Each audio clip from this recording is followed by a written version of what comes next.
Welcome to the GunChannels.com lunch lobby. I'm Night Strike. Thanks for listening.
So if anyone wants a link, just go to GunChannels.com, go to the lobby.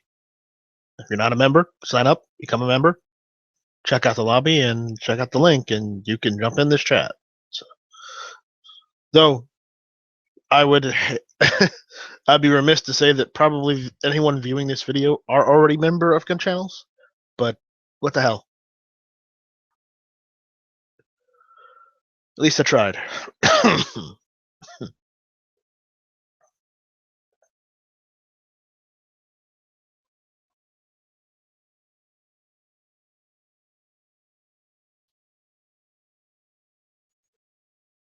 Anyways, Dano,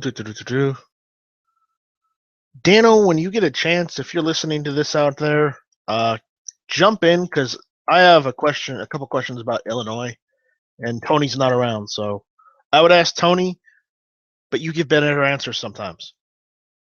So if you're out there listening, jump in when you can, if you can.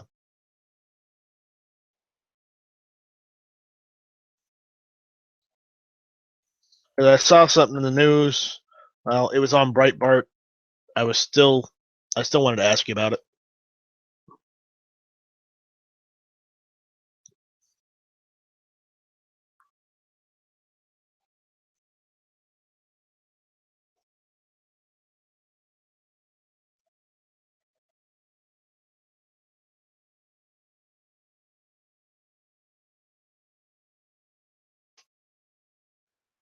What else?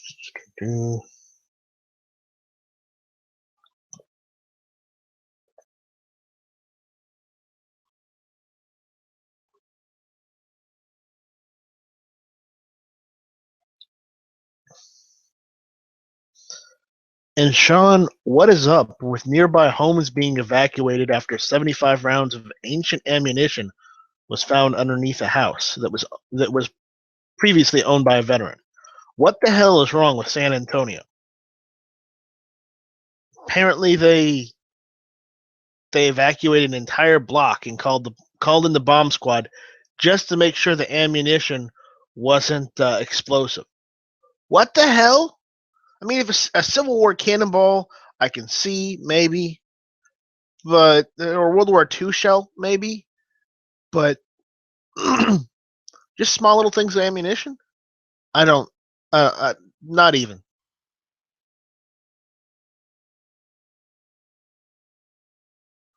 I just don't understand.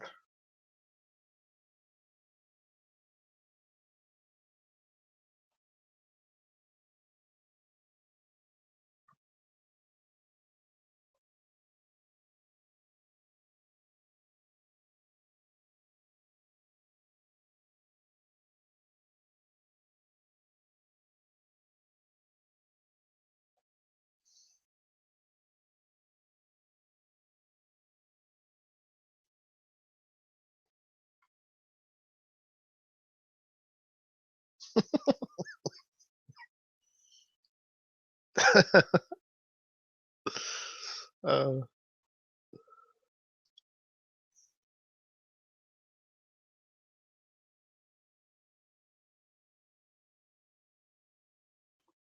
so I'm just gonna go to guns.com and see what they got there right now. Uh,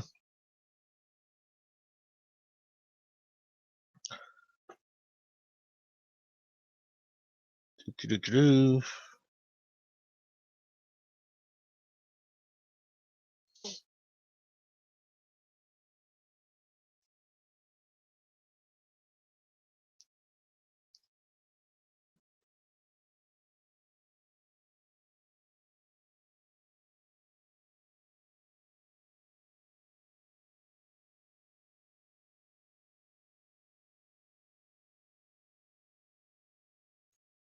Here's something interesting.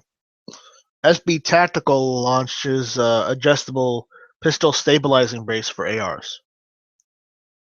So a collapsible stabilizing brace? Interesting.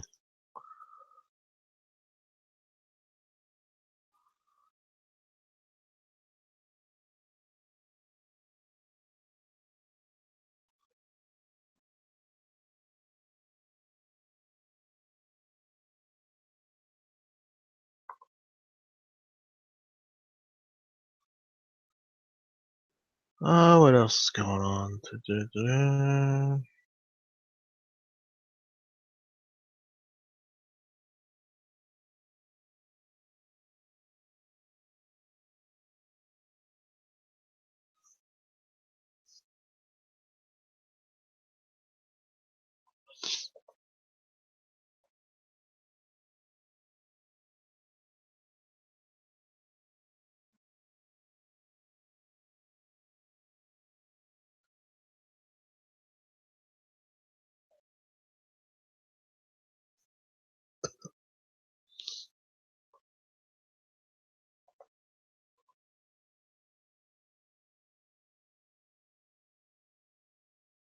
Hmm.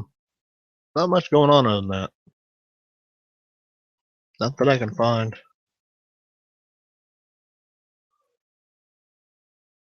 There is one. The House Republicans push to restore gun rights of veterans. That's good. Let's see what this says. Lawmakers have proposed a bill that would reverse the Department of Veteran Affairs practice of reporting veterans to the FBI NICS system. The measure introduced last month would prohibit the VA from considering any beneficiary assigned and fiduciary trustee to act on their behalf as being declared mentally defective without a hearing. The freedoms granted by the Constitution should apply to all Americans, especially the men and women who have been willing to risk their lives to protect those freedoms, said sponsor, House Committee on Veteran Affairs, Chairman Phil Rowe, Republican, Tennessee, in a statement. The Common Sense Bill would ensure no veteran or beneficiary is declared mentally defective simply because they utilize a fiduciary. I've never heard of this before, but hey, this is good news if they can get it through, or if they can get it done. Rose Bill HR 1181, the Veterans Second Amendment Protection Act. I like that. It's just too bad we can't do that for everyone. I guess they're trying. The bill will require magistrate or judicial authority ruling that a VA beneficiary is a danger to themselves or others before the agency would forward their information to the FBI. Currently, the VA automatically sends the veteran's name if they meet a certain list of guidelines, effectively making them prohibited firearms possessors under the law, which is bullshit. Last year, the number of veterans reported to the NICS topped at 260,000 people. Yeah, that's shitty. Senate Republicans penned a letter to Veteran Affairs Secretary, Robert McDonald, and another to the subcommittee over the agency's funding, questioning the practice. Since then, the number of active files in the FBI system forwarded from the department has dramatically declined. Excuse me, not dramatically, drastically. Get my reading glasses on. As of December 31st, 2016, the VA has reported 167,824 individuals to NICS. However, gun control advocates are opposed to the legislation, especially on the heels of a repeal of a similar reporting practices set to take effect at the Social Security Administration. So I think they're talking about the whole, Social Security lift, ban lift. And the gun lobby-backed proposal turns a blind eye to our country's suicide crisis, in which, on average, 20 veterans take their lives every day.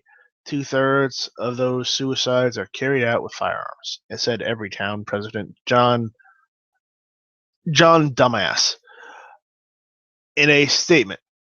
The bill would put more veterans in danger by allowing vets suffering from severe mental illness who are prohibited from purchasing guns to buy them again. But the gun lobby isn't concerned about that. They care about advancing their extremist guns for everyone agenda. Well, I want to ask, who's going to protect us from some anti-gun liberal dumbasses, mental retardation? Who's going to protect us from that? I'll read the rest of it. I'm just kind of angry at that guy. In addressing, President Dumbass, it should be noted that the 20 veterans per day figure drawn from a VA study and often cited has been disputed as being far too high by some in the veteran advocacy group community. Rose Bill has been referred to the House Committee on Veterans Affairs and is co-sponsored by Republican Representatives Brad DPM R. Ohio and Mike Conway, Republican Texas. So we'll see where that goes. That's all I got. Throw the link out there again. I'm going to spam it till somebody else jumps in.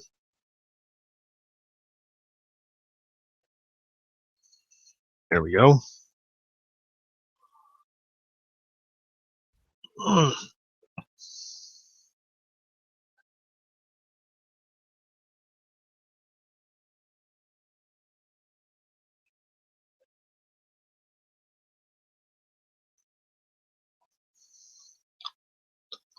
Uh, do, do, do, do.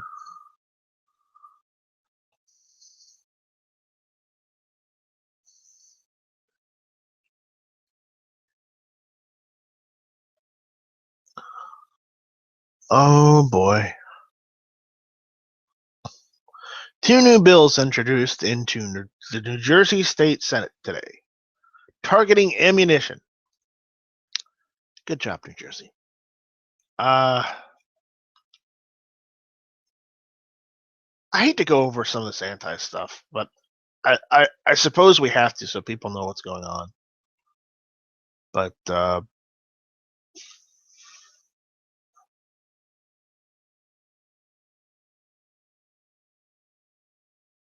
god, I don't even want to read that.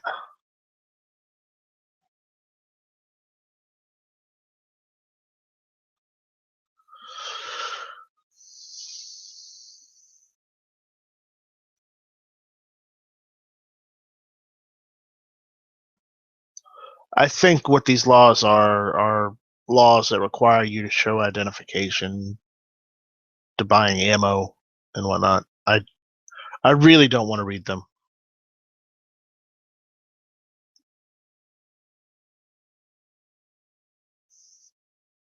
So they're just restricting. They're just restricting the rights of the people. And I got this one off of Reddit, and it said one of the guys was saying he's pretty sure that the first law that they're trying to push through violates the Fourth and the Second Amendment. But since when has the Constitution and Bill of Rights ever stopped people? And since when were they ever enforced by our government either? So, but they're trying to clamp down on ammo in New Jersey. So, Robbie, if you're out there, I'm sorry.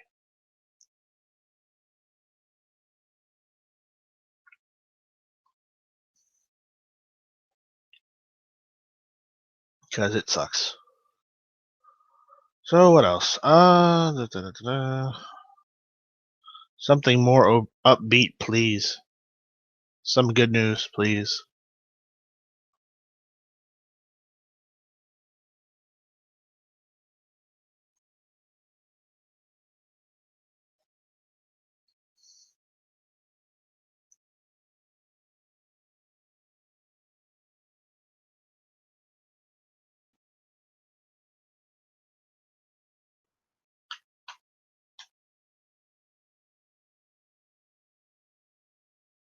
Let's see.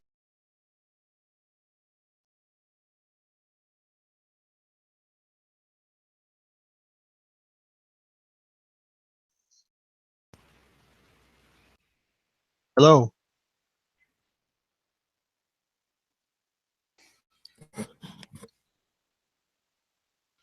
Is that you, Angry?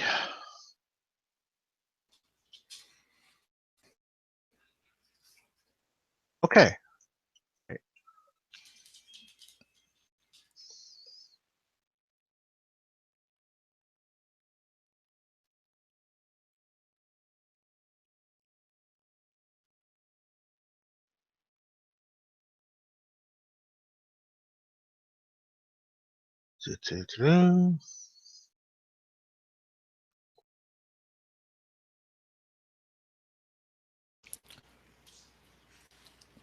So I'm extremely conflicted. What did you do? Well, Jimmy got that 454 the other day. It got me the big bore revolver. Uh-huh. But I went on my local shop's website, and I haven't gone down to see what they have used in stock yet. I mean, you don't usually see a lot of used revolvers around here. Like if you do, it's some old like Ivor Johnson, like 32 caliber. Hey, like you don't see a lot of. Hey, I'm not saying anything bad about them. Do not diss the old Ivor Johnson 32 caliber. Oh, I'm not. I went up in a heartbeat if I could find one for a decent price. But I'm saying from the standpoint of like, I actually have to buy revolvers, an Ivor Johnson in 32 because I bought 32 Smith & Wesson ammo. And it ended up being the other one. Was it 38 Smith & Wesson? Gotcha. So next time the gun show comes around, I'm going to get some 38 Smith & Wesson. my one gun shop had a couple. They had like an old Ivor Johnson. They had a How much they want for it? some old 22. He wouldn't even sell them to me because they got them all on a trade, like an estate. And Uh-huh. I kept trying to tell him, I'm like, I will buy all. He had 3 of them. He had 3 guns. He had the Ivor. He had a 22 Colt and some like 22 French something or other, like some oddball one. And he's like, no, they're all broken. They're just here for display. I'm like, listen, just want to see, what you would take for him. And he wouldn't do it. And then I went in like 2 months later, and I guess into his or what, someone bought them though. I was kind of pissed. So he wasn't holding them for you or for anybody to buy. He was just holding them for one of his friends, which I would hazard a guess might be borderline illegal. Yeah, I was kind of upset about it. And I can understand, like, he doesn't want to sell a defective gun to somebody. And I was like, listen, I know they're defective. Like, I understand that concept. I will buy the parts and fix them up myself. I don't care. But Yeah, but that's the point. You can still get those parts. Hell, I've looked. If I wanted to get new parts for my U.S. Revolver Co., which is just an Ivor Johnson rebrand, I could go and get all the parts off of eBay for it, minus the frame. That's how many parts there are. Place. Because they made millions of these things. Oh yeah, there's one of the ones for. I mean, granted, like the French one, I probably would have had a hard time finding parts for, but I don't know. But my issue I'm having is, granted, as I said, I haven't gone down to look and see what a shop that I'm local shop. I wouldn't go back to him. I go to a different shop. I go to him. It's the guy that had the used guns. It's a father-son deal, and the father guy, like, time during the day, which is when I went, more runs the gun shows and like the nighttime. The son is like really cool, and the older guy himself's cool with me. It's just he's but the other shop that I'm going to, I haven't been down there yet. I wouldn't go back to the shop that refused to sell you the guns, because honestly, that's, if it was display, it wouldn't be where all the guns are being sold. In that case, if it was for display, he'd hang them up on the fucking wall, in a case on the wall. But he didn't, and honestly, by doing so, and not selling it to you and selling it to someone else, that means he doesn't value your business as a customer. Yeah, I mean, he did have them in a separate display case, because that's where he kind of keeps all his like broken down junky guns, but I haven't even bothered. Like, I haven't bought a gun from him since. I go and buy ammo now and then just because he's a local gun shop. And his son, as I said, his son's cool. Just have good discussions. He's the most local shop to me. He's in the same town as me. I still wouldn't go to him if I were you. Burn me once, shame on you. Burn me twice, shame on me. Well, the other shop that I deal with more, they're like 3 towns over, but they're supposed to be moving this either late this month or early next month.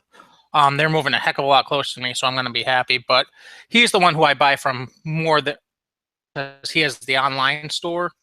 Mm-hmm. I haven't gone down to see what he has used, but he has online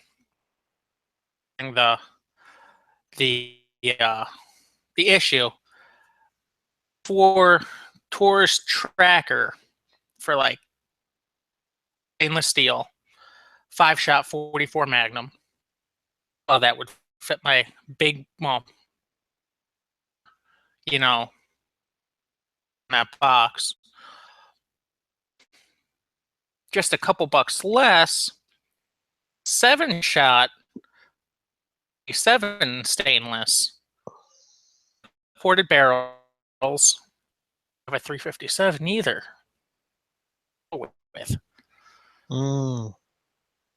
357 is more practical, but the 44 is that big bore kick. I don't know. And then, I mean, if he has something good at a used price, then that'll just win over. But Yeah, I'm waiting to see what I can get either locally or just online. I still have to. Yeah. I've got my 1 AR for sale, and I guess I'm gonna sell it for 5. But either way, I've got that on arms list. I'm trying to get rid of that. I don't need it.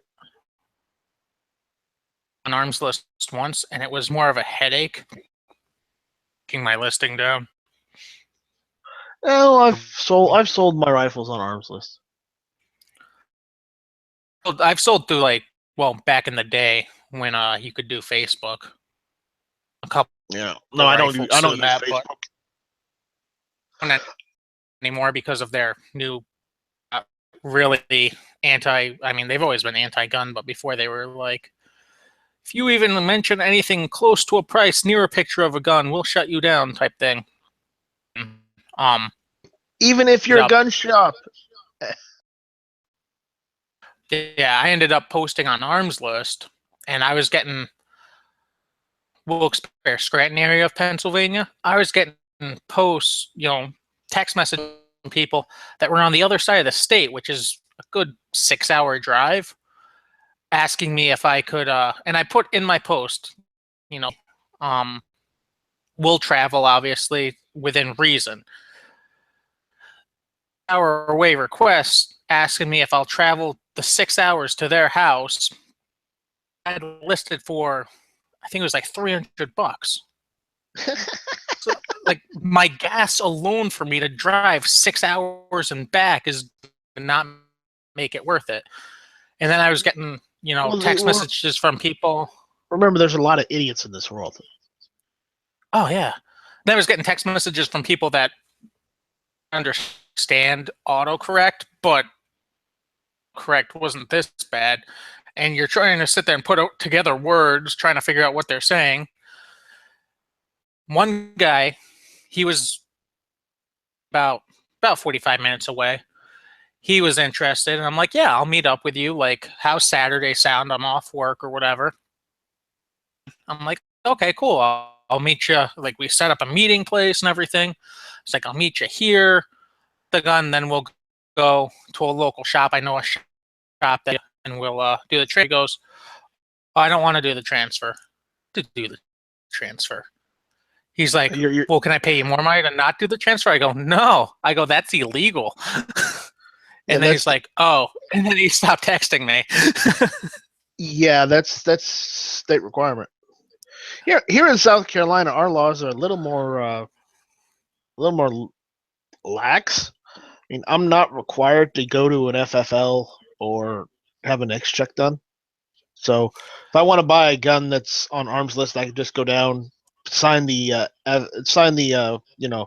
we're not required to do a bill of sale, but usually it helps considering what happened with Charleston. So a lot of us have started doing bill of sale, so just writing down our driver's license on the bill of sale form. I always do a bill. Like, we're not required to either, but I always do one just to cover my own rifles and shotguns. We don't have to do a transfer, but handguns we do. Yeah, well, no. For South Carolina, it's most of us on arms list that are in South Carolina. A lot of us have started doing bill of sales just because of the whole Charleston thing. Yeah, so I do it myself. I know a couple guys that sell stuff all the time on arms list because they have a buying habit. So they buy and sell stuff an awful lot. Not like a business, but when you've got that much extra, I guess, capital or income, you spend it on stupid shit. I don't know, the arms list around here, and I mean, from what I've heard on arms list, you can get really good deals, and every now and then I've seen them, but those deals tend to disappear like crazy, and it's not like I check it every day. Yeah, but most of the sales around here are horrible. Well, the SETME I got, or the Century C308 I got, yeah, it needed a little work, but nothing I couldn't do myself. 1, 2, it needed to be cleaned, and oh my god, did it need to be cleaned? So I don't mind cleaning a rifle. It's not like it's gonna kill me to do it. And 3, it was in another state, but they said they would ship it. So I asked them how much for shipping would be to my FFL, and I ended up getting a $500 .308 rifle from Ohio. So they asked for my FFL's information, so I took the copy my FFL gives me whenever I go in there. I Xeroxed it, well, not Xerox. I scanned it and I sent it to them. Gave them their phone number and address and whatnot, and they and paid them, of course. And they shipped it to my FFL, and I went and paid him and picked it up because it was going from one FFL to another in another state, which that's cool if it's between FFLs, and that's legal. And honestly, I don't mind doing that because that's helping somebody else out that's just running their own local shop in another state. It's keeping everyone in business. Granted, not much, but it helps. Yeah, my arms list around here, the last deal I saw, and I kicked myself for it, like a year and a half ago, some guy over, which is about 30-minute drive, he had a Ruger Mini 14 that he was listing for $315. Not a Mini 15, a Mini 14 that he had listed for $315, and like 2 hours sitting there going, doing the whole, well, can I eat ramen this week? And, does this bill really need to get paid? And I figured it all out. And I'm like, oh, cool. I can pay all my bills. I still have the money for this. So I called the guy up and it had already sold. As soon as he posted it, sold. For Mini 14 for that price, it would. But then you get people around here it's like $400 Maverick 88s. And I'm like, why? I got this new High Point 250. Order it online. You can get it for like $1. And that's the thing. Like, I swear to God, every single person that sells on there thinks that their gun was used by, I don't know, president or something like that, and it's made of gold. You just can't see it. It's like, what the hell? Where do you live again? I live near Scranton, PA. Okay, well, there are a lot of dumbasses there, so I guess so. Oh yeah. Oh yeah. It's just insane. Like, they've never seen a gun once. They might have seen one once in a movie, but we're not sure. Like, someone will throw up one of the ones I checked a couple weeks ago. Someone had an AMD listed for $650, and I'm like, it's not a bad price. It could be better. It's not terrible, but I'm like, why would I pay $650 when I can literally order one for anywhere between $5 and $550? And they're like, oh, it's only slightly used, only like rounds through it. I'm like, that's used, like 50 rounds is slightly used. Just look down, just like, why are you allowed? I would say 150 rounds is slightly used because you got to have that slightly in there. No, if it's really used, that's like 1,000 or 2,000 rounds through it. That's used. Or you'll see like someone will post like Japanese Arisaka, and I'm like, oh, cool. I don't have an Arisaka. I've always wanted an Arisaka. Let me bring it up, and you bring up the picture of it, and someone hacked the barrel off of it and cut the stock down at a funny angle, and it's sporterized, yeah. But they have current. If I was to order an Arisaka through like a CNR website or something like JG Sales or something, they have like those types of prices on something that they've hacked to pieces. And I'm like, no, why? No, you did. Yeah. Well, the thing is, even though it's been sporterized, a sporterized, Springfield 1903 here in South Carolina, usually, if it's just a sporterized one, goes between $300 and $600. Now, if you want an original, the original, they usually go. I've usually seen them listed at like $1,100 for a full original 1903 Springfield. Which makes sense. If you're going to sporterize something, it's going to lose value. It might not lose value to the person sporterized also means that it's in shooting condition, whereas a completely original may not be so. True.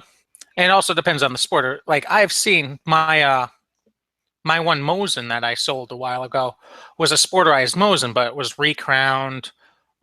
They put in a Monte Carlo stock, which was, I mean, it was a nice enough stock. What? Not an They did Archangel?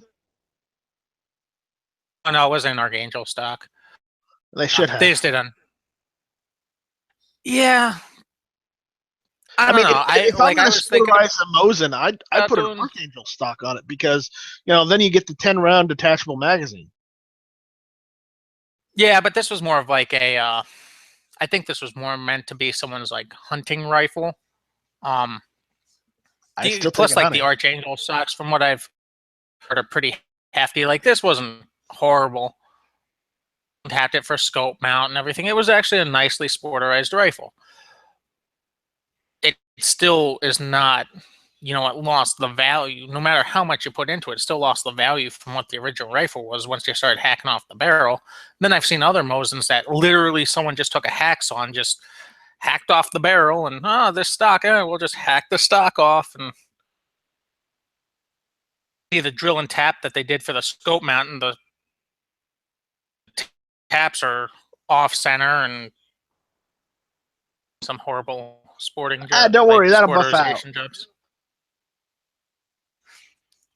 You just have to hold it like this. Not at all.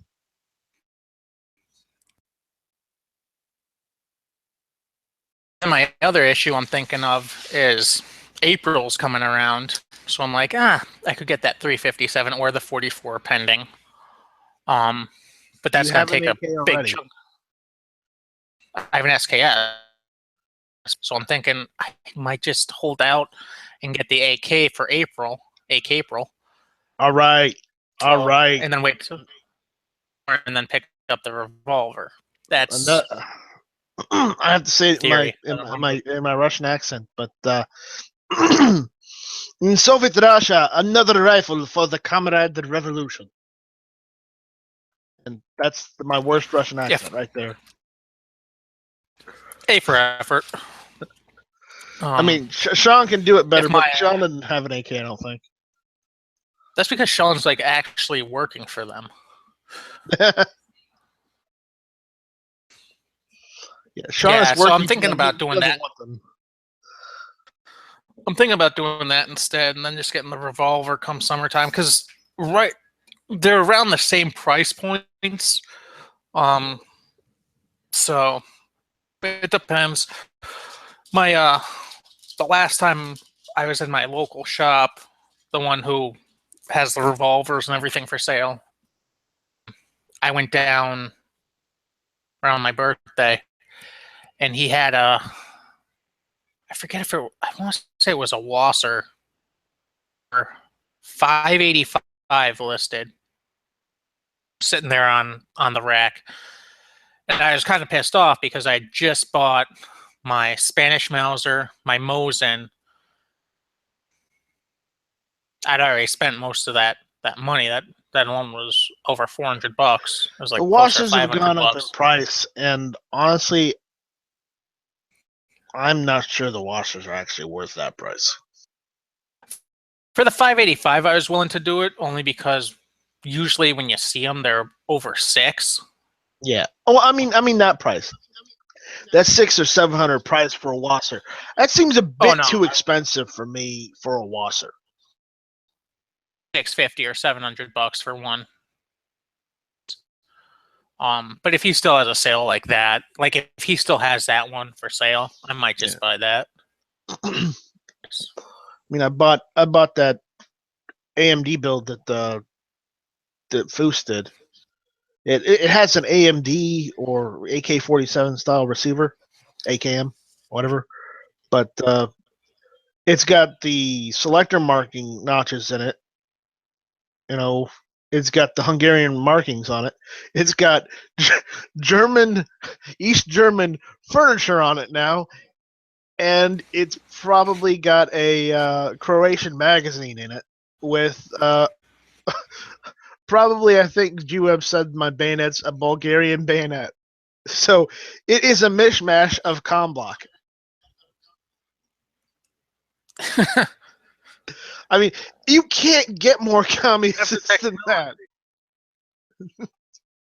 You've essentially encompassed every Eastern European comm block nation.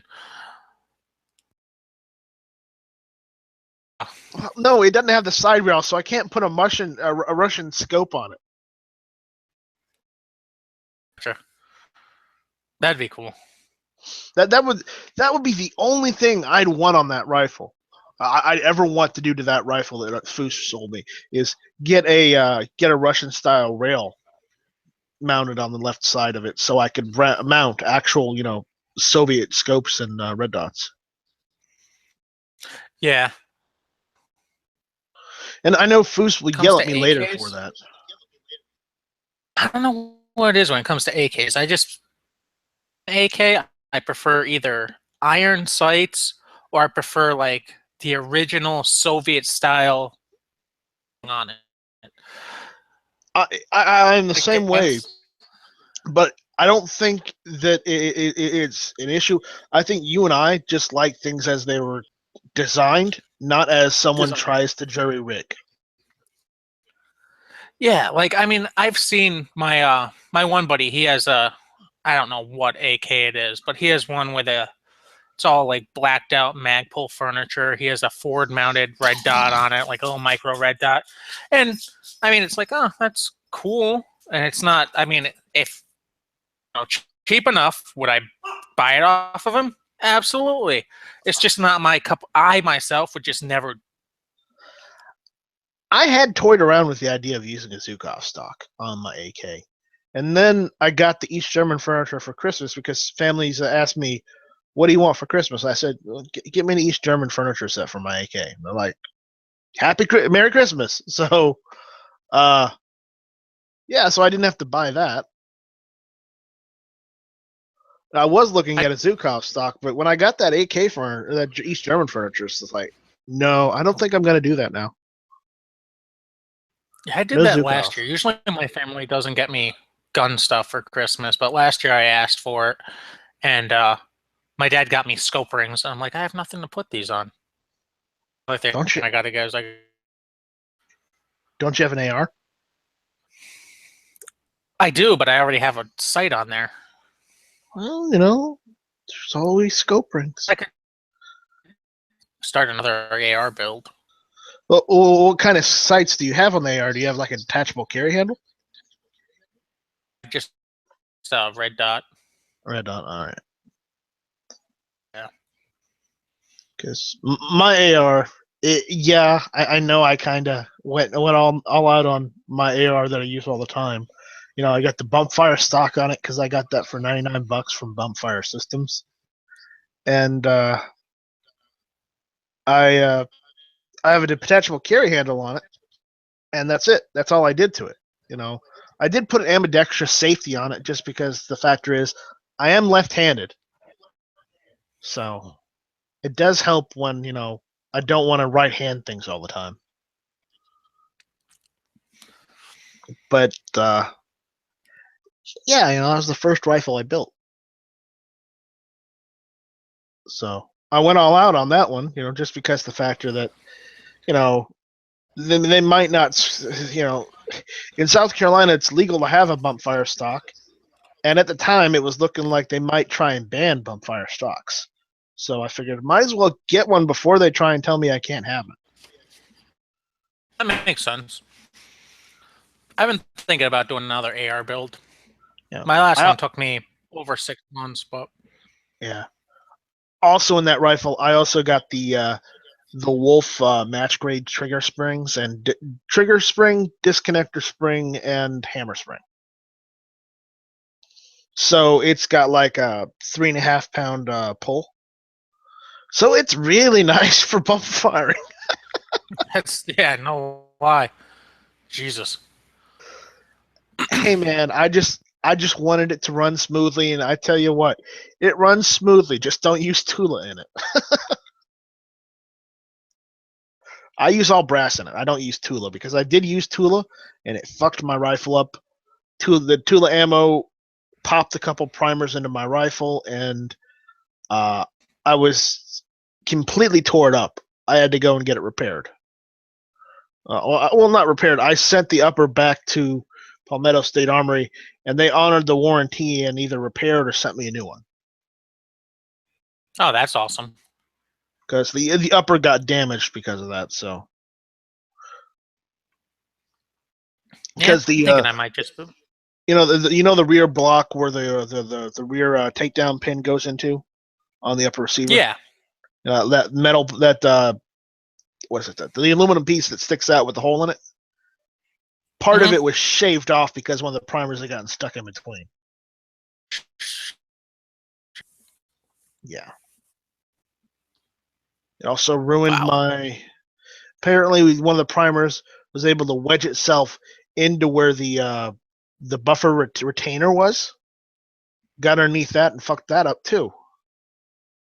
I'm like, how did it get in there?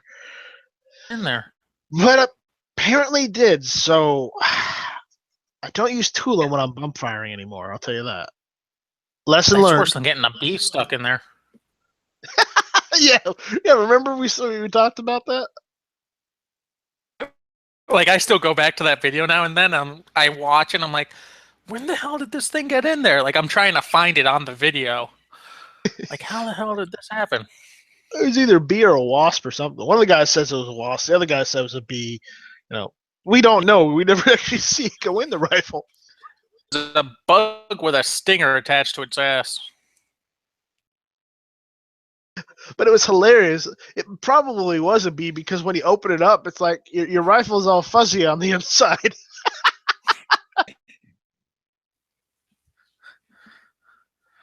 But as far as my AR and bump firing, I only use brass ammo now because lesson learned: use cheap ammo, and cheap ammo is going to get you shitty ammo. I use Tula in like my SKS, but that's really all I use Tula in. I use Tula and Wolf in my AK because it's designed for AK. My SKS does not like steel-cased ammo. Mine doesn't seem to have a problem with it. Remember, mine's a military surplus. From China. I don't have like a yeah. China. So mine only likes brass ammo. And if brass ammo works in it and I don't have to fuck with it, do anything, I'm going to use the shit out of that brass ammo. Sure, it's a little more expensive. I get it. I'm still going to use it. Yeah. Up to move up closer to me because once he opens an indoor range, I can actually go out and properly run my guns. It's not a bad day outside. I could go outside, shoot in the backyard. I thought about heading to the range today, but it's just windy as hell. It's been super windy. It starts snowing around afternoon time. I'm not trying to rub it in. I'm just saying, it is a nice day outside. I should probably go outside.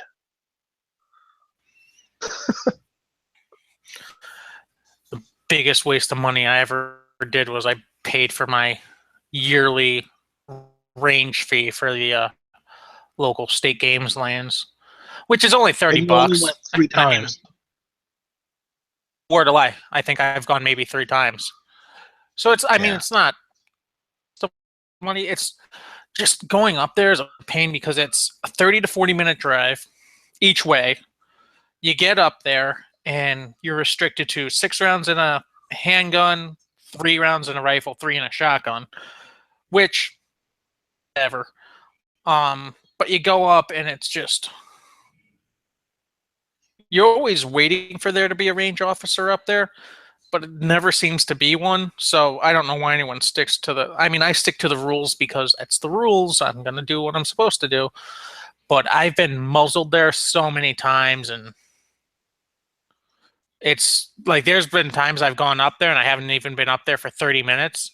And it's just like, nope, this is not, there's so many people up there. And it's just like, nope, this is not where I want to be. If Well, you live out in Pennsylvania, so go somewhere where there's less people, I imagine. the next closest range to me is over an hour away. Yeah. It's an indoor range. Well, My you're in a major city, job right? home's in close. I'm on like the outskirts, yeah.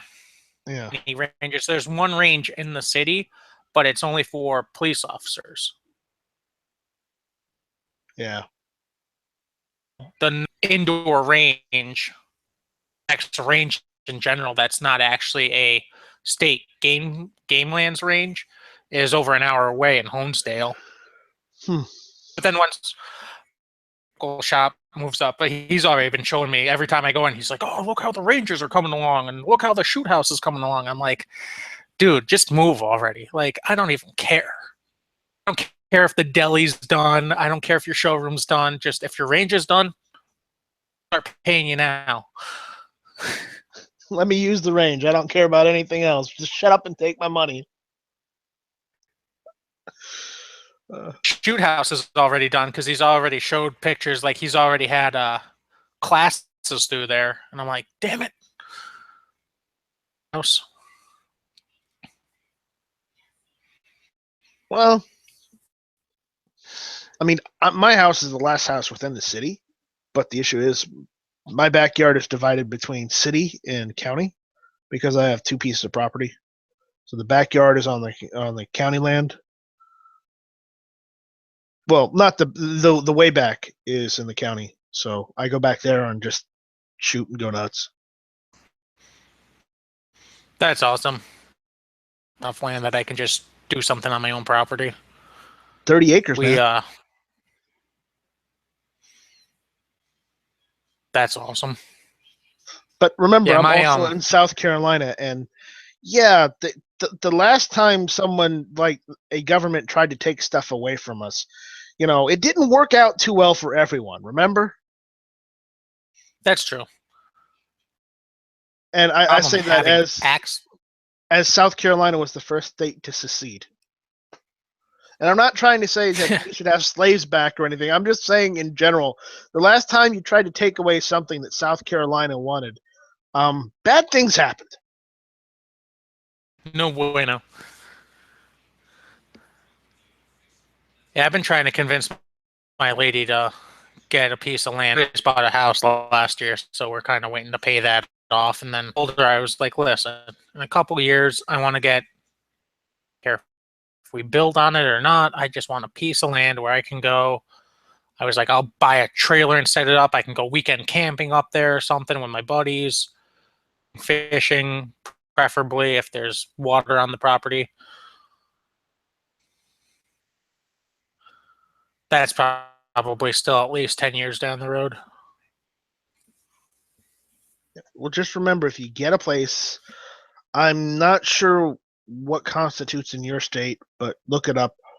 But generally, if you get something out in the I'm not going to say the country, but out somewhere in county jurisdiction and not within city jurisdiction, you'll probably be fine. Oh, that's what I'd be aiming for. I'm not looking for check your local laws to make sure whether they restrict how much acreage you have to have in order to do that on your land. Because Pennsylvania is weird like that. They might have some law restriction where you must have 5 or 10 or 15 acres, to do this or that. Because I know. I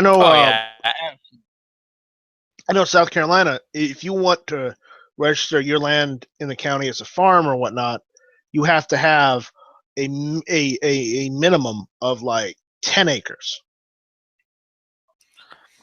I know it's not a ton of, well, I don't know which each county is. The last county I lived in Pennsylvania, the next county over, when I lived there, my neighbor actually had less than 5 acres and he had a range on his property. literally walked out the back of his house, acre of land, and then it was just a massive hillside, and his range was just at the tip of the hill, and he would just shoot into the hill. Yeah, well, yeah, I'm just saying, just to cover your ass and your family's ass, just make sure you know what you're doing before you do it. Oh, I'm do you definitely think? looking Do, at that do you stuff think I before I go just went crazy. out there all willy nilly once I got those trees cut down and just started shooting? No, I didn't wait. I wouldn't. I didn't wait all nilly willy. I went and actually looked up the laws before I went and started doing that. They were, The same, obviously, but at least 10 years away. But I just want a place that I can go, and because a bunch of my buddies and stuff, we try to go camping and everything as much as we can. It's getting hard now because more of us are getting families and whatnot. But I was like, I just want a place that I can, throw it, or even build a little cabin or something like that, and just take the guys up for a weekend and just shoot and fish and I think you bullshit might have. around the campfire. I think you might have a better idea of just buying a piece of land that just doesn't have any utilities on it, and then just getting like a mobile home or something and putting it on there. That So would be I'm looking easier. at it's just Even if it's one you have to fix up a little bit, that would be, it would cost you a lot less than trying to get a new one. Oh yeah, I wouldn't do new. I would buy. Well, that was my other option, was buy like a And depending on that county's laws, or something. you could also, if you needed to actually put a restroom in and whatnot, you could just dig a septic tank. There you go. True.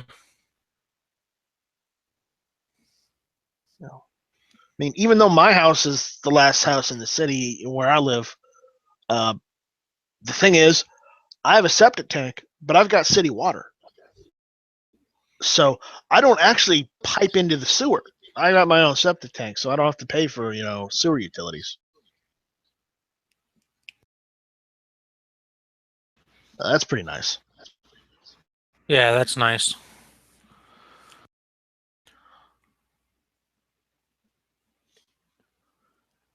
Yeah, but I think I've made up my decision. I think I'm doing the AK first. I think I've been convinced.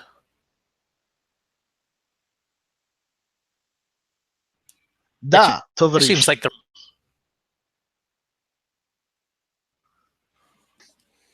Yep, you got to carry on the legacy of AK Pro. Plus, I don't have one, so it's like one of those kind of you have to have it.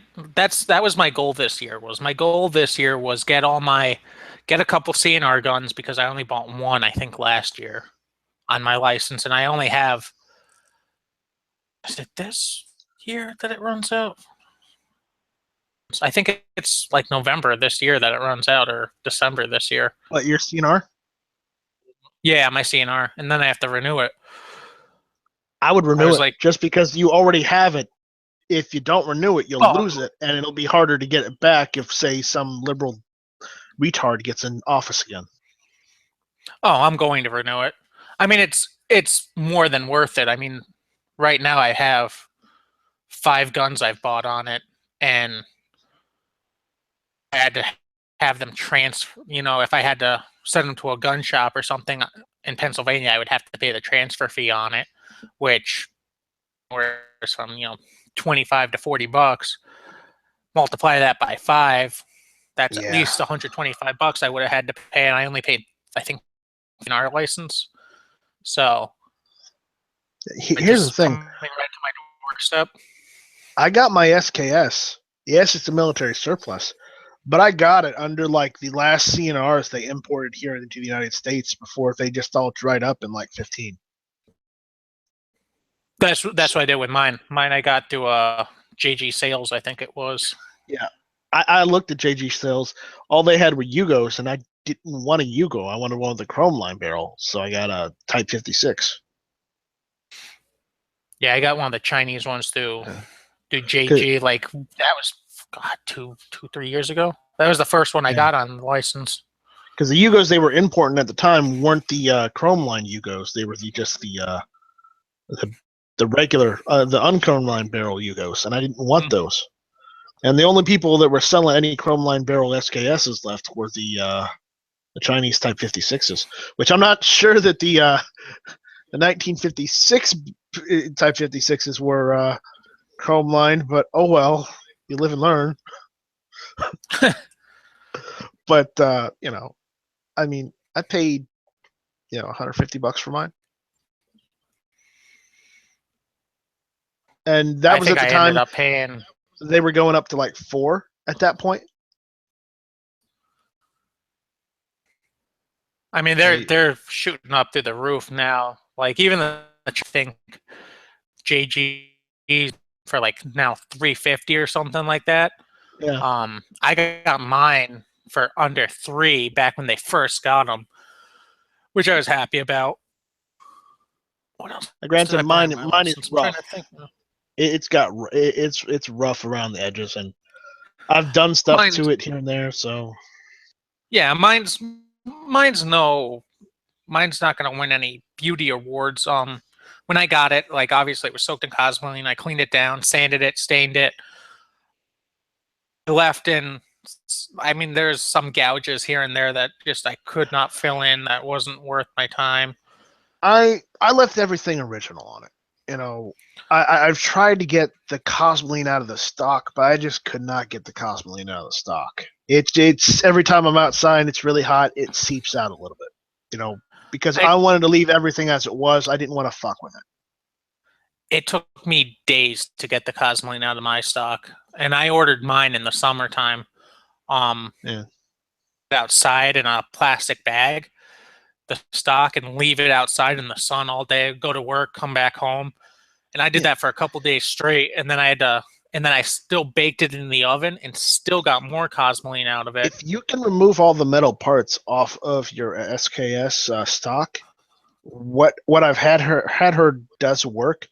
You know that it's this rust remover solution that's supposed to remove rust. I took the handguard, the upper handguard on the gas tube off, and soaked it in this rust remover stuff. Completely sucked it completely got rid of all the Cosmoline in that upper handguard. So no Cosmoline comes out of it. Yeah. Huh. That's interesting. I did have to, and the reason why I got this rust remover solution was because I had to soak some of my SKS parts in it to get rid of the rust, because it had gotten so bad that it was eating through the metal, including whatever small trace of bluing was left on there. And the issue is whatever bluing was left was gone after I took it out of that rust remover stuff, because just there wasn't much there in the first place, and rust was already eaten through both of it, so there was no point. Yeah, I ended up re-bluing mine. I kind of wish I hadn't, because I think it would have looked better without, but I ended up re-bluing mine because when I got mine, there was no bluing left on it. I didn't have rust at all, but there was just no bluing on the thing. Yeah. So I re-blued it. I traced, I've got a 5-digit serial number instead of like a 1,000,000-digit serial number on my rifle. So, and it's got the blade bayonet, not the spike. So it's an original Chinese military surplus. And that's what mine has too. I looked with a couple of the Chinese SKS resources, and pretty much they're saying that these guns are essentially Chinese ghost guns, because it doesn't have the factory markings on it either. So it means they're early 1956, 1957 SKSs. But if you've got a really low serial number, which is 5 digits, you have literally a 1956. So I know I don't have a ton of serial numbers on mine. Mine's low. I don't know if it's only 5 digits. I was able to find out what the was in. Yeah, but they were saying that when I bought my SKS, it was being sold as a CNR SKS, military surplus. So, and I got mine from Royal Tiger Imports. So, Like mine, I like it's not the greatest rifle on the planet, but I just like the character of it. Like mine has something, and I haven't been able to translate it, but it does have something in Chinese that someone stock. I've been trying to figure it out, but I'm no it's Mandarin just expert. it's probably just Wang was here. It's something, or Lee did this. General So 95. No, more like So Wang Hu was here. Usually, Only that's all chicken that's finger. on those stocks. You know, they're just they really just did that to fuck Yeah, around because they something were ridiculous. sitting there bored on duty, and they could do nothing but sit there or stand there. And a lot of them just decided, you know what, I'm just gonna leave my impression on this rifle. And that's the cool thing. Like even if it just says, Chang was here, like, okay, that's cool. I know that this rifle at some point was carried by some guy named Chang. Doesn't really narrow it down, but it makes it authentically Chinese. I left. Oh yeah, I left mine like that, and then none of my other surplus rifles have anything that cool on them. Like my Smash Mauser, I'm in the process of fixing that, like cleaning that up, and my last Mosin I got from Southern Ohio Gun, I ordered that the same time I ordered my Mauser. Just because I didn't have a Mosin. I had the ammo for it, but I didn't have a Mosin anymore. I was like, you know what? Before these things shoot up too high, I'll pick one up. And I think I paid like for it, which is a lot higher than for the price now. I was like, it's not bad. Now, did you know Southern Ohio Gun still has a bunch of those cheap Beretta 92S's? Have you gotten one of those yet? No, I've been thinking about it. I'm gonna tell you, man, a Beretta 92 for under $300 is not a bad deal. It's not, and I've been thinking about it, but I can't get them on my CNR license because they're not CNR eligible. Yeah, because they're from the 70s and not from like earlier. Yeah, I got you there. Yeah. So in my shop, and the local shop that's moving, I don't know what his when I go tomorrow, what his fees and stuff are for transferring, because if he doesn't have that AK still, I'm probably gonna end up in the getting an AMD from Classic. I wanted to get one of those Palmetto State AK kits, but they're sold every time I go on. They're sold out. Do you want me to check to see if they're still sold out right now? Checked the other day and they were. I'm gonna check tomorrow probably at some point, but every time I go on, it's like, oh, we're sold out, and I'm like, oh shit, all right. And then I do other stuff, and then when I have like $36 in my account, it's like, hey, we got it back in stock. Should I or should I not tell you? I don't know. Do you want to know right now, or do you not want to know? Here, I'll just leave it in the side chat for you, and you can look at it yourself. So I don't tell you anything.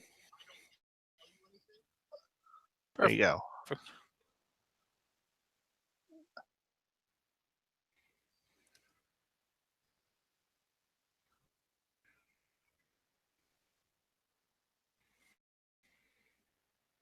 All you have to do is add furniture to this one.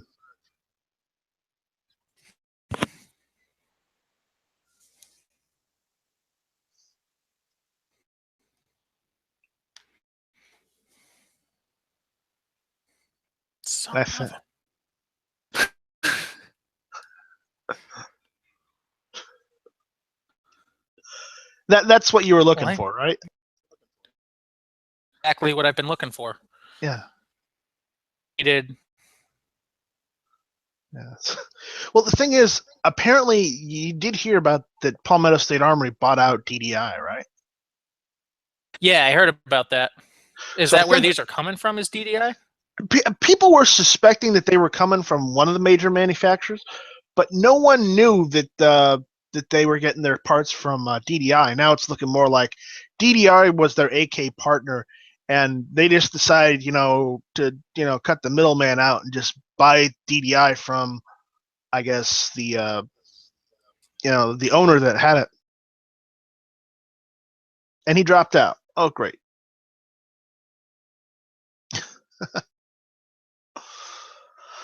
Oh boy.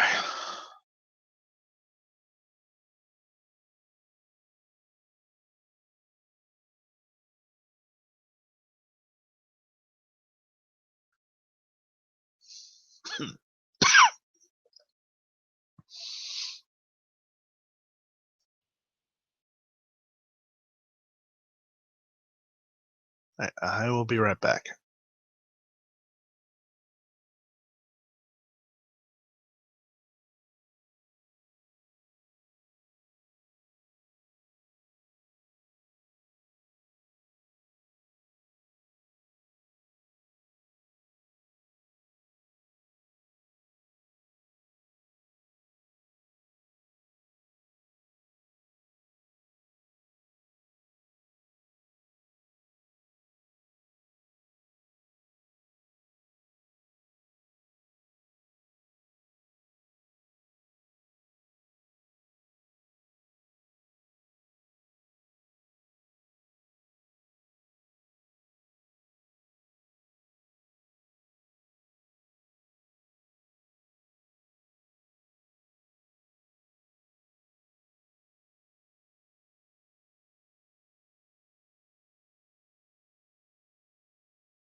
Hey, Strike, what's going on?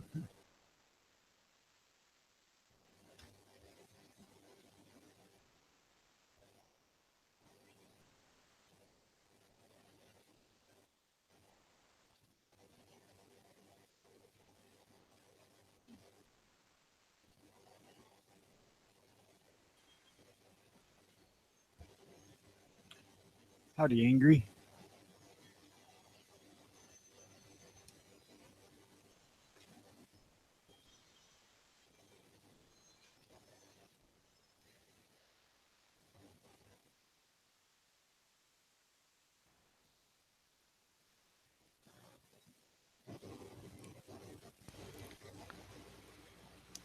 Sorry about that. Hey, it's all right. Yeah, I think that's what I'm going to have to do. Then if Palmetto State still has them tomorrow morning, because I got paid at midnight, I think we're going to have to order one of them.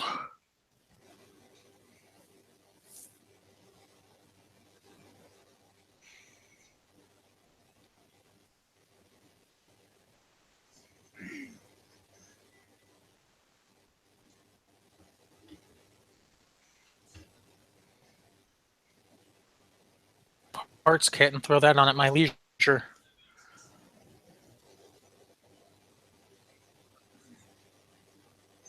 But Night Strike go to lunch? I don't know. He was Palmetto State AK, and then hit the wrong button. X I'm back. I had to use everything. Oh. So yeah, where were we? You're like, damn it, they're back in stock. Yeah, and then I X'd out of it and everything accidentally. Yeah, well, I think I might have to do that. I can give you the link again though. No, I'm guaranteed they want it. There we go. There, so don't press the X again. Might have to put in a new window. And hey, Tony, how's it going? Oh, it's going. My doc just told me that it's time to start discussing heart transplant.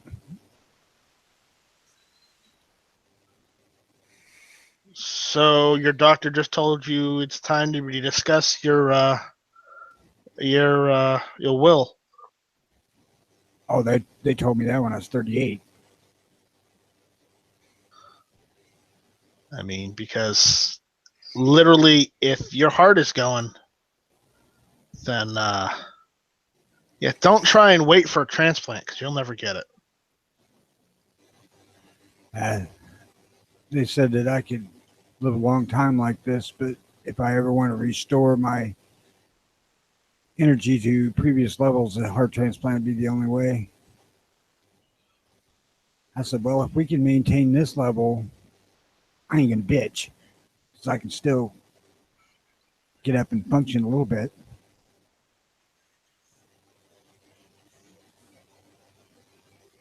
Right. Brighter note, were you able to pick up your 44 and your Smith & Wesson yesterday? Yeah, I did.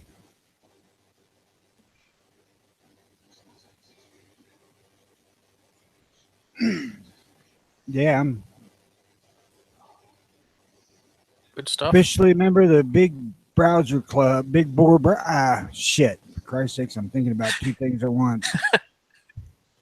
The Big Bore Revolver Club. That's earlier. I was conflicted on which revolver to get. It's April's coming right up around the corner. That right now, so I think I'm gonna buy an AK first, and then right after that buy a big bore revolver.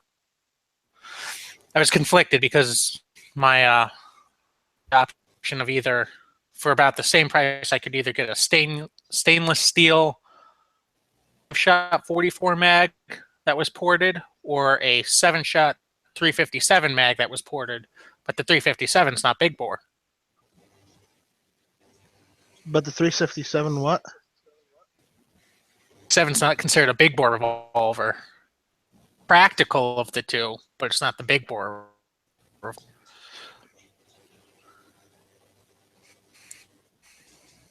It's Well, bigger bore than 22. That's true, but it's not classified. Big bore revolvers are 41 and up. I ain't gonna be one to really hack on somebody who chooses to use the 357 Magnum. I mean, that's fairly respectable little round in its own right.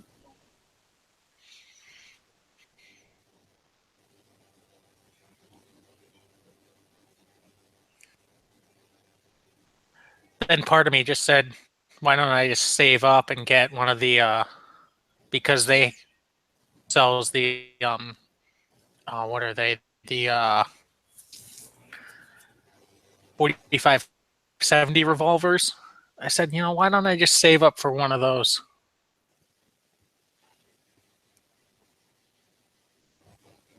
Well, you do what you want to do. I opted for one that I would shoot more than once.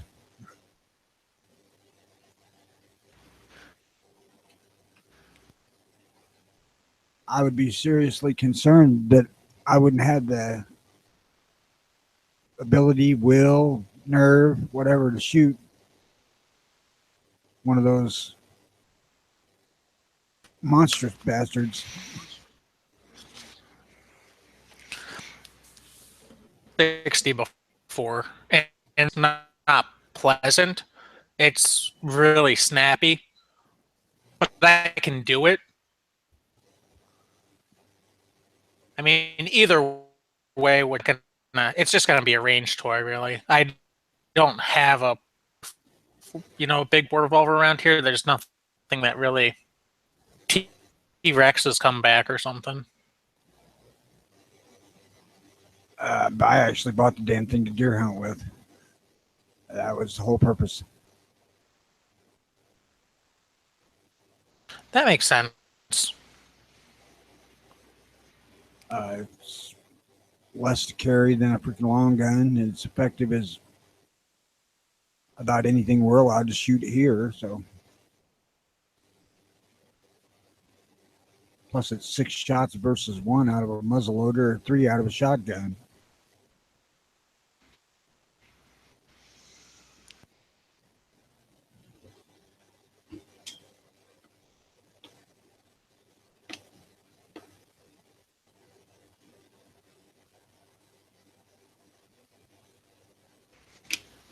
How do you like that that Smith and Wesson you got? I don't know. I ain't shot it yet.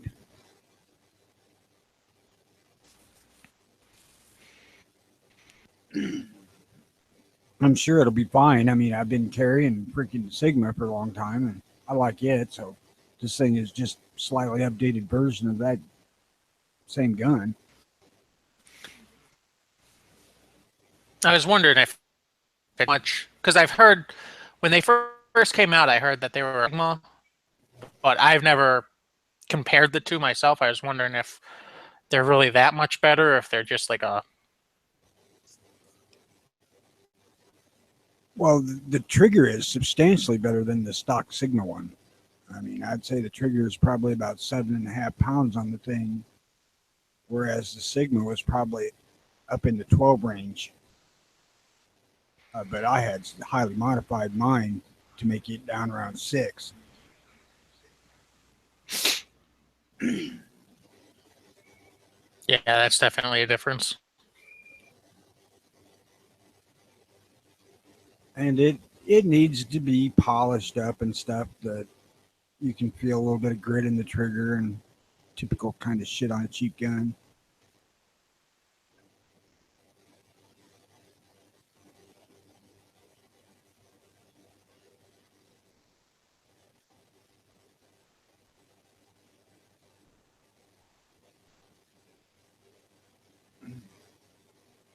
I actually like the grip better. It's got a real rough grip on it. And it feels like it's really easy to hold stable.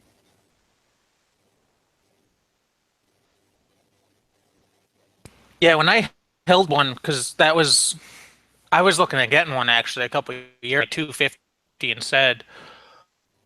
Like the grip and everything, felt pretty comfortable in the hands. Yeah, that's because it's so similar to the Sigma is why I went to it. I like the Sigma's grip real well, and I didn't want to change manual of arms, so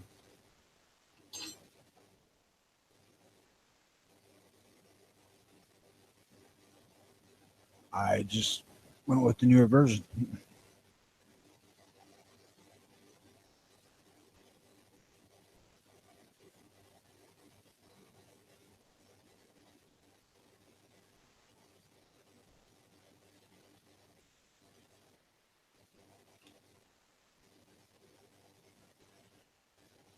I need to go to the range and try it out, but I had doctor stuff to do today, and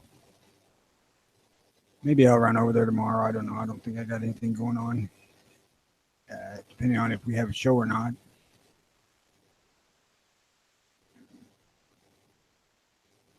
What's going on, Jimmy? Having internet issues or? No, Jimmy's wife's sick. He's got a stomach virus, and he's nursing her back to health.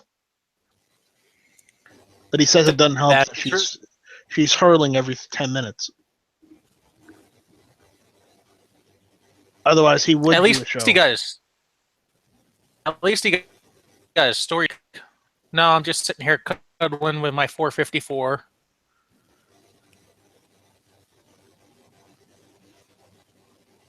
Yeah. I'm actually seriously considering buying a Taurus M44. That's what the choice. My shop has the Taurus tracker in stainless steel, which has the ported barrel and in 44, which is the 5-shot, or they have the Taurus 27 or whatever it is. That's a 7-round 357 stainless steel with the ported barrel also for almost the same price. So that's where I was conflicted on what I can get. I think the 357 is just under 6 and the 44 is like just over 600. I was telling Night Strike, like trying to find a used 357 mag or a used 44 mag or anything around here is possible. So for that price, Yeah, well, it's not your fault. It's just the fault of your state. They're pretty damn scarce here too in 44 Magnum. 357's fairly common, but not 44 Yeah. Mag. Believe me, I looked. Yeah, here we get a lot of rifle shotguns around hunting season, and then you get like a lot of used guns. A lot of semi-autos, a lot of 9s, a lot of 380s, like a 45, but you don't usually get anything unless a state or something like that where someone passed away and the family's just trying to get rid of them. In which case you get like a lot of old Ivor Johnsons or old Colts, old Smith, 32s, 38s, 22s, stuff like that. I think my local shop had 3 used Blackhawks in 44 Magnum, but not what I wanted. I really wanted the Hunter, and I wasn't prepared to settle for anything else. Once I figured it out, I was set.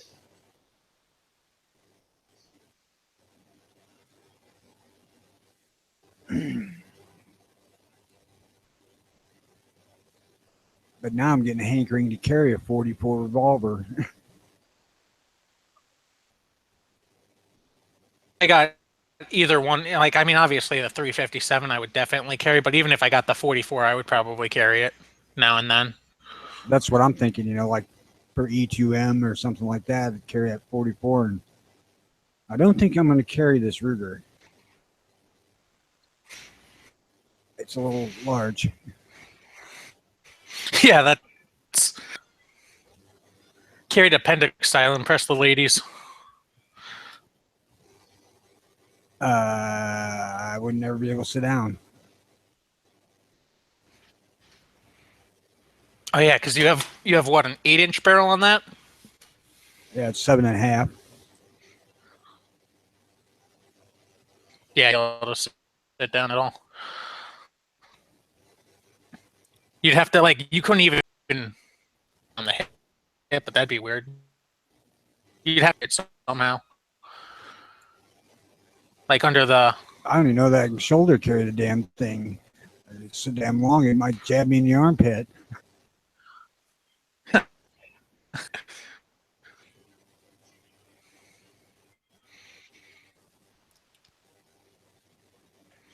Yeah, I would definitely carry whichever revolver I end up getting. I'll definitely carry it for like E2M, or might even carry it during the winter time on my non-work, because my work days I'm not 380 in my pocket because it's the only thing I can pocket carry.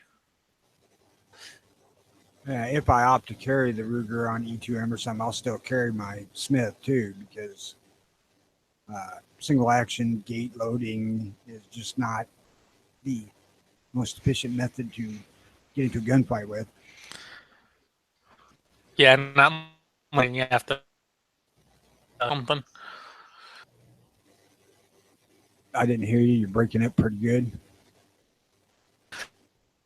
Not unless you're getting into a high noon.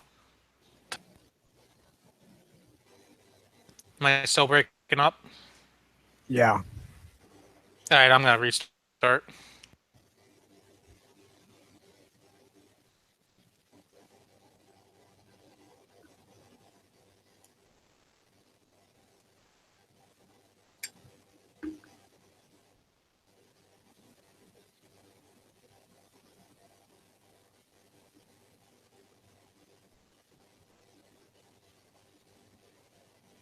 It would be an awesome gun to pistol whip somebody with, though. Which one? The Ruger Blackhawk Hunter. Yeah, probably. It's a formidable chunk of iron, that's for sure. I thought it was steel. Steel, iron, it's hard and heavy.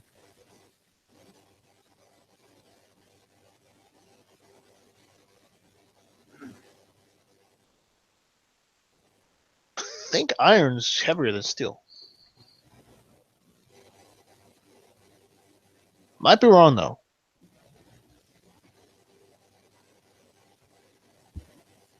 Well, this is stainless, so it's heavier than steel too.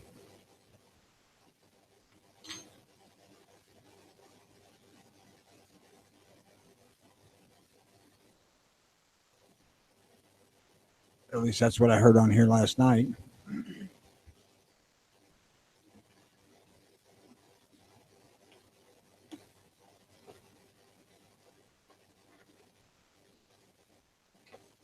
I can say without a doubt that it's the heaviest handgun I've ever owned.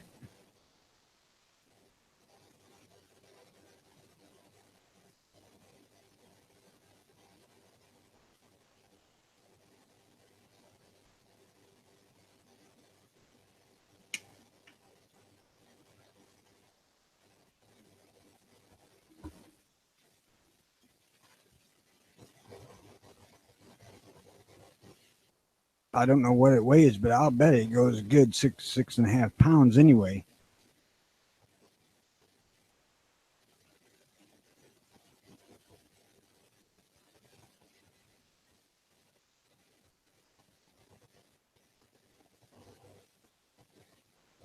Although I would imagine the son-in-law's Thompson Center 44 Magnum pistol is probably every bit as heavy, maybe heavier. I think he's got 14-inch barrel.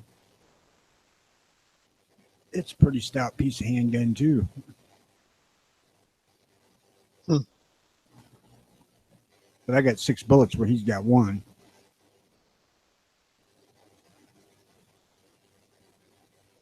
And I'm a way better shot than he is.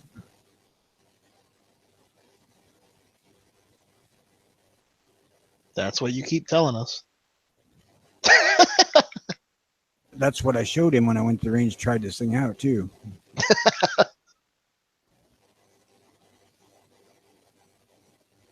I think he's actually a little intimidated by the thing. I would be too. I suppose I don't see the appeal in that particular type of handgun. But he likes them. It's a gun, so cool.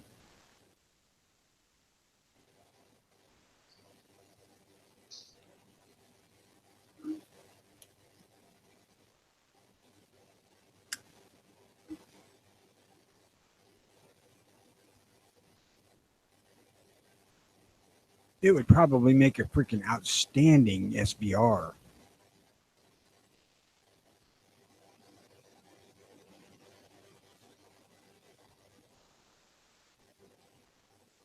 Probably.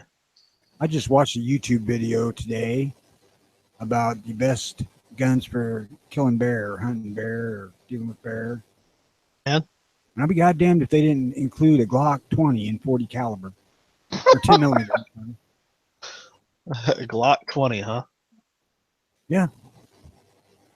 I'm sure that's what it was, a 20 and 10 millimeter. They did say that this would not be our first choice or not the best choice or something like that. Of But course it they could would be- say that. It could be effective.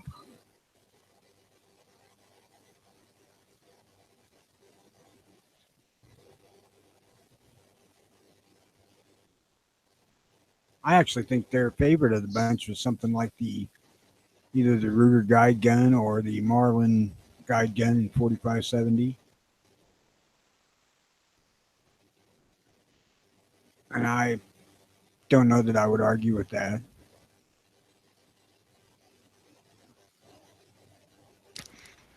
Can you hear me better now? Oh Yeah. Okay. Yeah, I heard the whole sentence, not just a third of it. My computer's been doing that lately. I don't know if it's my internet. I think it's just my computer, honestly. Who knows?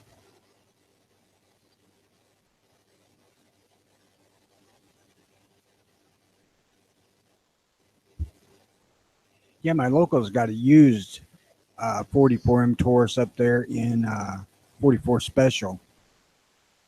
And I am actually contemplating buying that damn thing. It's $400.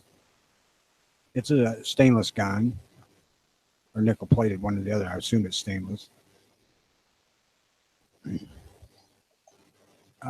4-inch barrel, I think. And I can load the 44 with my Magnum dies. It's basically the same set of dies. Or I can load the Special with the Magnum dies. They take the same die.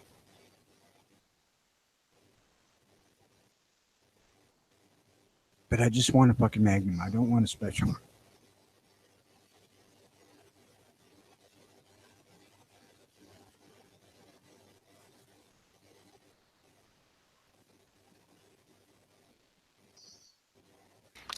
That's like me. I've had plenty of opportunities to buy 38 specials. I just want to go 357. Yeah, I would not go back to 38 Special at all. Even with the Super Plus P stuff you can get now.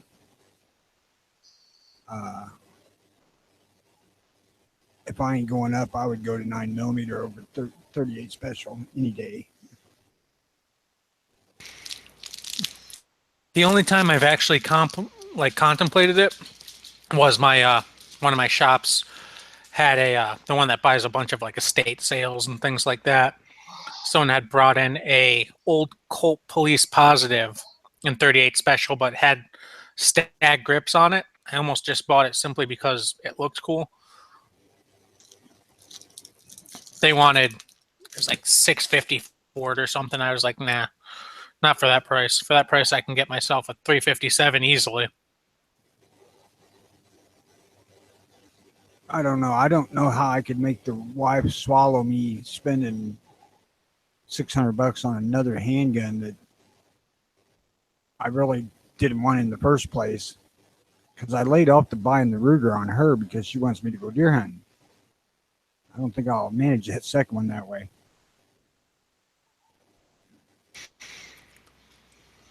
What if there's 2 deer that you have to take a shot on at the same time? She ain't stupid.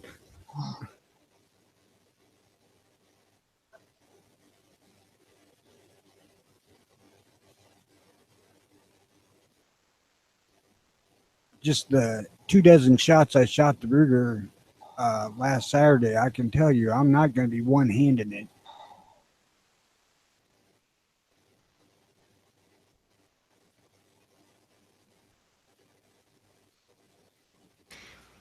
Yeah, that's me. If I buy the, well, not if, when I buy the AK, I'm going to have to sneak it in. Thankfully, the lady has different hours than me now. She comes home later than I do and goes to work later than I do. So I can go down to the shop after I get out of work, pick it up, and get home before she gets home.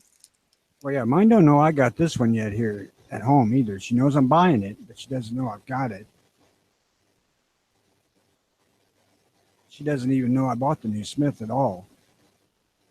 And she's seen it and didn't notice the difference. The Smith was an impulse buy. I mean, I was thinking about buying a second carry gun because the Sigma is a cheap gun and its reputation is So I thought it wouldn't hurt to have a second one. But they had it right there. They knocked $25 off of it because I bought that Ruger. And I just said, well, okay, I'll take it. Yeah, you got to change it up now and then.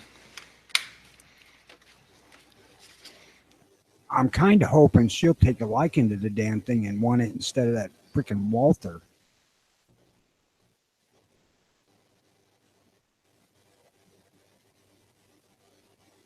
I shouldn't say that. That's not true. If she wants that Walther, that's another gun here. I like my Walther CCP. It's not the most practical gun on the planet, but I enjoy it. It's just comfy. It kind of makes me want to buy another Walther. That's the guy at the gun shop said it was pretty popular with lighter people. I'm like, well, I'm gonna leave her choose what she wants. I'm not gonna try to hint or suggest anything.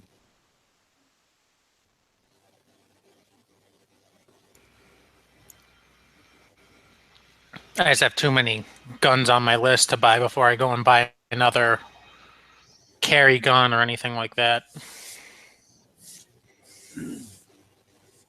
Outside of the revolver, of course. Right? Yeah, that ain't classically a carry gun.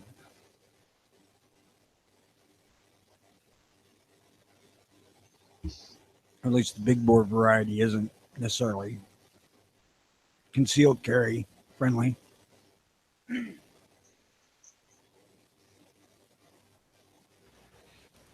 Yeah, both the ones I'm looking at are 4-inch barrels, I think.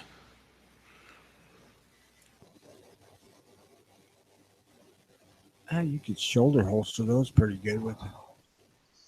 Yeah, I mean, I could conceal it if I need it. Like, if I needed to, I could conceal it. But if I'm carrying something like that, I don't. It's going to be an open carry. Well, I don't have that option because it's illegal open carry here.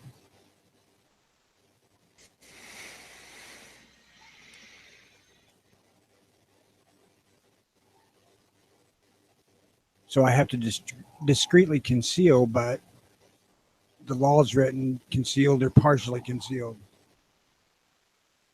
So if it actually accidentally gets a little bit exposed, people can see I'm walking around with a fucking cannon under my arm. Purpose is served. Yeah, how does that work? Like, where do they draw the line between partially concealed and open? I don't know. The law is written ambiguously that way. It just says that concealed or partially concealed. That's sneaky. I don't care to test the fact, but the guys who amended it said it was to protect people who accidentally expose theirs, like reaching up on shelves and stuff, or bending over in a grocery store, things like that. So basically, if I stick the barrel of this thing in my pocket, part of it's concealed. That's my theory. Yeah.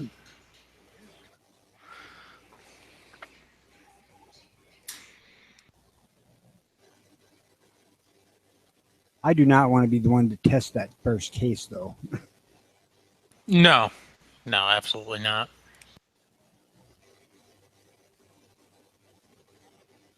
But like I said, under a jacket, that's how I open carry on E2M is I just wear a jacket over it, over my regular concealed carry gun.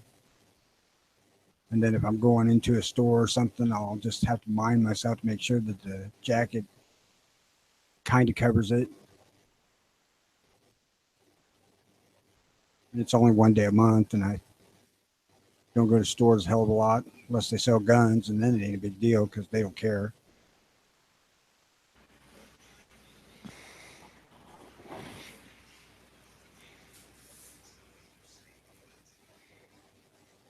Yeah, I got to start making a more conscious effort to get more of my shopping done on E2M because the last couple E2M I've open carried. I run to the gun store after work, and that's it.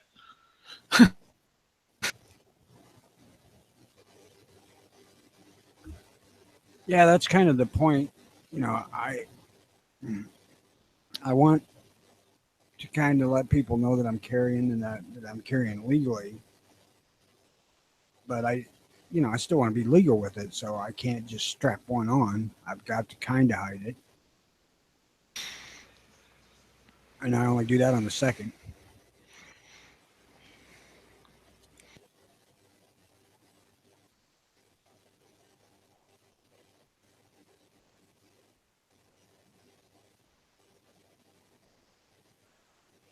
believe me, if it come to it, I wouldn't probably want to be walking around strapping this friggin' Ruger all day anyway, because it's heavy enough that it would probably wear on my poor old ass body. Yeah, that thing's probably like a workout carrying that around. I don't know. I ain't carried it that far.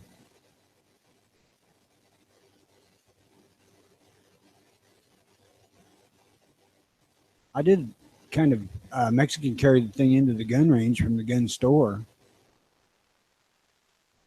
It don't hide well.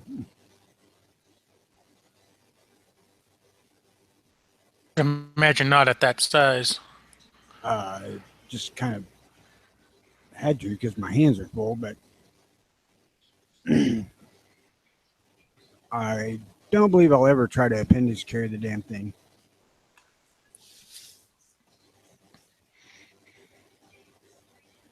Oh, dear God, he's not putting the toys back on. Wait, what? It just said that you added the Google effects. That's a while ago. It just said it now. Yeah. Well, here we go. The drama World. of good and evil.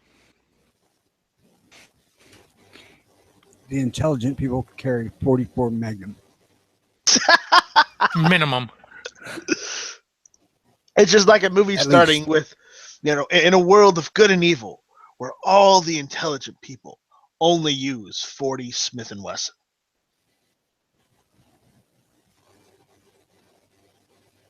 Right. That's laugh worthy right there. I mean, 40 Smith & Wesson, what was 45 ACP out of stock?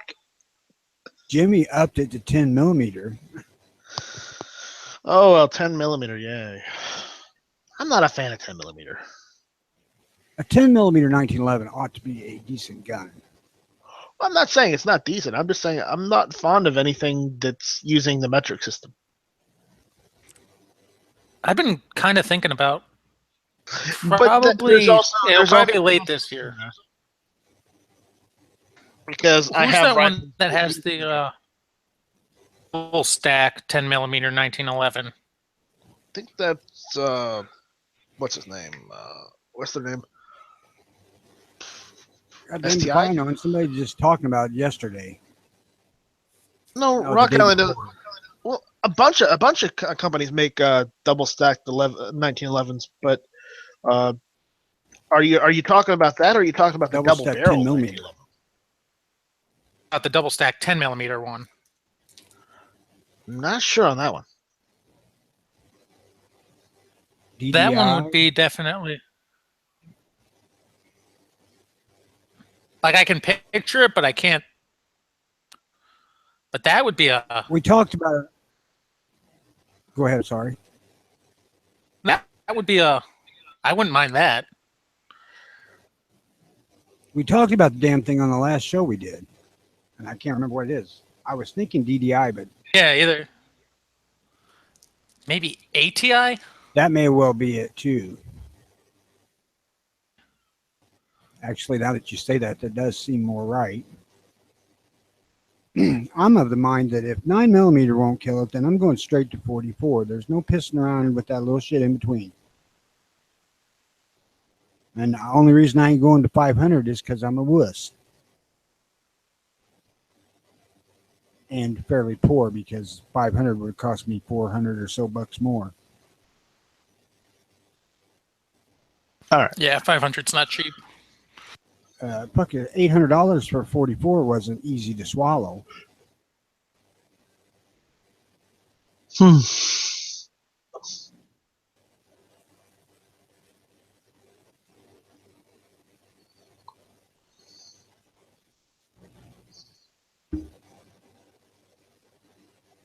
Tony, I have a question for you. I'll answer or make something up. Well, you'll have to on this one. Would you ever consider getting an M1 carbine? No. No? How come?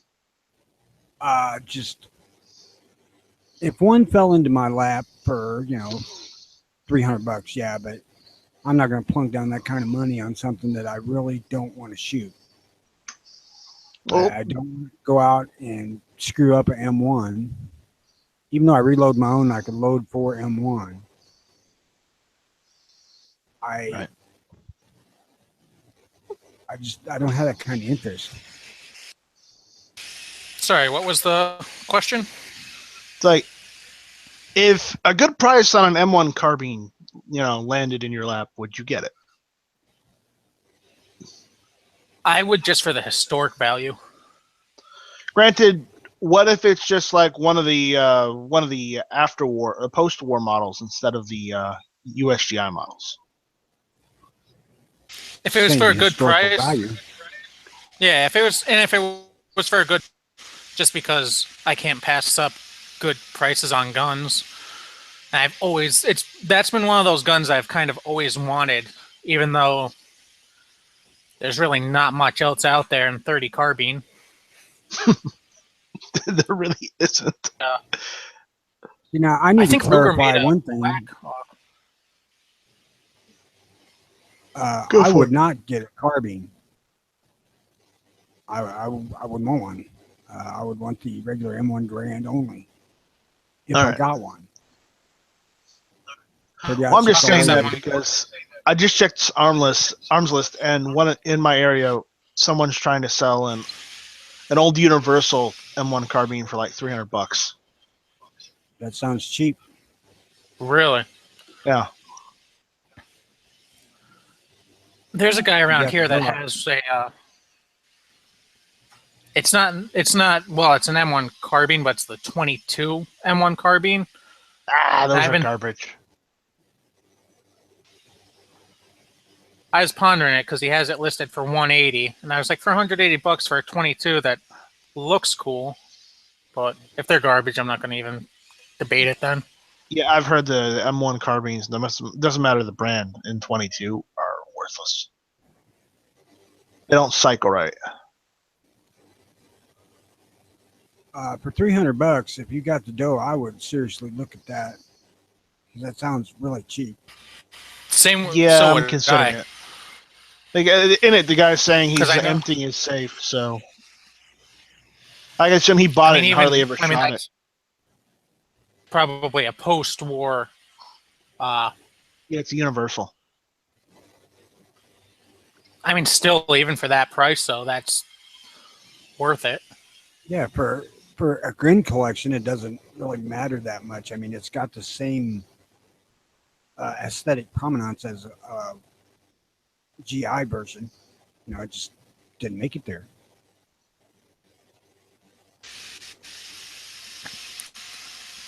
I'm trying to look it up. I think because as we were saying, like nothing else is really chambered in 30 carbine.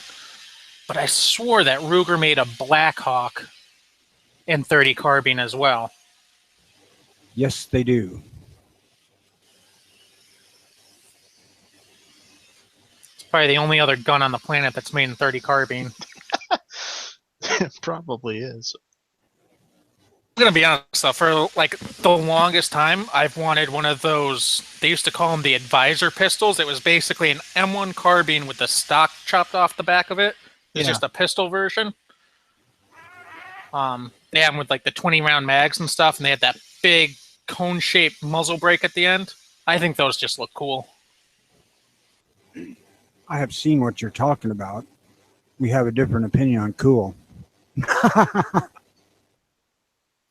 I'm just kidding.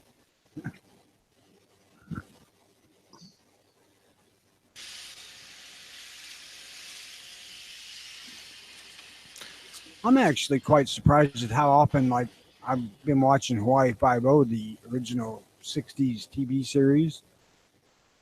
How many, like AK pistol I saw in there and stuff like that was used on TV back then.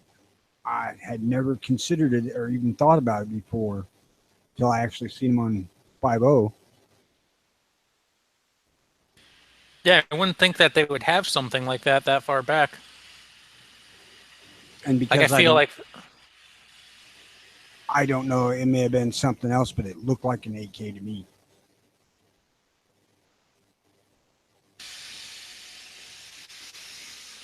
that'll be the next series after we get through the X Files.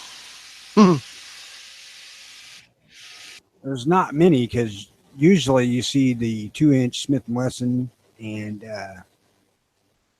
probably guessing M14.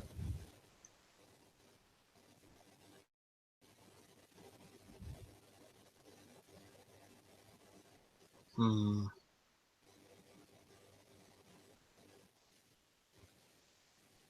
Well, I thought the 14 started out in 30. No, the 14 started out, and it was technically they took the M1 Garand, and it was in 30-06, and they modified it and modified it, and then they just decided, you know what, we need to modernize the 30-06 cartridge, so they made 308, well, 762 by 51 technically, and then we had the M14, which was considerably, well, not considerably, it's reminiscent of the Garand, but it was different than the Garand because it was automatic, and it used a shorter cartridge, but not the bullet wasn't shorter. It was just the cartridge, the brass casing was shorter. I think it was, I want to say it was Thompson back during the war. Actually, I remember I saw it on Forgotten Weapons. I think they made a prototype. They essentially tried to make a Thompson submachine gun in 30 carbine. How'd that work out? It didn't. I mean, I can only imagine how. I was going to say, obviously, that they're not proliferating the country. They didn't work too well.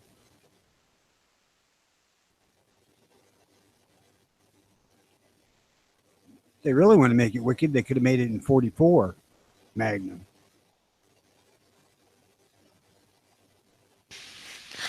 The Thompson's already all over the place once you fire it on full auto. That would just be, I guess it'd be a good anti-aircraft gun. Those are 45 ACP, right? The Thompsons, yeah. Yeah, so you tried to take that thing up to something super hot like 44 Magnum, and yeah, you'd never hold some bitch. You could just mount it to the back of a Jeep. Cordite propulsion.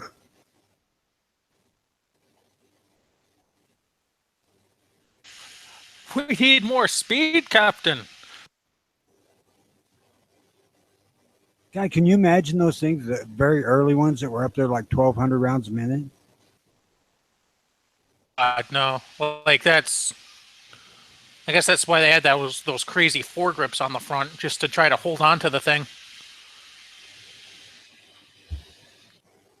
I mean, God, have something that's got that rate of fire with even the ACP round. Man, you'd have to have that sucker bolted to a truck. Oh yeah.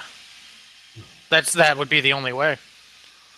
I mean, just alone the originals with that high rate of fire, even in 45. I mean, you have that huge metal bolt and everything just slamming back and forth.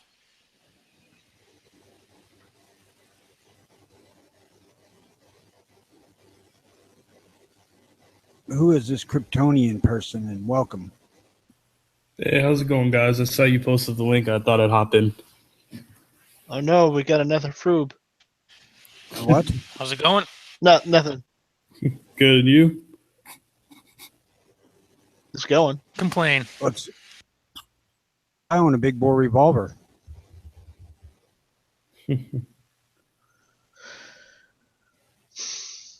Tony, when are Maybe you the going to next post patch is a pictures big of it bore for revolver us? patch. When am I going to quit shaming? When Jimmy buys one? Jimmy bought one yesterday. He bought one. Not Did he? yesterday, but Tuesday. He bought one on Wednesday. What'd he Oh, buy? Tuesday. Tuesday. Taurus 454. Taurus Oh 454. yeah, Tuesday. Tuesday. That's what it That's was. why he ain't online. His old lady's beat the piss out of him. I was saying, coming Actually, up with this excuse that she's sick. He's sitting there just swooning the thing. no, he sold one of his. Not sold. He literally traded one of his AKs for it. God, that was easier shaming him into one than I thought it would be.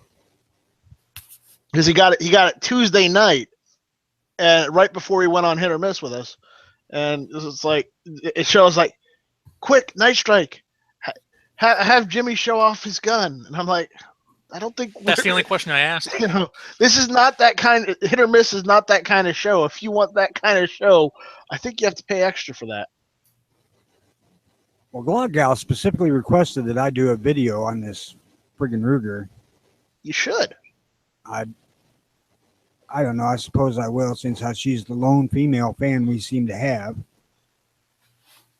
I don't give a That keeps fuck about coming back. God. Lord Right. knows why. Hence the word fan. Yeah. I don't give a fuck about what you guys think. Oh, obviously, we know that. She's the only one that can put up with all the shenanigans.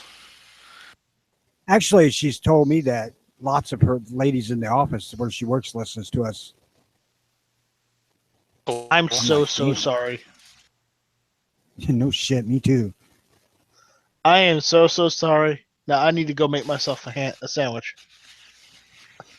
Listen, at certain hours, you can't ask for any more entertainment. You get what you get. Wow. I cannot get over how many people told me how much they like that. Because I'm thinking, man, if it wasn't me on the show, I wouldn't even be here. And they just have to listen to me. It's like, I hate that Night Strike guy.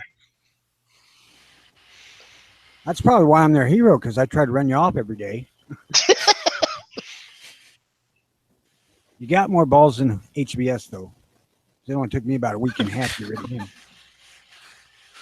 Got more balls? No, I don't just have more balls. I'm more stubborn than he is, too. I'm just kidding. I have nothing against HBS. I wish he would come back, because sometimes I like the argument. No, we all know why you know he left, because we said we'd never have the Tavor as I guess that gun, and that pissed him off.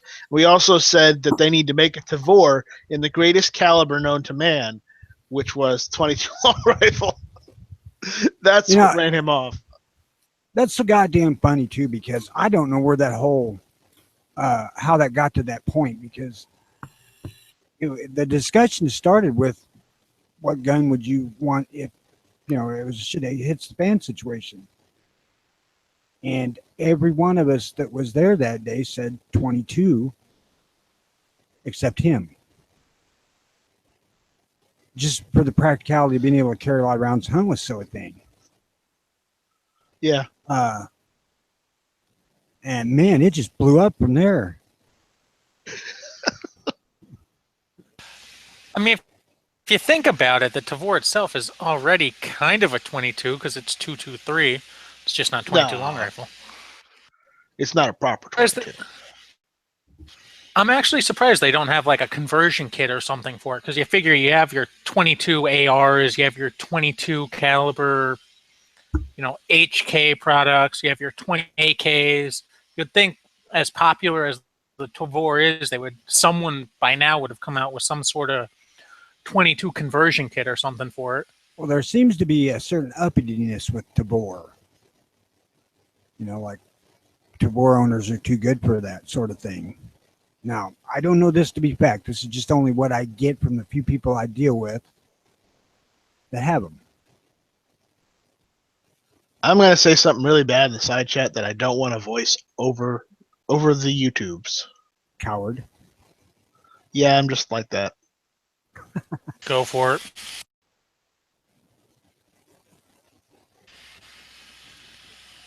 See, myself, I completely want a Tavor just to Cerakote it with little tacos on it, and I can call it the Taco Vor. There, side chat.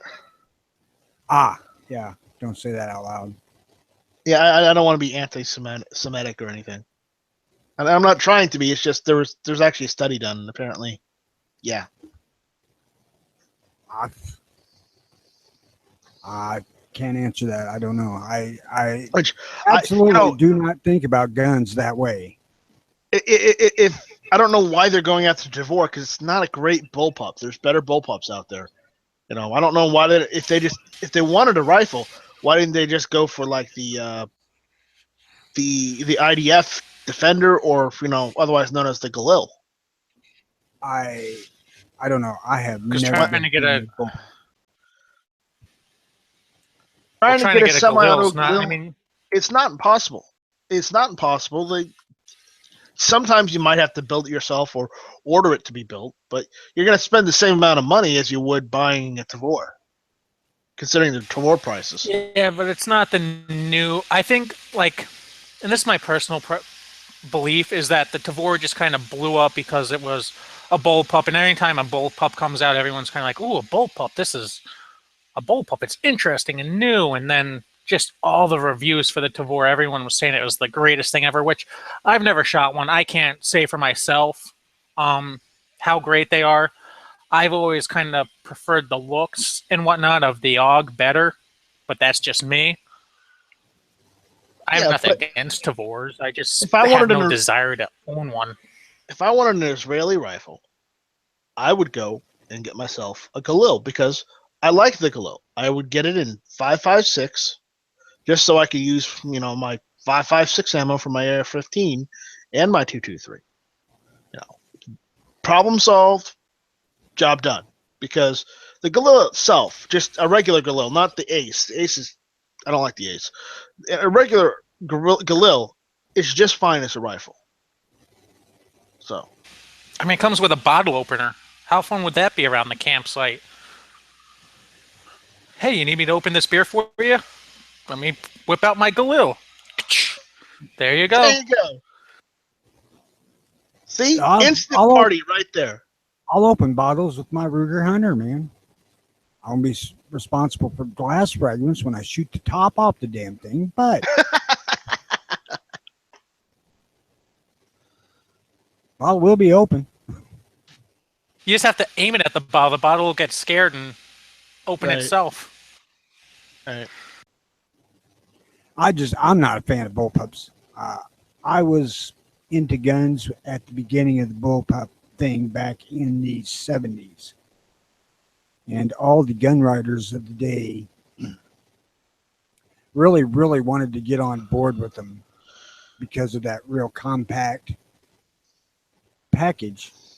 But the triggers, there's no way to make that match a regular rifle trigger. Now, today they may be getting really close, but there's still got to be linkage or something. That's what I say. Like, I have no desire. It's just not that I think they're wrong. And of course, I'm cheap with guns. If someone was like, "Oh, do you want to buy this bullpup for $200?" I'd probably be like, "Okay." I'm not going to go out of my way to buy one. Even the AUG, I think the only reason I ever wanted one was because of Die Hard. I think a lot of guns get sold that way.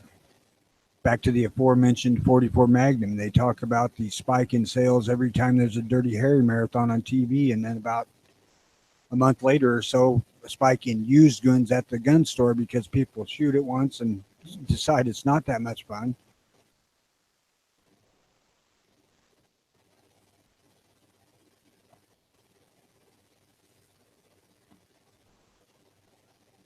And I ain't gonna argue it. This thing isn't what I would call super entertaining to shoot. But it's not what I would consider real uncomfortable either. I mean, I've shot other handguns that were worse, but not many.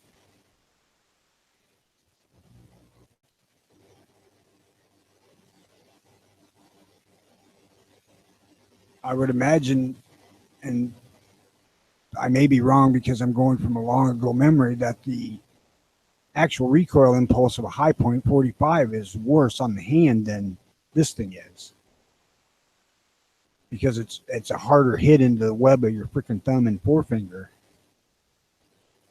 whereas this gun rolls up pretty readily. Yeah, high points have a weird recoil to them. I can't pinpoint. It's just weird. Yeah, it's like getting hit with a freaking stick or something right on the freaking web of your thumb. Yeah, that's pretty much the best. Yeah, that would be the best description I could think of for it. It's just odd. And you shoot a few magazines through one of them and your freaking hand gets sore. Of course, my wrist got sore with this Ruger, but Although I've never tried to shoot a high point sideways, so maybe that's why they do that sideways shooting with high points. I don't know. I don't know. I just figured it We've been was thinking that. practical, tactical to pan across the large group of bad guys with it sideways. The recoil just makes. Yeah, I know. We've been thinking that they're all idiots, but they're just doing it for recoil. I don't know. So if I did that with that freaking Ruger, I would be able to shoot one, and then at a dead 90 degrees it would be the next guy. If I didn't hit myself first. Knock some teeth out or something. I mean, for having a heavy barrel with the full rib on it and 7.5 inch barrel, it still jumps really, really good.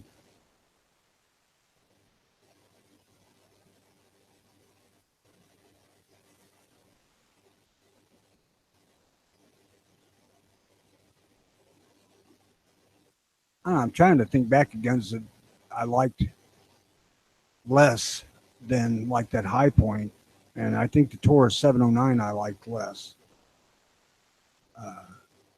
just because I wasn't able to get a solid grip on it like I would like. That's the tiny 9mm, right? Yeah.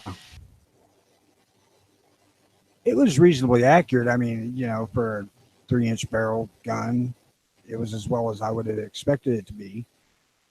But it was hard for me to hang on to it because the grip was so damn short. Plus, it was pretty small in diameter. But the shortness is where I had the problem with it, because I could only get 2 fingers on it. Well, 3 fingers, 2 fingers and the trigger finger. And then it was hard to get my weak hand to support too. That was my problem when I bought my Diamondback, was because at the time I was looking for a small pocket pistol sized semi-auto that I could. At the time I was riding my bike all the time, so my compartment on my bike for storage was pretty small. At the time I didn't pocket carry while I was at work. I would leave it on in my bike or in my car. So I need something for the bike, and I was looking around, and they had that small 380 Taurus, the TCP or whatever I think it's called. But I could only get a couple fingers on there, and because it had the flush fit magazine. It just right. The Diamondback I can get with their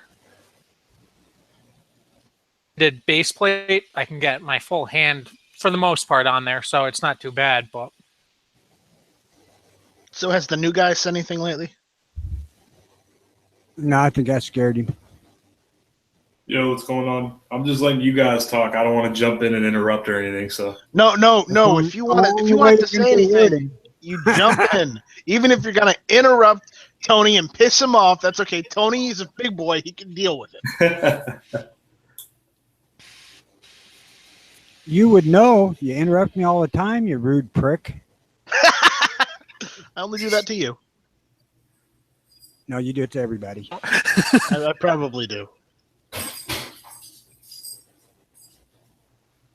But jump in any time, man. I don't mind being interrupted. I had nothing to really say about the Devore because I've had limited experience with them. So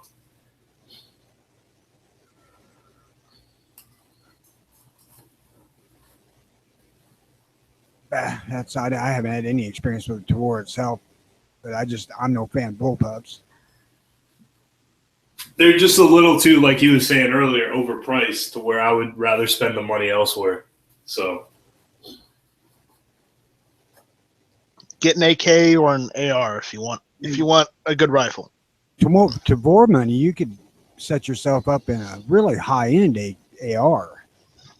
Hell, you can get an AK and an AR if you get the entry-level ones for the price of a Tavor. Not kidding. But I ain't going to bash on Tavors anymore. I don't care one way or another, to be honest. They're at least still not an F2000.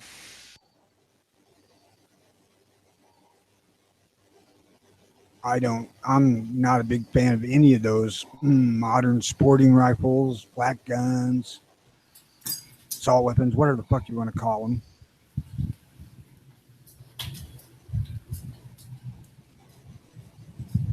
Now the one bullpup I think I would buy if I could get it for a good enough price, and I will probably never find it for what I consider a good price, is one of the Walther WA2000s, because I think only a little over 100 were imported to the U.S. and they're worth way too much money. But that I would buy just because it's cool and rare. But outside of that,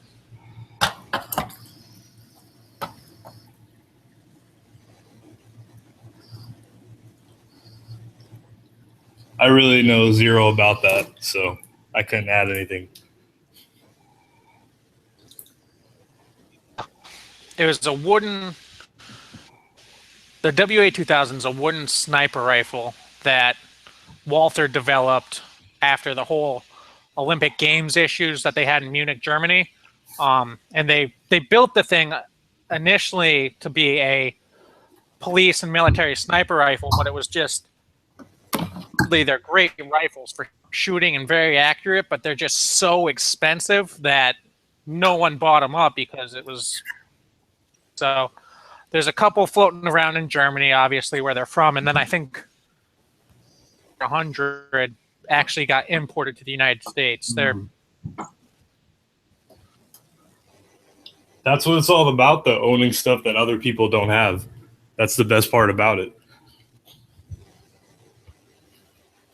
Oh, I agree. I'll be right back. I got to make some coffee. All right. Good luck. The mail real quick. I'll be right back in 2 minutes.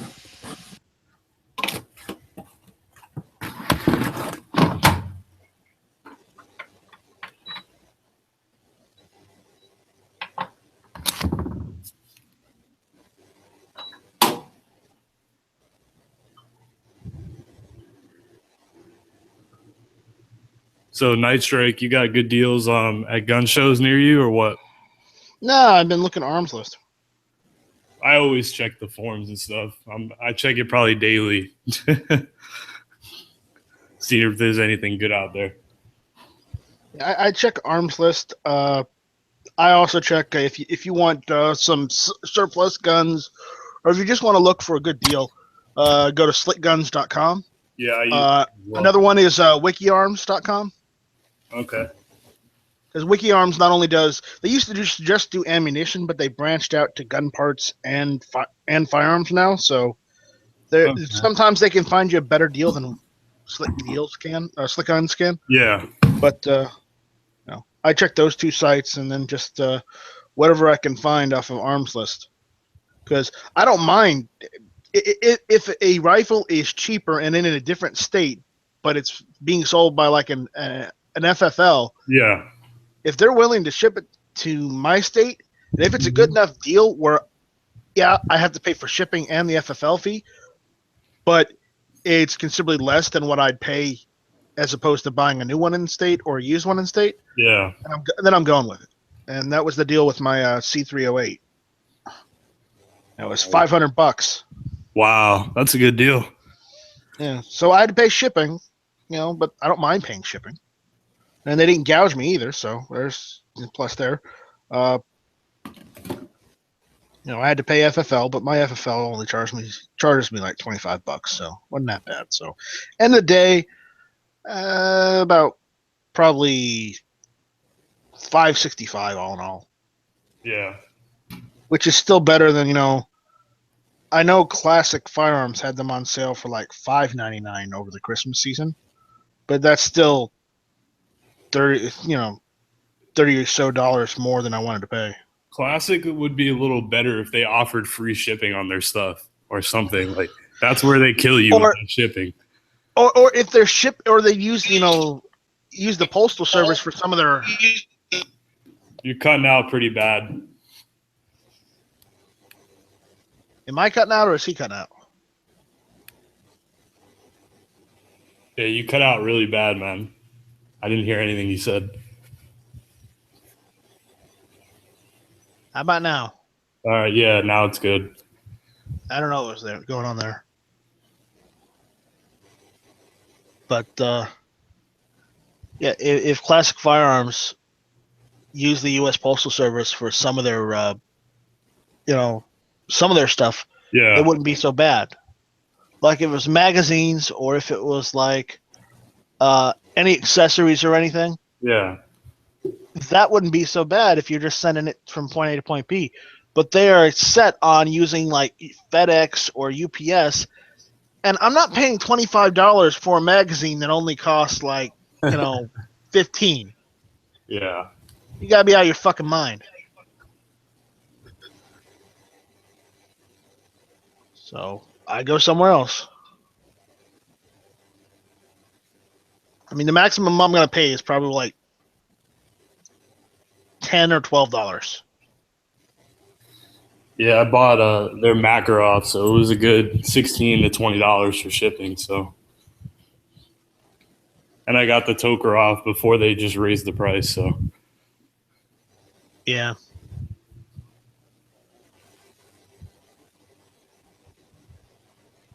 J&G sales too, though. It seems like all the surplus websites want to charge for shipping. I guess because they probably don't make as much money. Some of the bulk retailers online. So Yeah, they think, and plus they think they're already giving you a good deal when you're looking at J&G sales for like an SKS from Yugoslavia yeah, at $400. Yeah, that's a good deal maybe to you, but yeah, I bought a military surplus SKS CNR for $150 in April of 15. So that's a good deal. yeah. That's a good deal. 400 is not a deal. 400 is let me rip you off while telling you it's a good deal. Well, same thing with Nagant revolvers nowadays. So Well, it's because we can't get a lot of some of this stuff we can't get in the country anymore because of the bans, and our legislators haven't fixed it yet, and our president hasn't rescinded some of those executive orders he said he was going to rescind. Trump's fucking slumping off on guns. he doesn't want to make the unpopular decision, especially what's going on with Russia and all that. So he can't just say, Well, right, yeah, I get that because Russia's such a hot button topic. He can't hardly undo that right now. Yeah. Even though that's the only one I really care about, that and the re-import of all the war surplus stuff sitting out there in bars overseas. Or how about rescind 1911 the restrictions on imported firearms, not necessarily from Russia, but just from any other country, like the whole single stack magazine bullshit, the featureless bullshit, that kind of stuff. Just rescind that. That's all I care about.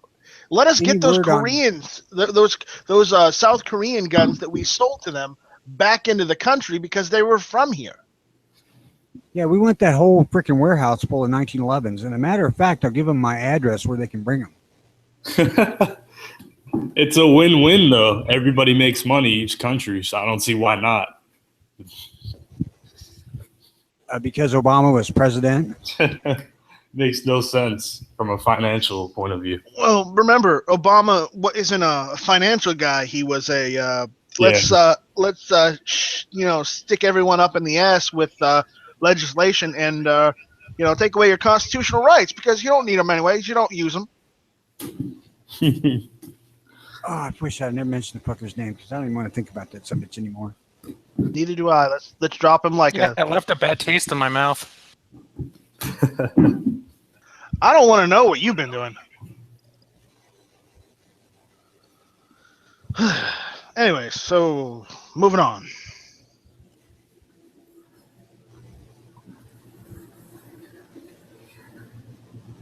Well, moving on, maybe. I'm trying to get my tablet to light up. So. Why? Well, to actually get on my webcam and show the guns instead of just talking about them. Think your camera can do that? I don't know why not. It's done it before. Hmm. Well, I ain't showed no guns, but showed my old ass without breaking it, so I'm sure a gun's fine. All right then. Providing I can remember all my freaking information.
Oh yeah, it's gonna be a bit. I have to. God damn it. What's wrong? The crack, I'm putting my Spanish Mauser back together, and the crack that I thought was fixed, as soon as I tightened down, because it's on the top handguard by the. Yeah, as soon as I tightened it down, split again. Okay. Okay. Here's what you do. Take it off. Take it off, and it's the wood that's cracking, correct? Yes. All right. Basically, you're gonna have to go and get some Arca glass, and literally just see if you can wedge open the crack. And I know you don't like to hear this because you're gonna have to wedge it open a little bit. You're gonna have to wedge it open, start putting some Arca glass in there, and in the crack. And then what you do is take whatever you're using to wedge it open out, and then put a clamp down on it, and wipe the excess the excess epoxy, because basically that'll fix your problem. That's what you have to do with wood stocks. You have to use Arca glass if you want a glass bed, or you're trying to fix a crack or a broken piece. Use Arca glass, which is a form of epoxy. I will do that. And that should fix it. Now, if it happens again, and it happens in another place, you'll have to continue to do that in the affected area. But that's what I would recommend using as far as fixing a crack in a stock. As long as it's just a small piece that's cracking off, or and not like straight down the middle. Because if straight down the middle, yeah, you can do it. It might happen again, but you can just keep doing it, and that should fix it. But it'll look like shit. Which is why I say when you're done filling in the affected area with epoxy, tighten it down and wipe the excess stuff off so it looks good instead of looking like shit. Because it'll look like shit if you don't wipe it off. Will do.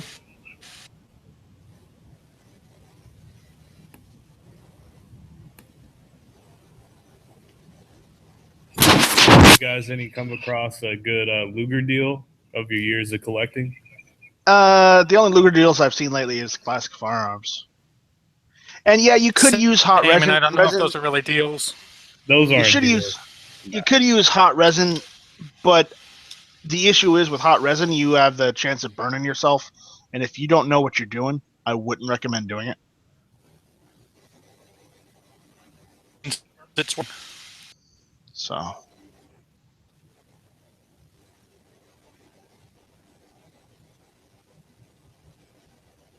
Yeah, you're talking about the Swiss Lugers they were talking about. Yeah, Those are the only Lugers I've seen that have been available.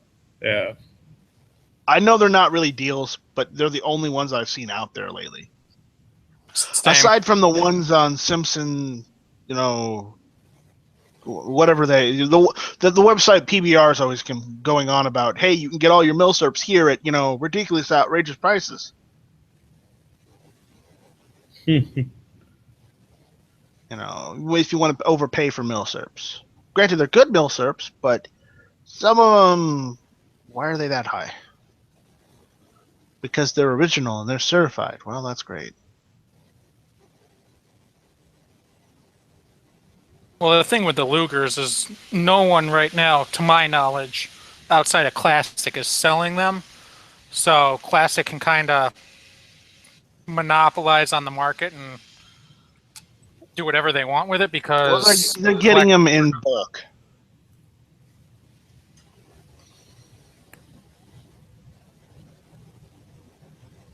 Yeah, and the K98s. Well, what did you think of those prices? I don't think they're very good. Yeah.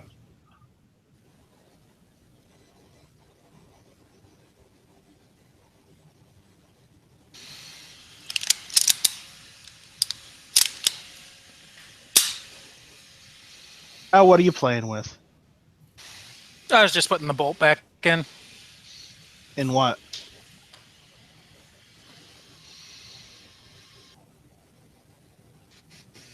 It's taken me days to get this thing going because all the metal that I wanted to... I cleaned it up, but it was still kind of... like there's nooks and crannies I couldn't get into. So I brought it up today and threw it in a pot and boiled the rest of the crap out of it. But doing that when the lady's home is not... She'll yell at you. Yeah, I did that with the Mosin I got from Southern Ohio. Like, the Mosin itself came in immaculate condition. I barely had to wipe it down. There's no Cosmoline or anything on it. It was actually really clean. But then they sent the accessories and everything with it. And they were all in Cosmoline. All in Cosmoline. So last Saturday I brought it up and started cleaning it, and she had a shit fit. Als, what is that crap? Babe, blame the Russians.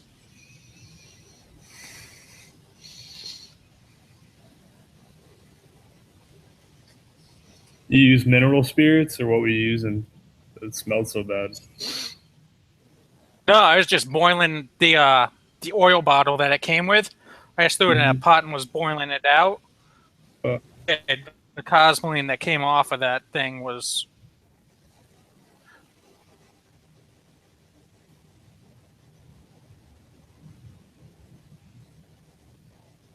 It smelled a little bit. It didn't smell that bad, but she overreacts a lot, so... Yeah. Yeah. You could also just use Angry on that wood. You could also just use regular wood glue if you need to. If you don't want to go out and get epoxy or Arcaglass. Arcaglass is a better. It's a specialized version of glass and epoxy, which you normally use it for glass bedding, but I've seen it works great when repairing cracks in wood stocks. So. Yeah, I have wood glue. I use that. I have some Harambe glue sitting around too that I thought about using. Harambe glue. Gorilla Glue. Yeah, we know that's The official spokesperson now. I glued a guitar neck back on with Gorilla Glue. That shit holds. That stuff's strong. The first time I ever used it, I was using it on just like some wood project, and this is when I was younger and not as bright as I am now. And I spilled some on my shirt, and I was like, it's glue. Like, I can just wash it off. So I chucked it in the washing machine. I took that thing out of the washing machine, and it was just, my shirt had turned into a ball of concrete. I'm just happy it didn't break the washing machine. And then, of course, I read the bottle. I'm like, what the hell happened? I read the bottle. It's like, add water for extra effectiveness. I'm like, shit. That's where people Forehand. screw up. Well, you're gonna have to get a new T-shirt. Yeah, that was crap. That was probably like 15 years ago. Yeah.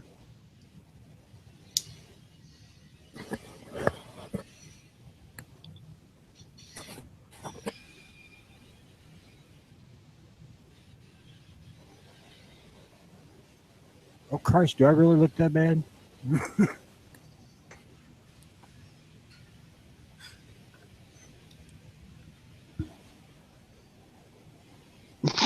No, you do not look like Stan Lee. You're not that bad off.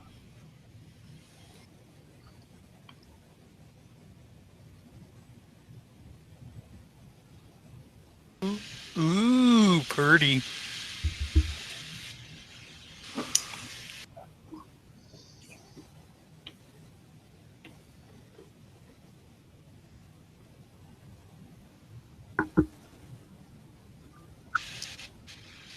God damn it, that's beautiful. Wait, let me see. Ooh, that is nice. Just a nice color. You never can tell when a deer might walk up to my garage. Or bear.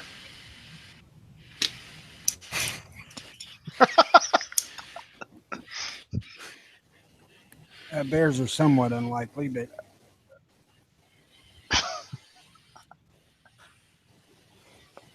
Well, you are in Illinois, so it just depends on how long it's been since the liberals had a shave. Stop. Oh, God. Admit it, that's funny. I haven't had shave for days, so Anyways, by the way, in the side chat, Angry, that stuff works the best. All right, I'll have to take a look at it. I'm going to have to pick some up anyways, just because I guarantee this won't be the only surplus gun for a while, so add it to my collection of chemicals and everything else.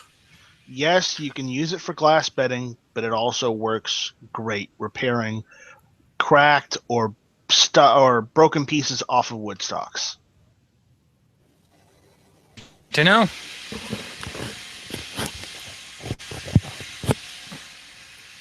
That's what I use.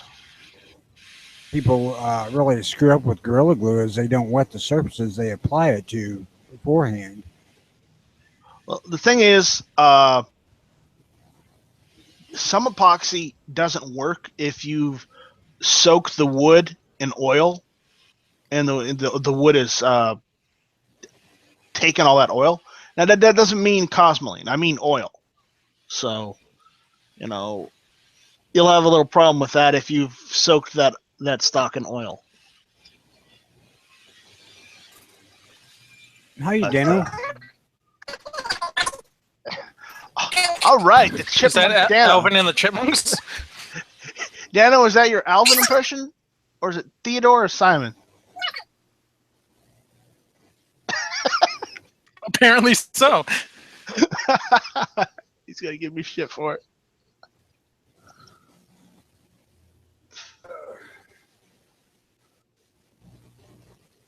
Any better? Much. You don't sound like a chipmunk. It's my CIA, NSA approved webcam. You mean microphone? Well, and camera. So They want both. They're going all out with this. When it's CIA approved, all possible data is going directly to nothing but the highest possible sources, and you're getting nothing but the best stuff too, because they wouldn't tolerate crap. So if it's CIA approved, you're going to get a good audio visual connection. by the way, on Numric's auction site, they now have a U.S. military Colt 1874 Gatling gun barrel, 4570. If you want to bid on one. How much are they? Right now, starting bid is $99. How long has it been going? I don't know. They just started. I just got an email for it. Oh, okay. You need 6 or 8 of them. Yeah. Gatling gun seems kind of a pointless thing if you only got one barrel. I know, right? Now, if it was the set of barrels, including the connecting discs, that would be something. Well, maybe it's more geared towards people who like to make reproductions. That's an interesting point because then you could certainly take, as long as you have an original barrel, you have all the dimensionally everything that you need to make a reproduction, historical reenactment type piece. And you can make. Here's the thing: you could do some of the parts of the Gatling gun. You could use. I know some of you might not agree, but depending on how you go about it, like you could technically make some of the parts out of aluminum. Well, I'm sure. Maybe some of the cranking parts might be all right. But you also don't have to use brass. You could just use stainless steel instead. Mm-hmm. And have the same effect. Granted, you want the outside to look like brass, so you might want to brass plate it or something, but it's not hard.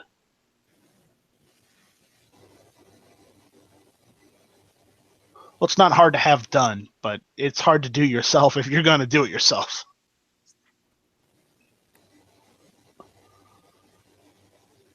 Correct myself before people just go after me in the chat. If you're using stainless and aluminum on it, you might as well grab yourself a little lawnmower transmission, put it on there backwards, and make it crank at about a 5-to-1 rate. No, because then that would be illegal. No, it wouldn't. Yeah, it would. Still hand cranked.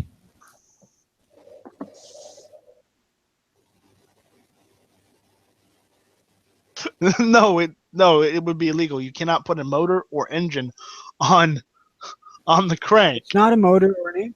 It's a transmission, basically a gear reduction used in reverse, which is making it turn faster, but it's still cranked by hand. Well, that would all depend on the timing. I think I had that at the restaurant last week. I had some timing. And You guys ever had that? I think it's chicken and pork. Timing. Not what I meant remotely, but very funny, Dano. I don't go to restaurants. Anymore.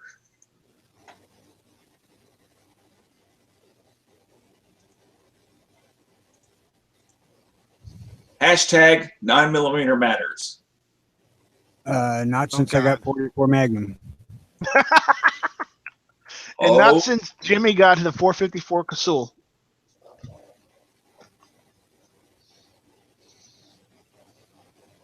Well, we haven't heard from Jimmy, so we don't know what he's done. We know what he's done. He got a gun. His wife beat the shit out of him. Yep.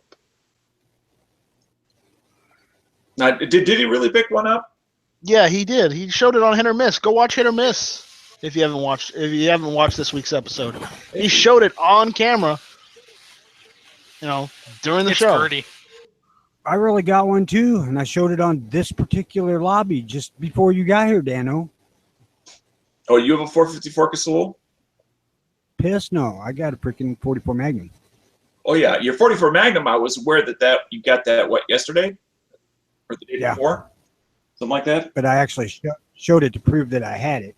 Oh, well. I mean, if we have to start showing each other because we don't believe each other, then we need to go somewhere else. It wasn't because nobody believed me. It was just because I needed a reason to show it. Oh, okay. That's different.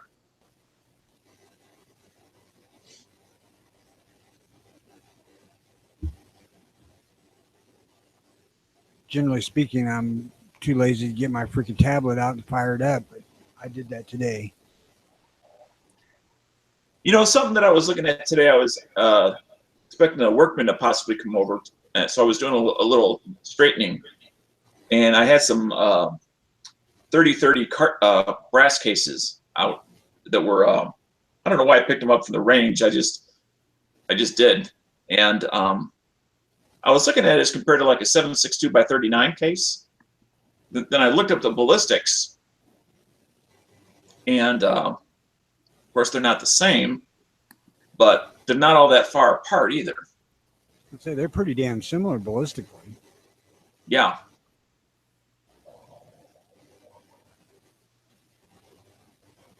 Because when I first saw the case, it's like, boy, that thing got to be have a lot more energy than these mid-caliber stuff ones. And so I looked up, I forget if ballistics.com or whatever it is, where it has nothing but, ballistic data by caliber, bullet weight, manufacturer of cartridges. Yeah, I get what you're talking about. I don't know the specific place. But the thing with the 3030 is it's Sammy's setup is for old guns too, so it can be a lot more than ballistics say it is.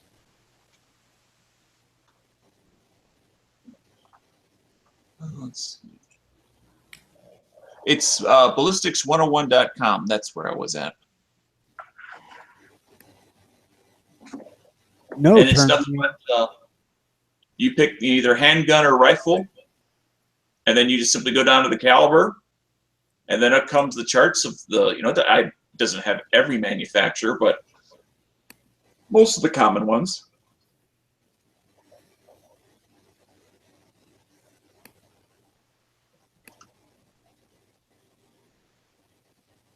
I experimented with 3030 a long time ago, and you can do some interesting stuff with them, like even in a Winchester, but you can't load spire bullets in a magazine. Mm-hmm. So, I was experimenting with 110 grain spires, and the gun liked them really well. But you effectively made yourself a two-shot gun. I mean, one in the magazine, one in the chamber. Right.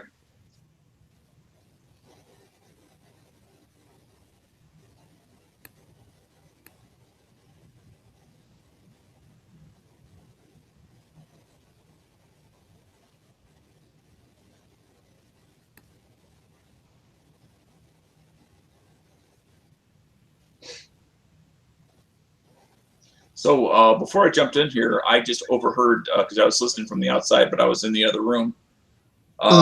Somebody was working on the rifle or something today. Who is it, and what are they working on? Angry, what are you working on?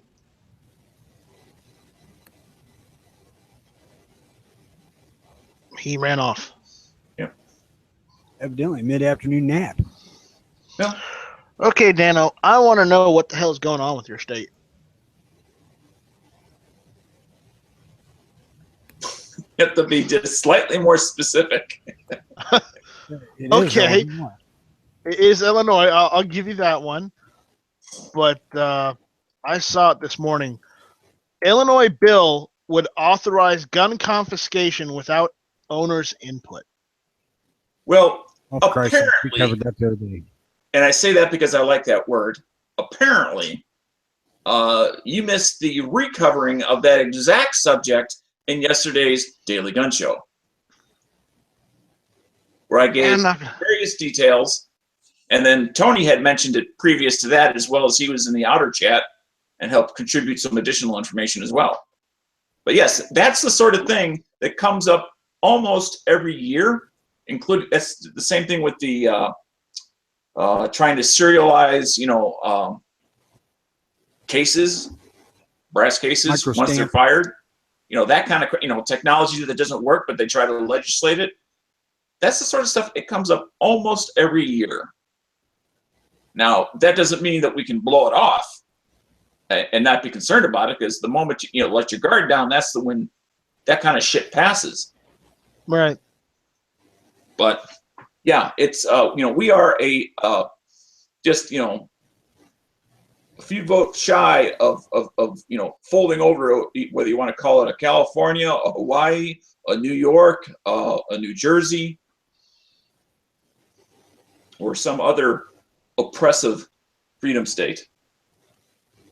Thank That God at sucks. the moment we have Browner in governor's seat, so hopefully he would veto any of that shit, being supposedly a Republican.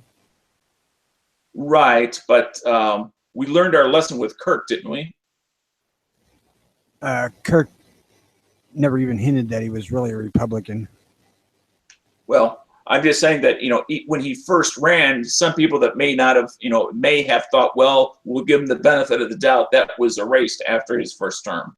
Unfortunately, he served several terms, and of course now he's out, replaced by a Democrat, which is really just like Kirk, just by another name. It's a female. Actually, she got a better grade than he did from NRA.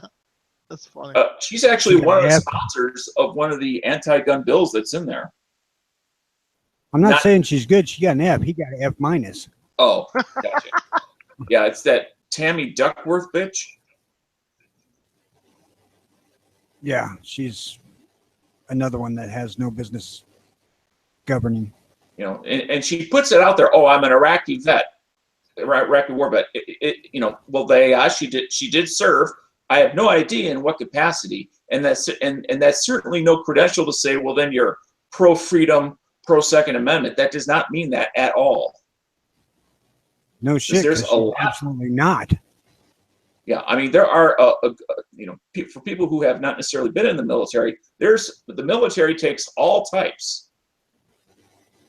I mean, and even people who have been in there a while don't necessarily come out freedom-loving individuals. They're all, some of them come out, all pro big government. Remember, Yeah. just as the movie Starship Troopers defines, they need more meat for the grinder, and that's what the military is. Yeah, and big government creates big military, and that's the system, and that's why a lot of people, that they tend to get a lot of liberals in the military, is because that supports one system, feeds and is fed by the other.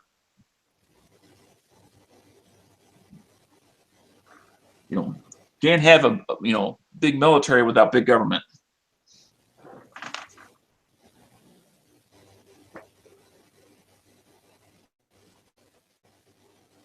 Well, I don't know. Yep. Conservatives tend to like.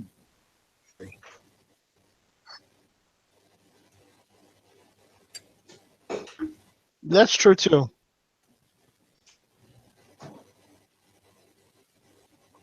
But I would argue that the liberals like big militaries, because from what I've seen with the last liberal that was in office, he wasn't so much big military.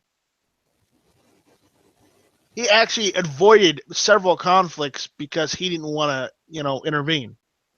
Probably would have fixed a lot of fucking problems, but no, he decided not to. And we're not going to say his name. We're not going to say his name, though, because we already talked about that. He did not want his name associated with the war. It's that freaking simple. Yeah, well. That lasted 5 minutes.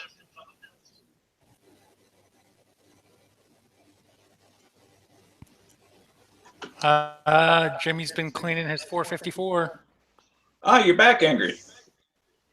Yeah, I'm back. I had to let the dogs out. Who I let the dogs out? Woo, woo. Sorry. no, Eddie's moment. that was I was back in the audio That was clip. perfect. So Angry, what I missed part you were talking about. You were working on a rifle today. Yeah, I'm finishing up cleaning up my Spanish Mauser. I got it a couple weeks ago, stripped it down, cleaned it, and been I just got sanded and stained Thursday night, and have been applying stain to it, and then now today I just kind of put it back together and boiled linseed oil on it, so it'll be good to go by the end of today. Cool. What are you aiming to do restoration wise? Are you trying to make it original or are you trying to make a useful gun out of it? Pretty much make it original. I mean, I haven't gone out and shot it yet. I have the when I bought it, I got the 7.62 by 51. I bought some rounds for it, so eventually I'm gonna get out and actually shoot it. But it's just a collectible, really. I bought on my CNR license, so I can't really modify it because with the CNR license, you're supposed to keep them originally how they were. Well, that is So- if you are allowed to repair them if they are broken, right? Yeah, Right, I can repair it. Absolutely, I can repair it, but I can't like go and drill and tap and put a new scope on it or Oh no, don't do that. sporterize it or anything like that. I wouldn't, but You can't sporterize it. I damn near bought a Mauser yesterday in 30-06. Now I'm And curious. What's the reason that if I had it, why would I not be allowed to sporterize it? He bought it on his CNR license. Okay. yeah, if you buy something on your CNR license, you have to keep it. Basically, you can repair it, but you have to essentially keep it damn near stock as how it was created. Like my first CNR gun I bought was my SKS. Added to that was a Chinese manufactured sling, because it didn't come with a sling. So Okay, a rather than sling be- threw it on there. let me see if I understand this correctly. So rather than being like, let's say I buy it as an individual and it goes to me, just it doesn't necessarily go to you, Angry American. It goes to the on paper, the company or whatever you created that is the CNR. No, as a CNR, you don't have to create a company. Yeah, you don't have to create a Okay. company, so it does go to me still. I just can't. Like the tricky thing about the CNRs is, as a collector, I can buy as many CNR guns as I want. I can do whatever. I can get them shipped straight. They ship straight to my house. If I'm like, I couldn't take my SKS and throw it at Tapco stock and kit it all out. That would break my CNR. You have to keep The it a CNR. collectible relic. Yeah, Dano, CNR means you buy antiques. It's basically an antique license for Right. guns. I understand that. But I guess I'm not understanding why you can't once you have it, unless it's no longer like as a traditional gun dealer, which you're not. They He's not bring a it. dealer. I understand that. I was trying to draw an analogy. I didn't say it was a one-to-one. Because the second Go ahead. you break it to where it's no longer its original configuration, it's no longer considered a curio and relic, so thus it breaks the license. That's essentially Same how it was explained to me. Okay. same so, idea as cutting off the barrel of a rifle to turn it into a short barrel rifle. You can't do that. So, with the exception of Exactly. saving shipping costs, why would you want to do that so that you're limited as far as your options to do with your property as you choose? I did it solely because I enjoy historic firearms, and I mean, either way, I would have to pay for shipping. But in Pennsylvania, for instance, even though I have a CCW purchase, I have to pay a transfer fee on. So the CNR license is only $30, and it's good for 3 years. Out of the 5 firearms I've purchased, me to have those transferred to me. Like if I got them shipped to my FFL and then transferred them, it's $125. Probably the 200 range. Just So the is that transfers most of that where I going- paid $30 and they come. Is most of that money going to your state? The It's costing transfers, no, $125 to transfer?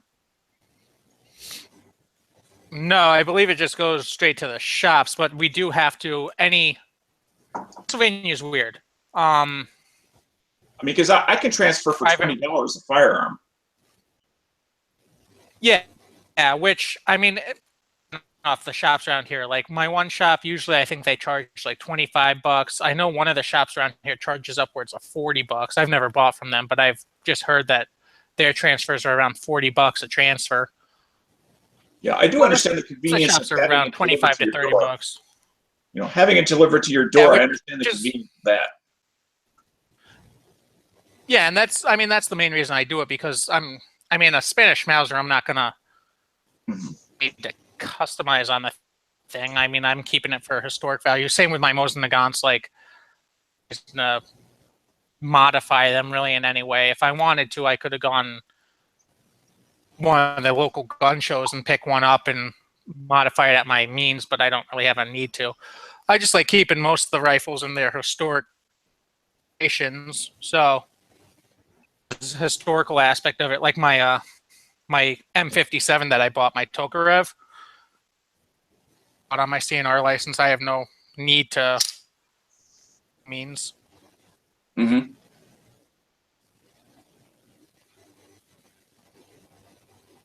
So, do you still sometimes buy things that you don't necessarily buy under your CNR, that you buy as an individual rather than under CNR? Oh, yeah. Or do you do everything under your CNR?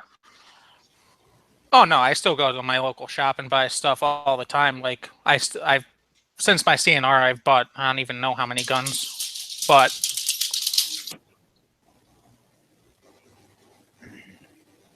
my AR and stuff. Since I've had my CNR, I've bought a couple handguns. I've bought. Trying to think what else I've bought. So, do you carry your Tokarev? Oh no, I could if I wanted to, but I don't have a prop. It came with a holster, but it's one of those old military flap holsters that has the spare mag Right. in it, and unless I want to wear my, unless I want to go and pick out a Russian commie uniform and wear it around town, it just wouldn't fit. Not that I wouldn't. I mean, it's a fun gun. I love the. Come on, that love uniform the- is half the fun. Especially today. I mean, I don't mind the 7.62 by 25 Tokarev round. It's a potent little round. Yeah, I mean that's why. Although mechanically, not mechanically, that's not the right word. The gun may have a lot of wear because it is an older gun, because it's just of when it was made. It's a very powerful round. That's why I'm I getting asked that excited question. because I've read that because with the CNR license, you can do, I mean, I'm sure you guys know, it's anything over 50 years old, as long as it doesn't violate NFA. And as well as there's a list when you get your CNR license, aren't 50 years old, but you can get on a CNR license. Like a CZ82, I could get on a CNR license because it's considered a curio. I'm excited because I know there's some civilian ARs that are now starting to, they're reaching that 50-year limit. So that'll be open because that would be fun to have.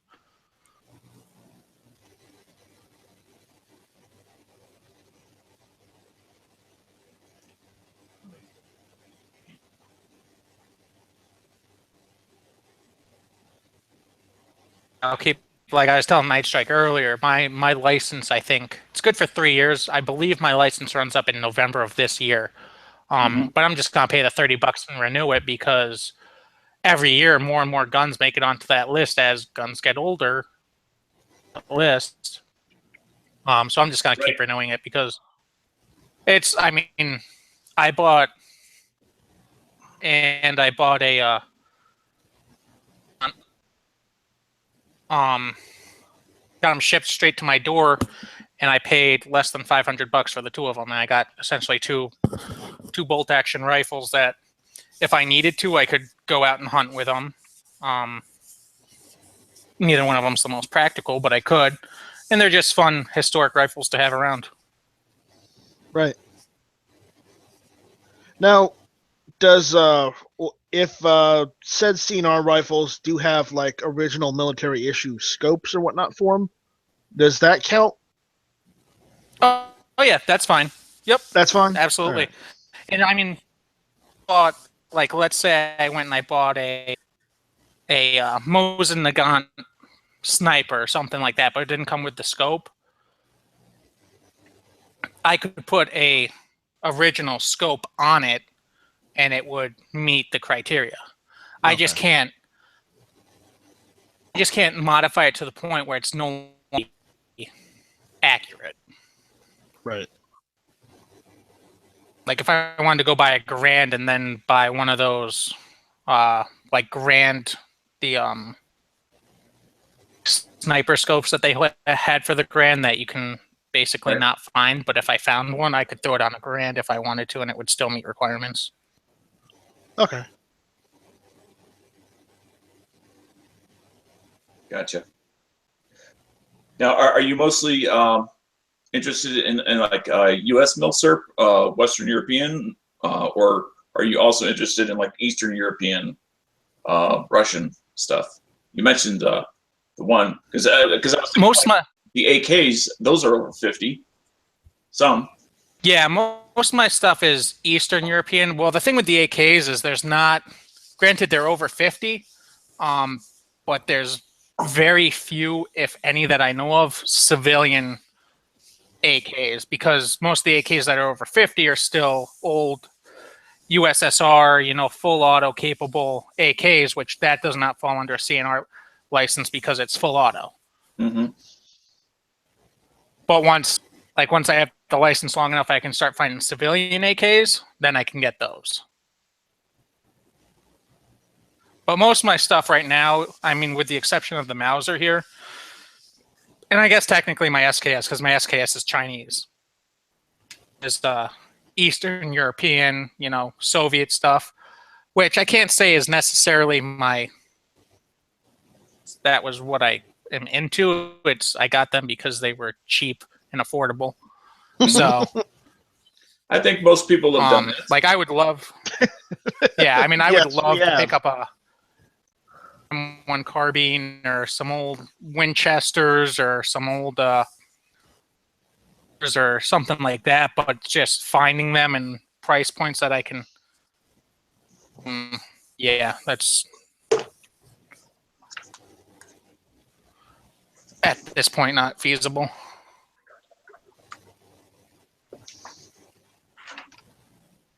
Yeah, I honestly think that most guns I buy, I look at the value. This Ruger is the first gun I bought that price really didn't matter. You were going big or going home. Not necessarily big, but I was going to get what I wanted. I wasn't going to settle, period. That's good. That's going big.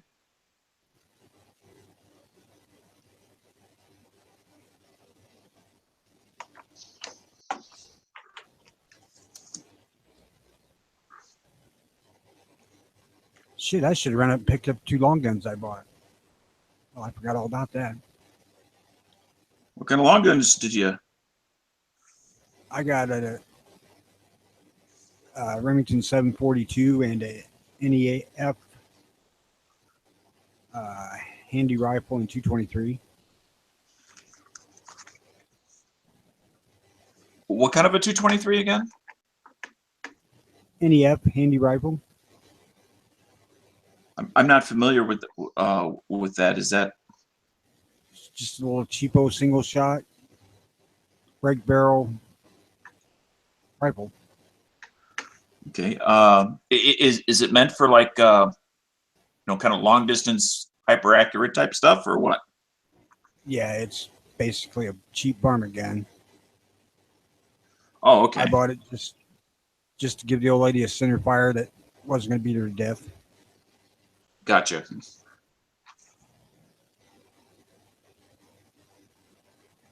And then the grandkids could shoot it too. Hmm. And hell, I may go coyote hunting with it. I don't know. It depends on how good it is. They usually are pretty good.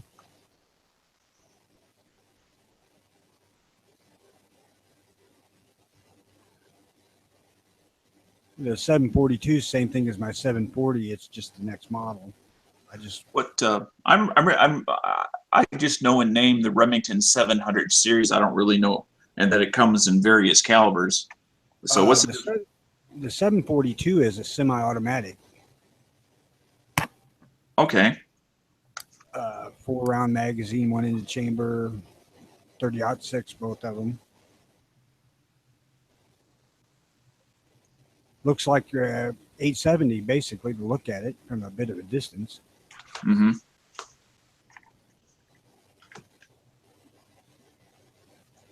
I figured I don't want one of the modern sporting versions of semi-auto rifle. I'd buy something I liked.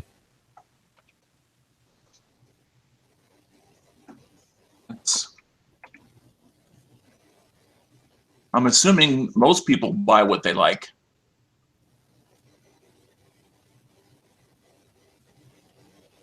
I'm more of a traditional hunting gun guy, so that's what I wanted. I mean, I don't know why somebody would buy a gun that they did not like. That would not. But it's a gun.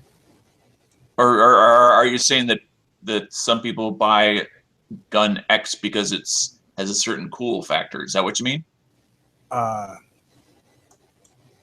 think that's probably far more common than people care to admit. Okay.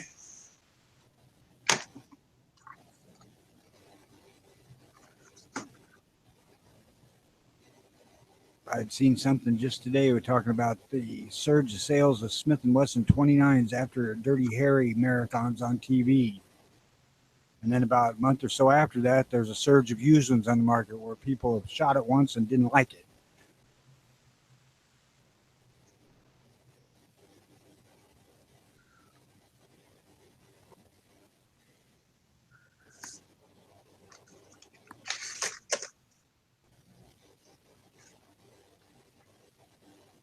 I was actually afraid that could be a possibility with this Ruger because I had to buy it before I could try it. Well, had you never shot a 44 before? If I had, it's been 30 years. No. I mean, I've never shot one. But 144 is not the same as the next one either. I mean, this Ruger is a heavy son of a bitch, so recoil is not like it would be on a 4-inch Smith & Wesson 29. Right.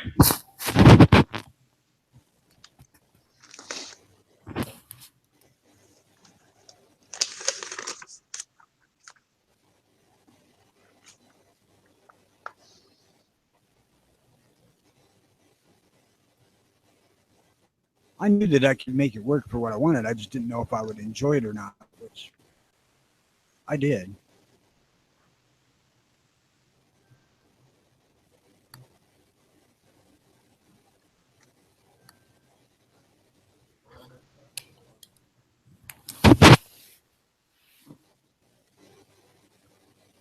I would not want to spend my whole day at the range with a whole freaking bunch of full house loaded 44 Magnums with it, though. I can tell you that. 24 was more than enough.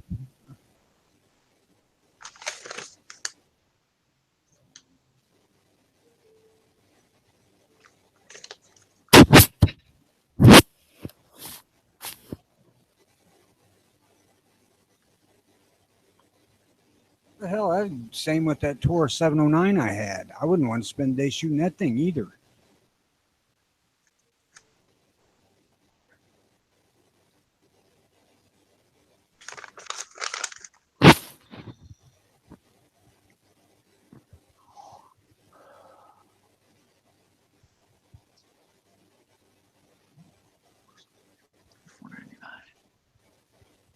You wouldn't want to shoot 100 rounds of BMG. I don't want to shoot one.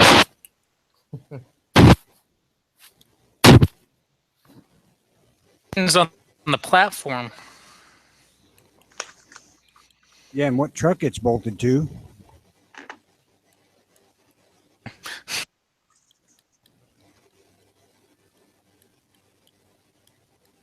mean, after talking to Sean about shooting his 500 Smith & Wesson and getting a bloody nose, I don't even want to try one of those. Now that I had not heard. Just from the freaking pressure. Now, was it the 500 Magnum that he had the encounter with the bear with? And was that at the same time, or was that a different time? Different I'm time. assuming it was a different time, but same gun. And you also forgot the fact that he said it was the first time he was ever firing it. Okay. Because the first time you shoot any new caliber, especially something larger, that is a realistic potential that can happen to anybody. Yeah, shooting it was the first time, for the first time ever, he got a nosebleed. And the bear was another time down the road.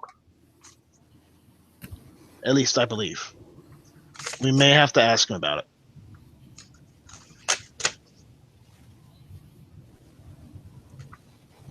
But he didn't hit himself with it. It was just the pressure of the muzzle blast.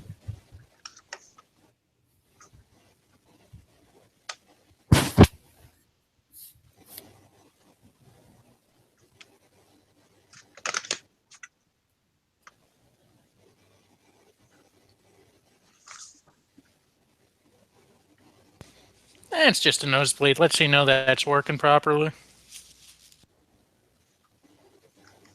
Well, that I kind of think was his viewpoint on it.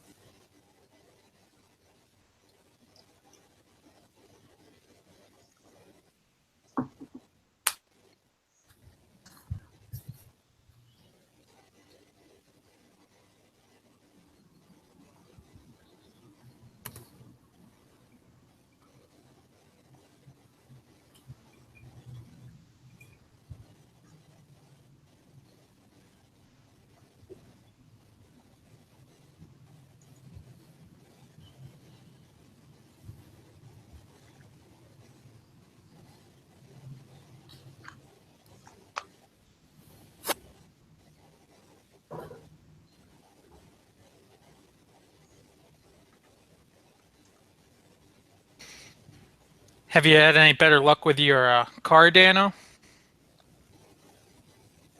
I have not gone for session number 2 yet. I was waiting for, which actually just came in the mail today, but I was waiting for the internal base plate, a replacement to come in the mail, because when I was having a problem with one of the magazines, and when because I took both the magazines apart, I saw that one of the springs was in backwards. Because I was going to only get 7 rounds in one magazine and 8 rounds in the other. These are 2 extra magazines that I had purchased. So since I don't have a whole lot of magazines for it, I wanted to wait until I had all the mag that came with it and then the 2 extras I bought, so that I could load all 3 at the time before I go back to the range again. Anyway, it just came in the mail today. Because when I was going to put the one back together, it slipped out of my hand, and of course the spring shot about halfway out of the magazine, but that little internal base plate, little tiny little thing, just like Glocks have, went flying somewhere, and I have yet to find it to this day. So I went online and actually, I didn't go to Car. I went to a place that actually does 3D printing, is selling them, which I thought was pretty cool, pretty unusual. You'll find it Well, now. maybe not cool, but Yeah, I was as going far to as say, as soon as you order a new one, you'll find it. well, I just got it today, so maybe it'll due to show up by tomorrow. But I tore apart my couch. I looked at pull out all the cushions, turned furniture upside down. Could not find that sucker.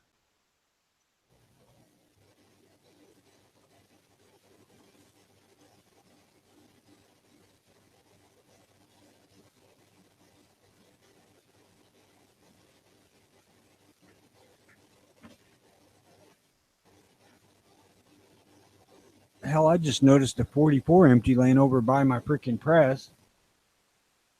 Must have dropped it yesterday when I was cleaning and decapping some.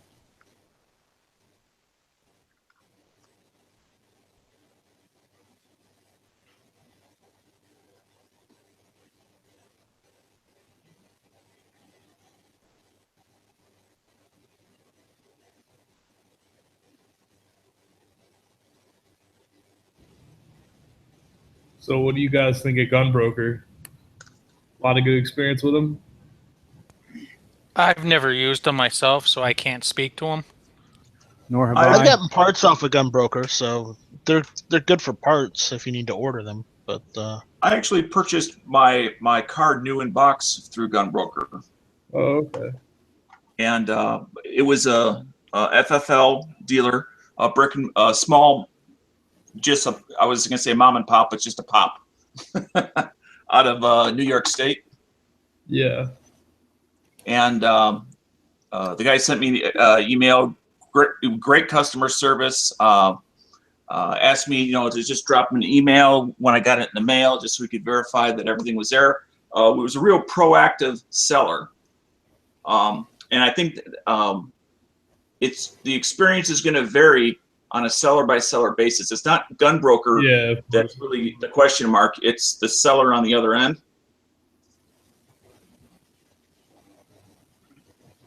And so I think, going into the reviews of the person who's selling it, Yeah. and how many deals have they done? What have their user reviews like in regards to customer service? Even if something didn't go right, how did they react to it? Yeah. Most of the dealers I see, though, have pretty positive reviews, like nothing too bad. Right. I mean, if you're going to do it long enough, sooner or later, something's going to go wrong with shipping, or it's not going to be what the customer expected because maybe the customer wasn't paying attention to what fair condition means. Yeah. All those little think something's going to happen. So I don't expect gold stars all the time. That there's going to be some people that are not happy with them. But what's the vast majority of people think? Yeah. Exactly. It's fair, fair, reasonable place to go, or not. That's all I'm really looking for. Either don't go there, or sure.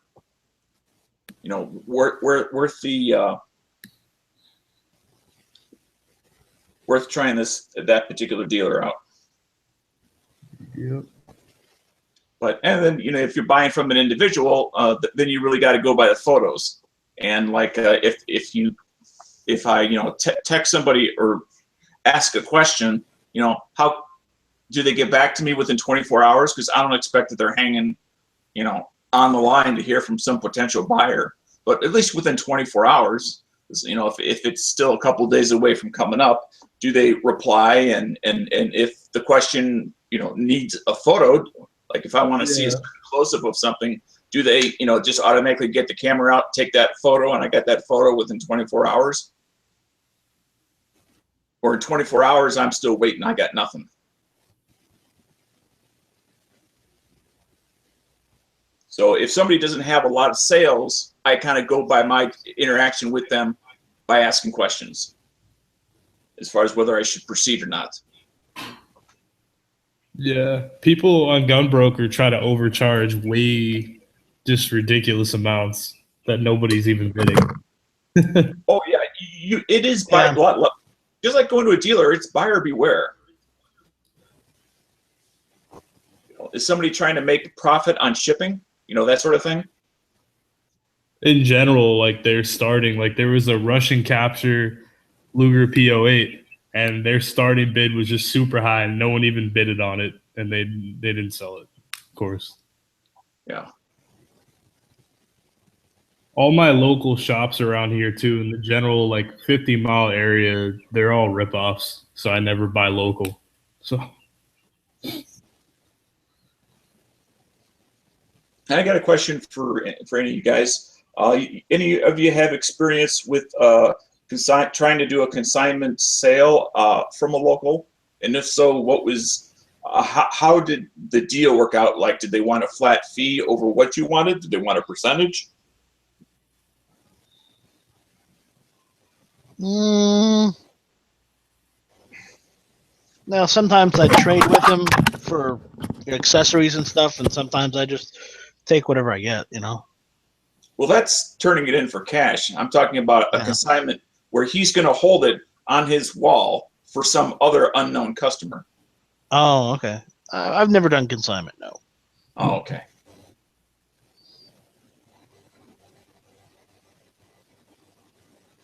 I only think they would probably take your item in consignment if you have something super rare that they could make some money on.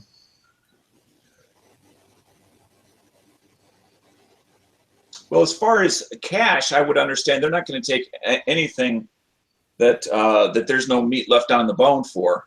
But that's not really what I'm not talking about a trade-in gun that you're either putting money towards another gun or walking away with cash.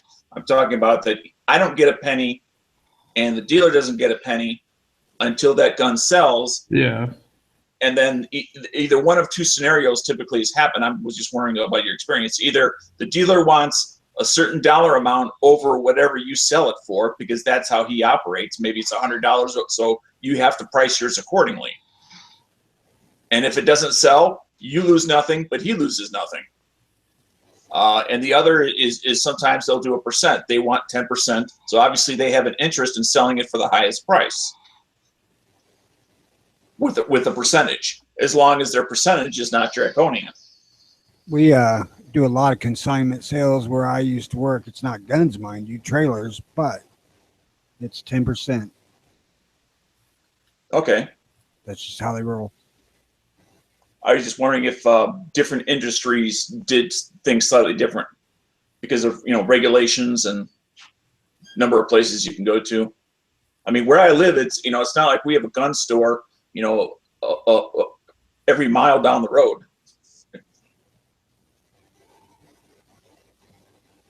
I mean, within 45 minutes of where I live, there's maybe in all directions maybe 6 gun stores.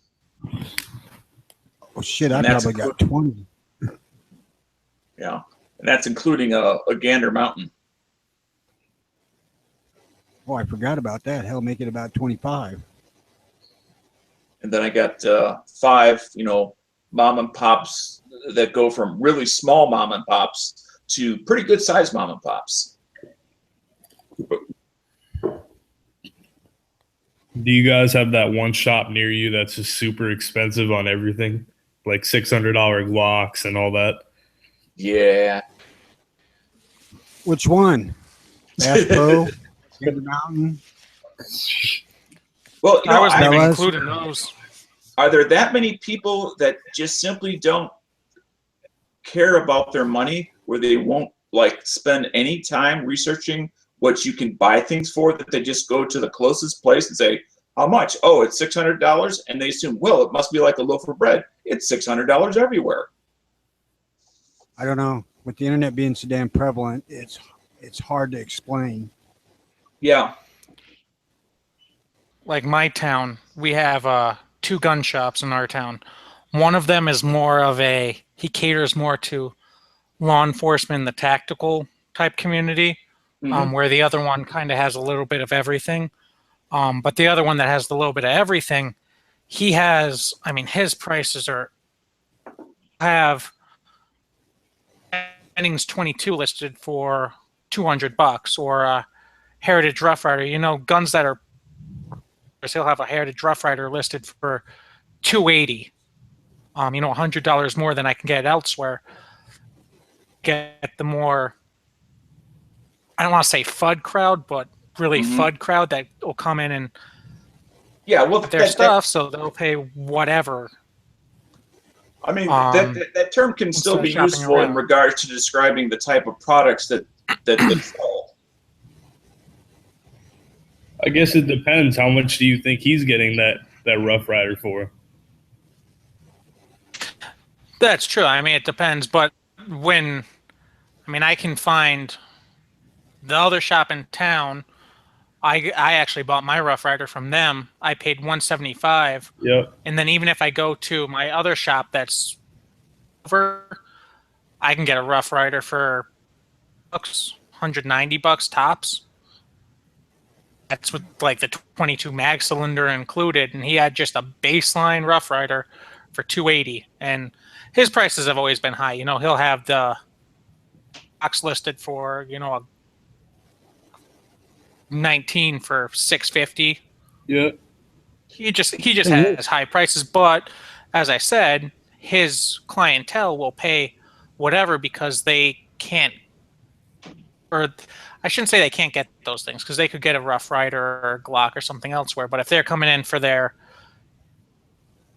hunting rifle or something, and they happen to see that, they're just used to, okay, here's where I go for my hunting rifles or my hunting shotguns, and Right. if I want something else, this is what's here. Gander Mountain actually have lower prices than him. Wow. Yeah, they're not willing to put in even any effort into driving down the road.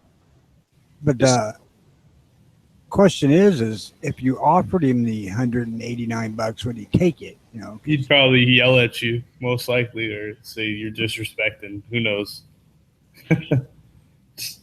Yeah, probably. I mean, I've honestly been in there. I think I went in there twice. One time because I needed ammo for the range, and he was the only place open between me and the range. And another time, I think I went in to buy a cheap leather holster that I needed for a costume or something. But he's just one of the expensive guys in town. And then we have Gander Mountain, which of course is, but it's a big box store, so. Yeah, it's a full retail MSRP joint. Yeah. I actually had a guy up there. I was up there like 8 months ago. And anytime I'm up in town there, I tend to stop by just to see what's in there because I'll check their used gun case now and then in case there's something that really jumps out at me.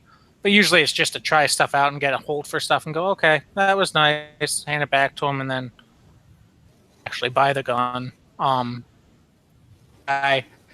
He was looking at Benelli Nova. I bought my Benelli Nova like 2 years ago, and they had it listed in there for almost $500, and he was looking at it and he's like, oh, he's telling his wife like, yeah, this is what I want, this is what I want. I talked to him like you can go get it here, which is the next town over, for right around $400. The guy's real nice. He's open. I told him the hours and stuff.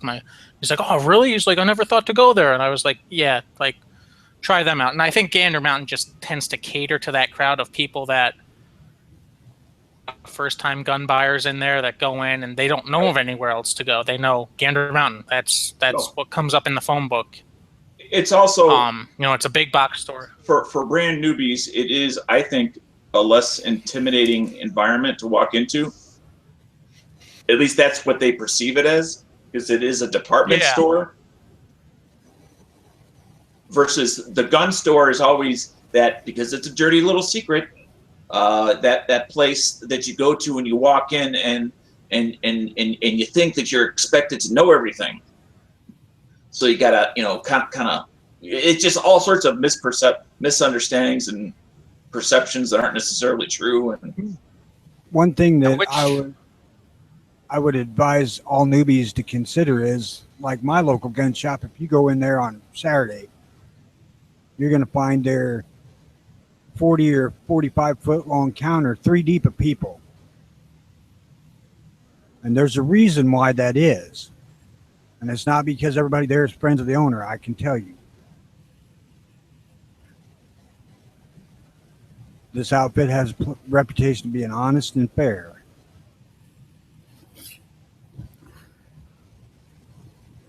But that's kind of intimidating to walk into. yeah. Gun shows are the only real deals you can get for guns if you're not buying online. So, And even then, it kind of varies on show. yeah. Because there are some people asking full like MSRP my local- gun shows. Oh yeah, my local gun shows have been abysmal lately. I mean, I bought my Go M57 from one a little over a year ago. But that was the last, I think, gun I purchased at gun. Like anytime I go to the gun show, I try to still buy something but prices. They have like my local shows have arms list prices Yeah. on a lot of their guns. Granted, now and then you can still find deals, but I've seen people throwing, plus No. rifles up for $100 more than they're worth, and Yeah, my gun show. I hate to say this, but they're only good for certain things. If you need parts, they're good for parts. If you need, special mine's- ammo that you can't get off the shelves, they've got it. If you need, surplus magazines, that kind of thing, they've got that. But as far as any of the vendors selling any guns, they want gun broker prices, and even some of the unrealistic gun broker prices, and it's just not worth it. I only go to the gun shows just to get the cheap magazines and the parts that I need, I want to point and some ammo. something out that's absolute fact locally here, and that is reloading supplies. What you can find here locally, what I find here locally, beats the shit out of anything I ever see on the internet. For example, yesterday I picked up a number of pounds of Ogden Tight Group for $17 a pound. And that's damn near $10 a pound cheaper than I see it on the internet. I have seen some of it for 17, but then you have to add the shipping. And it's that way with primers, cases, bullets, the whole damn works. So, if you're reloading, look into your local shops before you just plunk down your credit card number online. Yeah, my gun shows are the local ones. I mean, they're definitely better for parts, accessories, stuff like that. That's actually where I got my Chinese SKS sling from. Was a guy, and I think it cost me like $5. I was like, heck, I could buy that online, and I'd still have to pay for shipping. So you can definitely, like my local one, you can get steals like that, but with this year, because my local one's in the next town over, Scranton, which is our closest major. But they're not even having any gun shows this year because the crowds have been that bad the last couple I've gone to. Like every one I've gone to has progressively gotten worse to the point where you can't even buy for a decent price. So Thin crowds, though, make for good deals. Do you get a lot of out of state people come to your gun shows with with tables? Because I get a lot of South Carolina, North Carolina, and those are where you get good deals on ammo and stuff like that. Like you said, every gun show has its good deals. Like for us, it's Glocks and ammo. That's really Here's the thing, I'm in South Carolina, so yeah, our gun shows.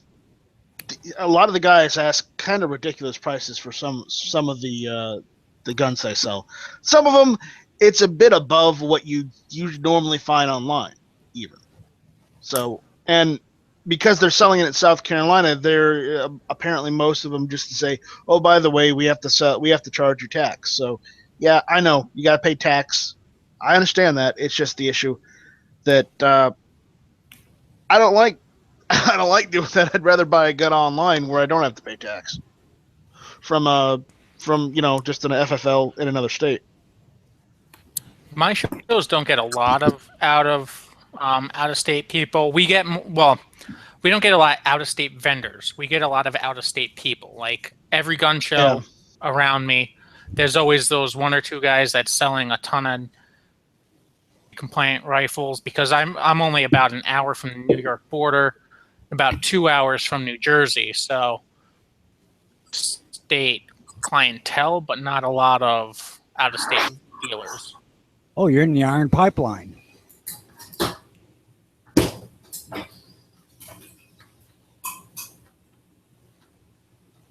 Evidently, they don't know what that is over there where they say it's supposed to be at. Oh, I think my last gun show there was a guy selling an SKS for like $600, something like that.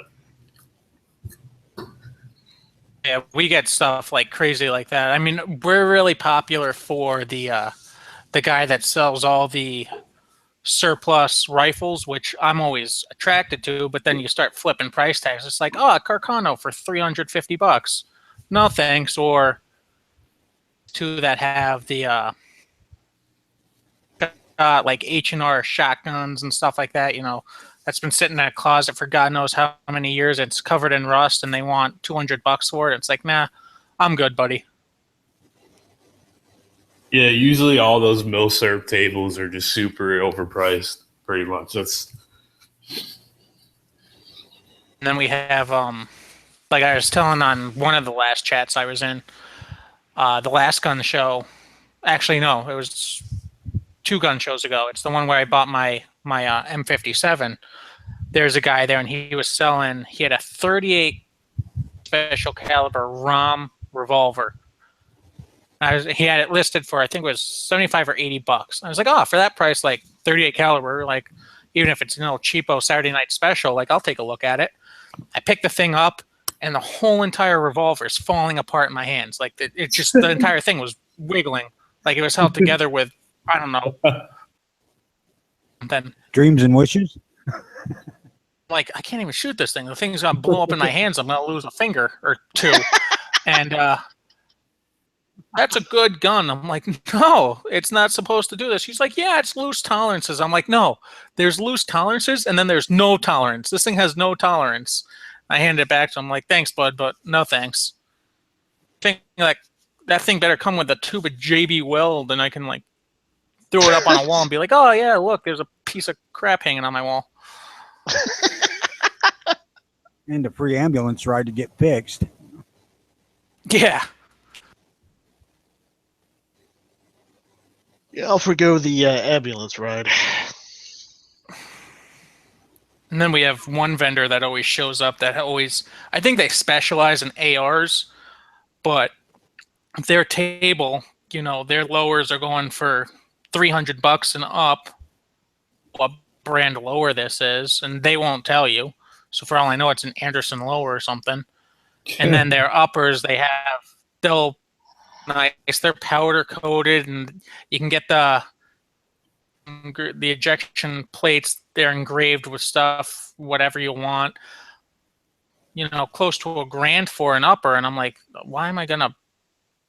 I don't know what's in it, but where's your like baseline stuff that I can buy and just put in, because that's when I had my lower built out. I was looking for an upper for the longest time. I didn't know if I wanted to go Palmetto State or not. Those places aren't going to compete with their prices, but looking around, I was like, I'm not paying $1,000 for an upper, and I end up getting one from Palmetto State. But that's the Hillary one price, not the Trump one. that was honestly, I was like, God almighty, like how. They're like, well, look at the muzzle brake on it. Ah, thanks. I'm cool. I don't need something that looks like a spiked barbed wire muzzle brake. I don't know when I'm going to ever use that. It's a flippin' 5.56. Muzzle brake ain't that damn critical.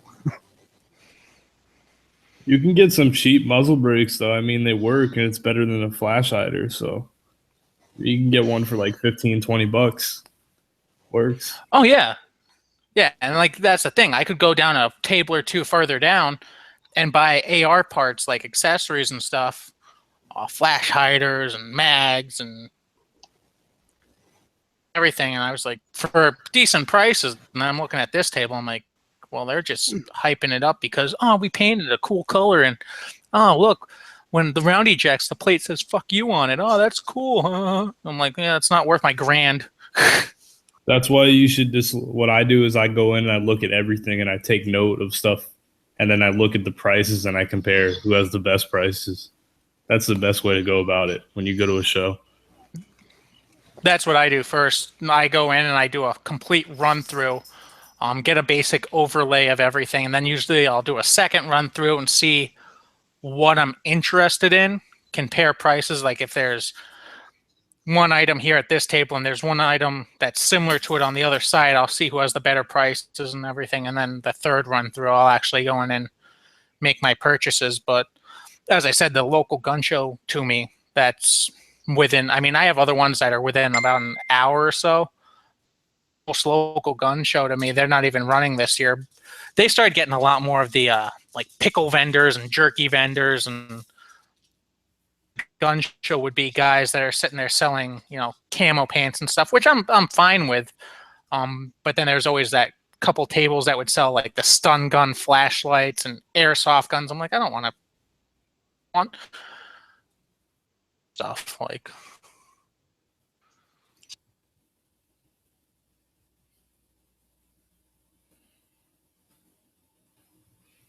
Yeah, that's what I generally try to do.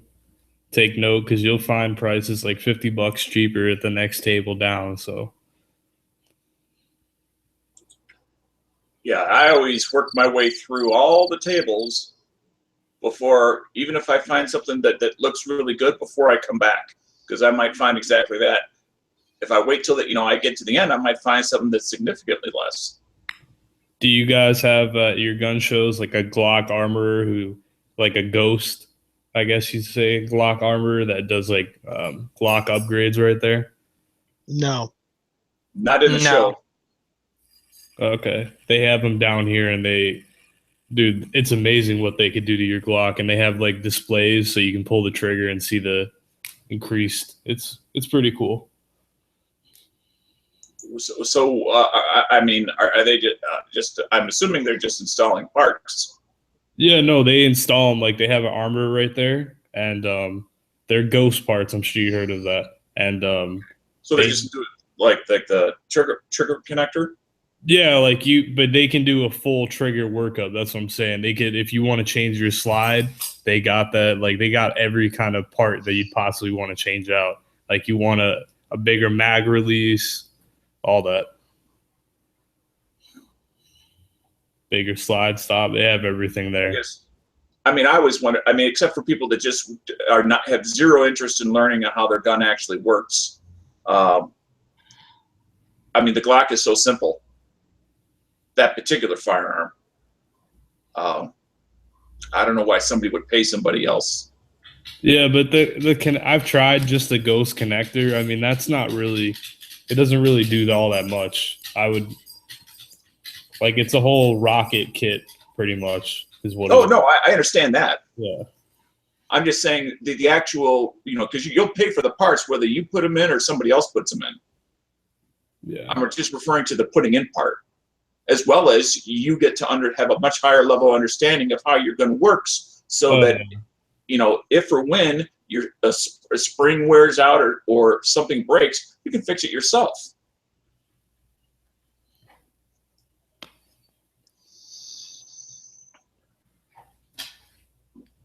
Any of you guys own a Kel-Tec Sub 2000? I used to own one. Oh, you did? Several years ago.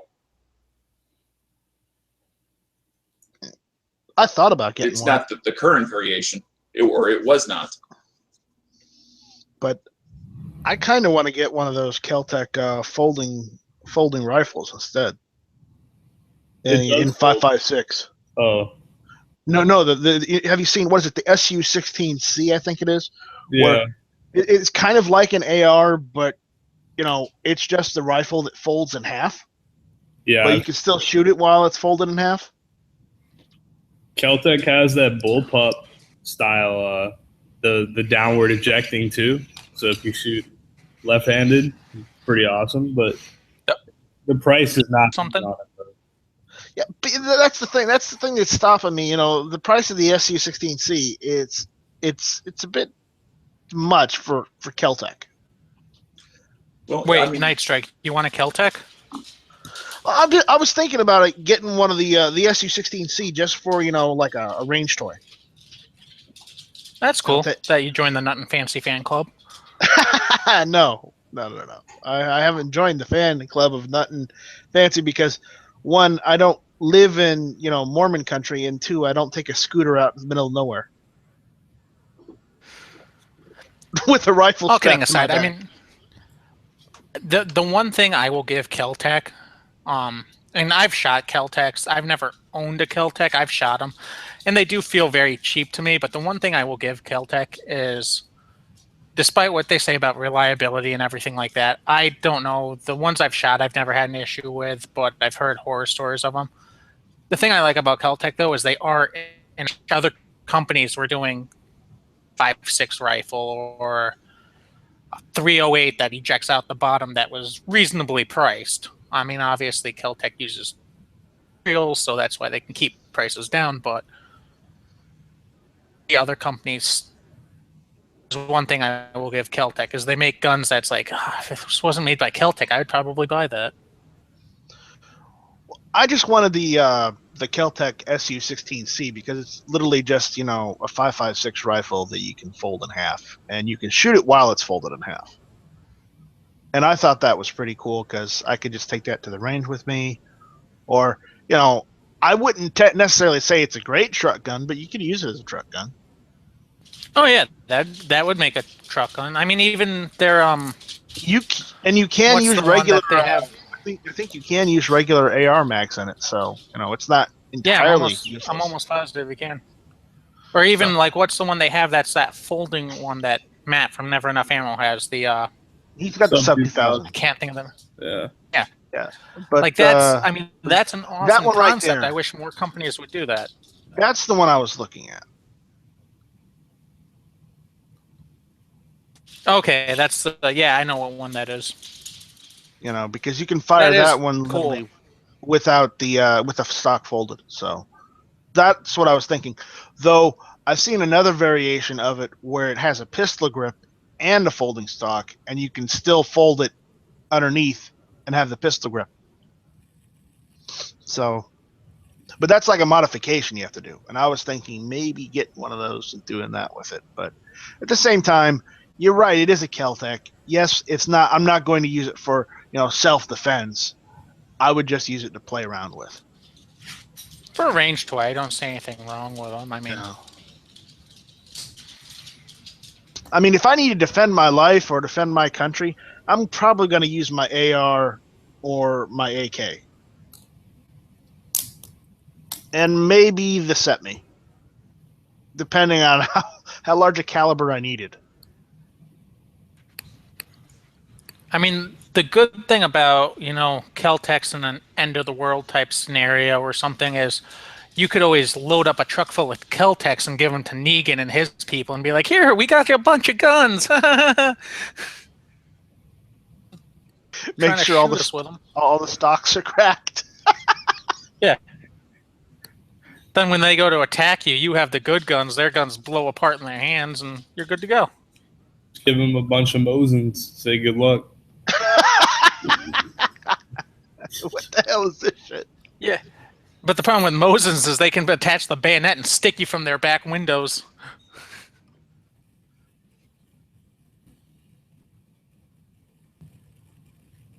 Yeah. Since I bought my Mosin, I'm trying to start a 100 Mosin uses on my Instagram. Like the other night, I attached my steak. I was making steak, so I stuck a steak and a potato on it. I was roasting on my grill. I was like, I really hope my neighbors don't walk out the back and see me sitting here with a Mosin with a bayonet and cooking steak and potato on the grill. Well, but I'm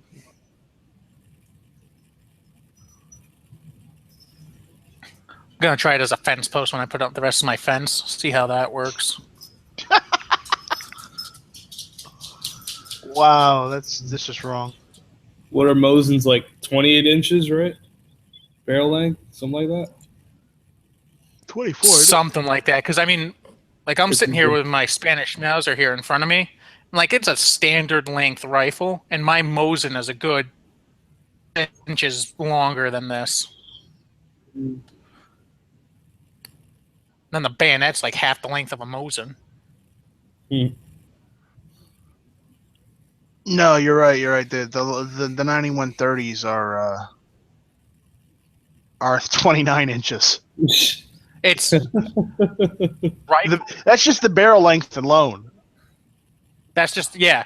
the rifle itself is over 48. It's closer to like 51 inches overall length because I bought a 48-inch like soft rifle case. It's I was 48 like, oh, and a half. I wonder. It's, Is it 48 and a then- half overall? yeah, a standard 9130 is 48 and a half. Damn, mine has to be longer than that then. Maybe not. With mean, the it's bayonet on long. it, it's longer than 48. Oh, well, yeah, I wasn't trying to fit the bayonet on it with inside the case. How much did Well, it weigh? yeah. Like 8 pounds? Yeah, Gotta be it's up. not light. It's not 8.8. light. Oh shit! I'm looking up Yeah, the specs on it right now. The 9130s. They're 8.5. No, not 8.5. They're 8.8 pounds. That's fun. I mean, the nice thing about the 9130s is everyone always complains about the kick and everything on them. I've never had a problem with the kick on a 9130. I'm sure the smaller, like the M44s and stuff, probably kick a little bit more. But I just know if I'm ever on a boat and it sinks, I want one of those because I can use it as a boat oar. I can fish with it because it's basically a spear. I'm pretty sure I can like tickle the underside of a plane with it.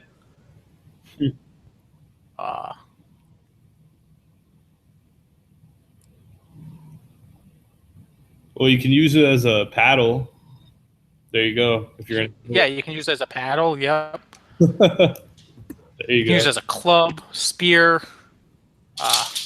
fishing rod. Just attach some string to the end of it. Fishing rod. Anchor. I can use it if I ever have to go whaling. If they ever bring whaling back, I can just instead of chucking a pike at a whale, just chuck one of those at it.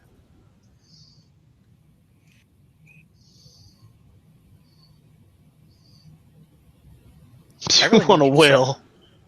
I really need to start writing these down. I think people would buy a book that was labeled 100 Mosin uses.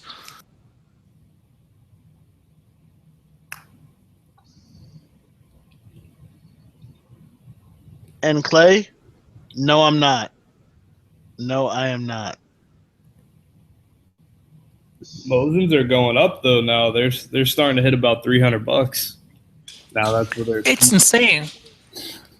Yeah, it's insane. I mean, I remember back in 2012 when I bought my first one, you could still get them for like $99.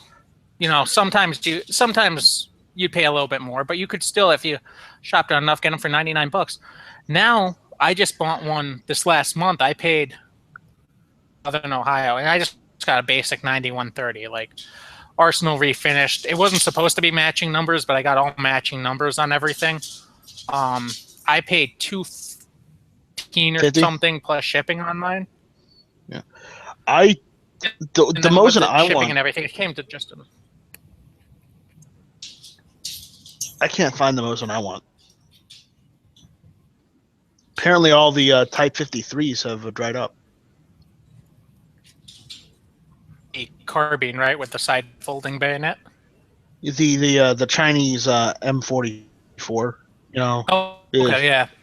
It's the Type 53. Because I want I'd to love have, one of those. I want one of those just because I have a Chinese Type 56 SKS. So I kind of want to complete the set. Yeah, it would I fit. don't so much want a Norinco AK, but some of the older stuff, sure, why not? Yeah, it's like their prices are gone through the roof. I was really pissed too because I bought that from Southern Ohio for $215, and then the day after I bought it, Classic threw up there. Oh, we have refinished. They're in rough shape, but they're the finish rifles for like $239, and it was one of the few times I've actually seen something that was reasonably priced through Classic. Granted, I don't know how rough a shape they were, but like, oh, this one has a cracked stock. I'm like, I can fix a cracked stock. That's not a problem. Or like, this one has a rough-looking stock. Okay, I can fix a rough-looking stock. Because I No would love problem. one of the finished ones, but for me to get Mosin right now, I'm $400 to $500 for it. I'm like, I'm not paying that.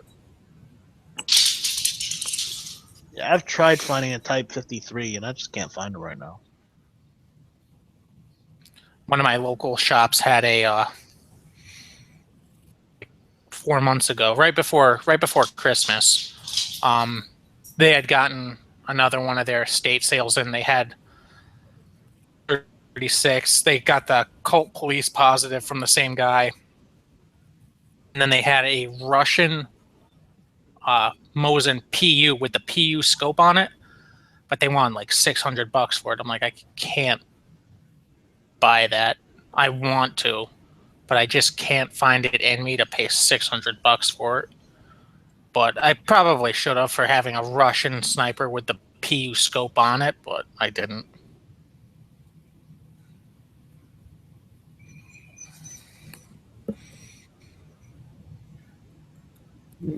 Same thing. What you were saying earlier, the Nagant revolver. I bought one for $300, so they're going up too.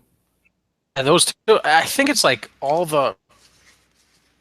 lot of the surplus is just shooting through the roof. I mean, SKSs have gone up in years, but the two biggest ones I can think of are the Mosin Nagants and the Nagant revolvers. I mean, even the revolvers back in 10 to 2012, you could still find them on sale for under $100, or like right at that $100 level. And just like you said, now they're $300 plus. I can't even find them online anymore outside of Gunbroker. Yeah, that's where I got it, is Gunbroker.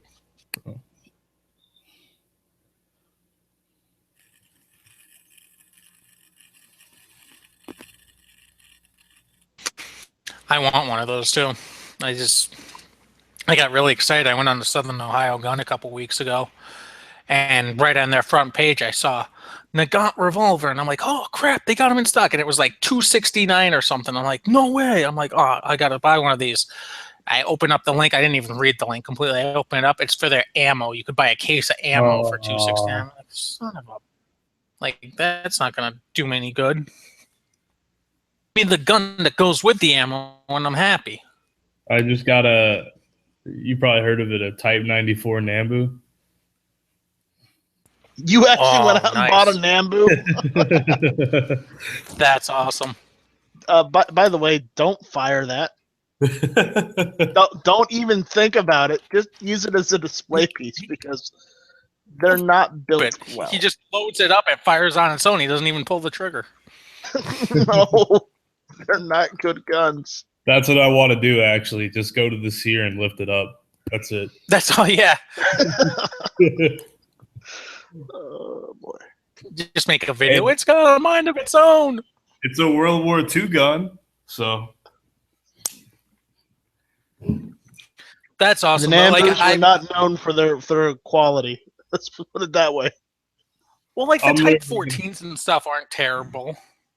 I'm gonna shoot it. I'm gonna shoot maybe 30 rounds through it, and I'll never shoot it again. Most likely. That's. Good luck trying to find ammo for it. Yeah, 8mm. Yeah, there's a place that makes them. They're not too bad in price. Actually, the 14s were like the worst. No, I got a decent quality Nambu because they said after like if you got a 45 or 44 year Nambu, like their quality went down because they were trying to push them out. I got a 41, so. Okay, what did you get? You said you got a Type 94, right? Yeah. Yeah, you should be all right. Well, the Type 94 is the one that you can fire by lifting on the sear. Yeah. The Type 14 was the one that has the pocket. The loading issues. Kind of like a the loading Type issues. 14, can't you do that as well? You can't? Not to my knowledge. I thought it was just the Type 94 14 that was more like the Japanese version of the Luger. Yeah, like the Type 14 it had that knob at the back that cocks it kind of like a Ruger Mark IV, even for that matter. It's actually what Bill Ruger actually based that Ruger series pistol off of, was the Type 14, because he met a Marine or something like that brought one back as a yeah, and that's what he based his 22 target pistol off of, was that essentially that action. Not the best. They're safer than the Type 94 because they're not supposed to be able to fire them with the sear on the side like you can with the Type 94. But they're not. They do have loading issues, especially the later year ones, because just like everything that Japan was just trying to push out weapons as quickly as they could, and not to say that all their weapons were terrible at that time, but they were less than. Yeah. No, I just started getting into collecting, so I stumbled upon the Type 94. I was like, "Oh, this is cool." And I was bidding, and then I was surprised that I won because I got such a good deal on it. So, for what they run, Awesome. I would still love to have one, just to have one from the Just to have historic it, aspect yeah. of it. exactly. Probably, just like you said, into it and be like, okay, I had my fun. That's it. It's going in a shadow box on my wall. Like that's, I'm not touching it. There you go. Break in case of zombies, or you find ammunition.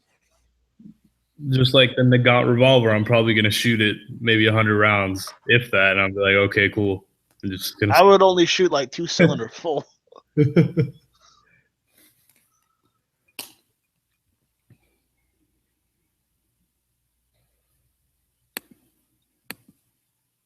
That's why the next thing I'm trying to pick up is a Luger. That's really the last one I really want to collect. So If you can't find a Luger, you might look at maybe going a P38 instead. You might be able to find one of those easier.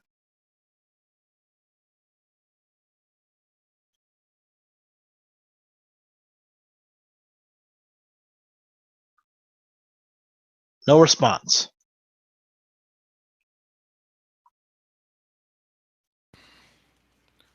I just realized I was muted that entire time.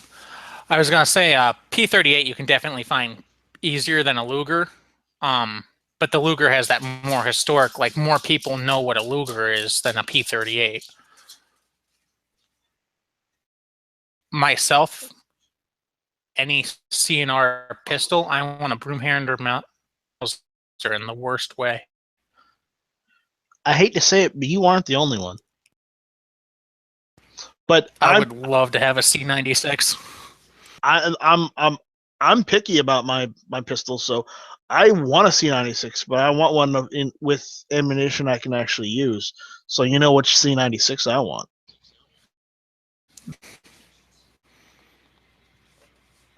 I want a red 9.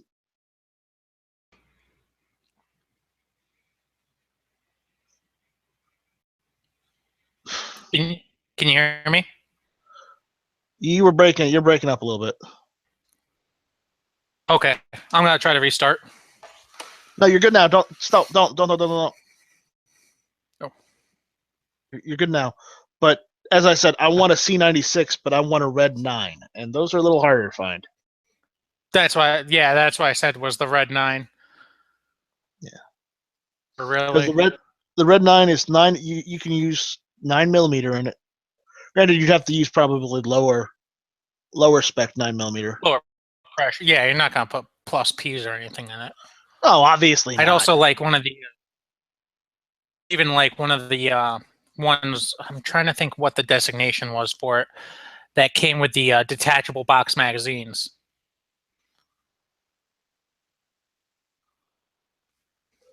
I wish I could find one with the detachable box magazines, but I don't think I'm going to. I'd be lucky Just if I could finding find one one for general. a red 9. Yeah, just finding one in general is hard as hell. If I could find any CNR, like if you told me today, okay, you can buy one CNR handgun, price is not an option, what would be? I'd be.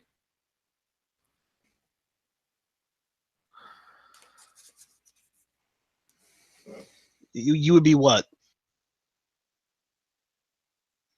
6, no questions asked. A Mauser C96. Okay.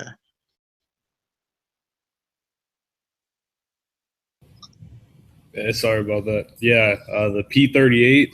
I was looking into it, but I'm just not too into the design, to be honest. Like, and they run almost $800. So They're the same. It's same thing as the Lugers. You know, I've seen a lot of Lugers at gun shows for 900. So Yeah, the Walther. Yeah. That's the thing with them too. It's more, do you want to collect, like when you're collecting German sidearms? I mean, as I said, the Lugers, more people know what the Luger is than they do the P38. But it kind of comes down to, I think it's like, do you want to collect a German World War One sidearm or World War Two? Because by WW2, the Luger was the official sidearm. It was, for the most part, phased out. It was still the official sidearm. They were still using it, but it was beginning to be phased out by the Walther P38, which I would say Yeah, is just that's as what I mean. good of a firearm, initially as the Luger was. I would honestly say the P38 is probably the better. Like, if it was end of the world, I had the choice between the two, I'd go P38, less Oh, yeah. parts, Definitely. better overall design, but the more historic one is definitely the Luger. Yeah. Like an old artillery Luger with the longer barrel, that'd be cool. This is the one, but it's a decent deal, but he wouldn't lower the price because the finish is off. It's not the original finish, but everything else looks solid for it. It's a Black Widow, essentially.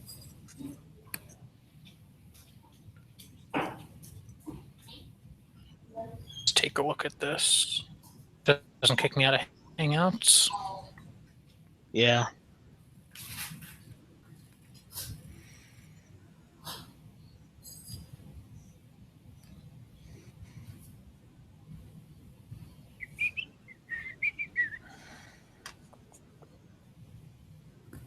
Thumbs.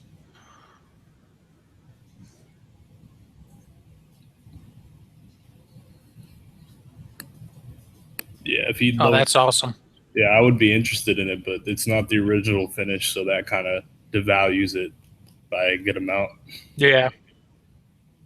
But he said flat out, he said he bought it in an auction, so you already know he's just trying to make a ton of money off it. He's not going to, though. That's Right. You want an authentic Luger. exactly. Go through these guys, and these are the guys PBR uses. But the issue is, they're expensive because they're all in original condition. So, be careful.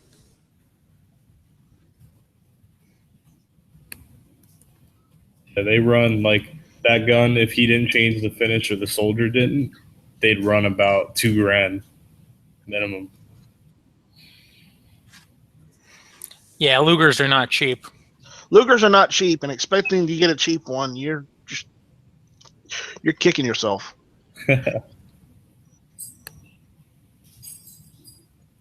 There was one earlier. It was a 1920 model. It sold for $975. I mean, that's cheap for a Luger.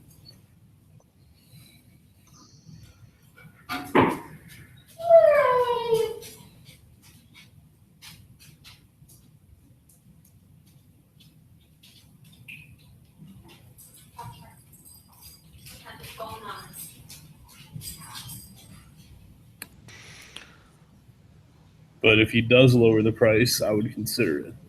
Just because the He's not. good. He's not going to. He's going to stick at that price, however long he has to continue paying the listing fees. He's going to go the long haul. Yeah, all his listings, if you look, has 0 bids because he probably all his crap is overpriced. He has to make a profit. Bought it at an auction, is just waiting for a sucker to come along and be like, "Oh, I can get a Luger for this price." Yeah. Well, I'm gonna hop out, guys. You have a good rest of the chat.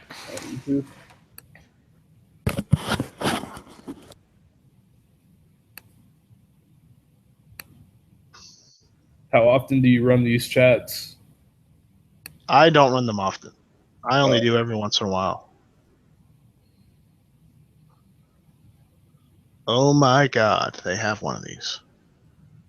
What happened to Matt's chat on Wednesday? Something happened yesterday. Yeah, his kids got him sick again.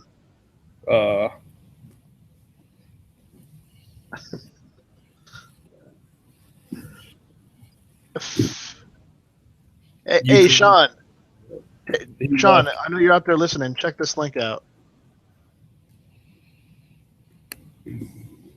And yes, what were you saying? I said you collect. Like, do you personally enjoy collecting and stuff like that? Well, I don't really collect.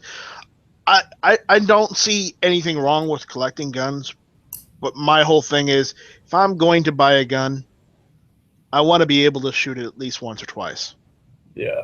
You know, I mean, I understand people want to. Some people just buy guns to collect them, hoping they raise in value, and that's great and everything. But I don't like that. Personally, I don't want to have a firearm that I haven't shot myself, that I can't take out and go and shoot. Because if I'm going to buy something, I want to be able to enjoy it, not just stare at it under a glass case. Yeah, that makes sense. I mean, you can shoot it. It's not like it devalues it. I understand some people that don't do that, and they just say, oh, no, just keep it and just don't. They don't make parts for it anymore. Don't use it, whatnot.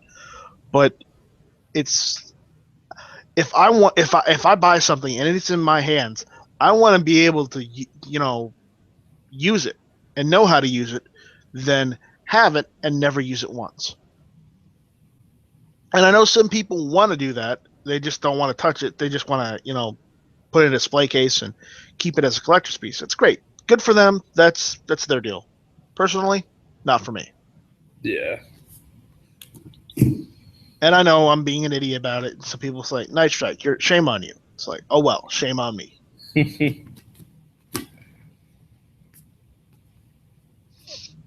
So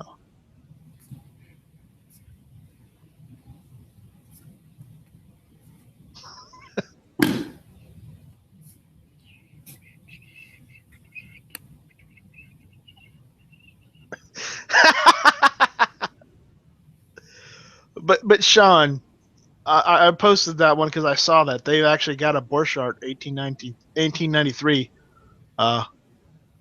on Simpson LTD.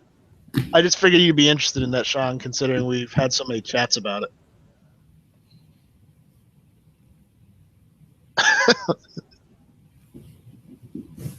Yeah, So it's the progenitor, or technically it's the pistol they designed before the Luger, the Borchardt 1893. So why does he like that website better than Gunbroker? He could probably find all that stuff cheaper on Gunbroker, most likely. Gunbroker, let's put it this way. Simpson LTD is where you want to go for good condition not even military surplus, good condition collectors firearms. If you want that Luger in like perfect condition and has been inspected and certified that it's in good condition, you go to these guys. Yeah. Sure, you may pay an extra $500 to $1,000 for your Luger, but the issue is you'll know that it's all original and it's not some mishmash some guy put together in his basement and is trying to hawk on Gunbroker. True. Because Gunbroker is like eBay. Okay, some of the stuff may be authentic, some of the stuff may not be, and it's a pain in the ass to try and figure out which is authentic and which is not.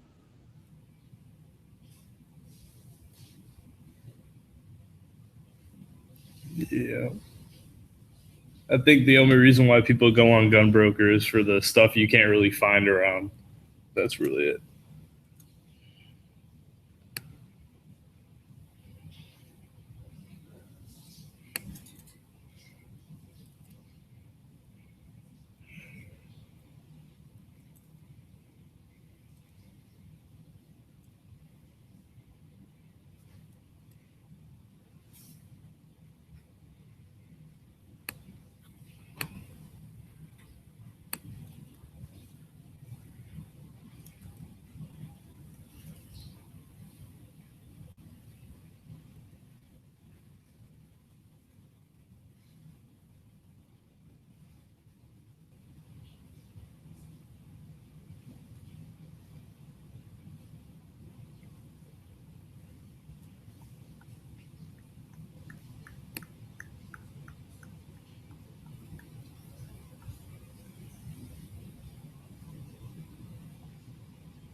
You see, it would help to take yourself off of mute in order to talk.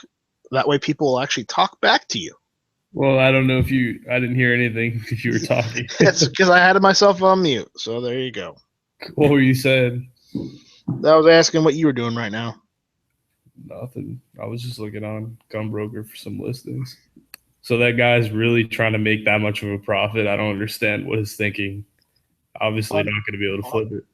On what? On that Luger? Yeah. Yeah. If he's got all of them and he doesn't lower the prices whatsoever, then he's one of those guys that's trying to make just pure profit off of it, and he doesn't care how long it's going to take, but he's going to want what he wants for it, and that's it. And believe it or not, there's a lot of assholes like that on Gunbroker, which is why I'm not listing any of my stuff on Gunbroker. Yeah.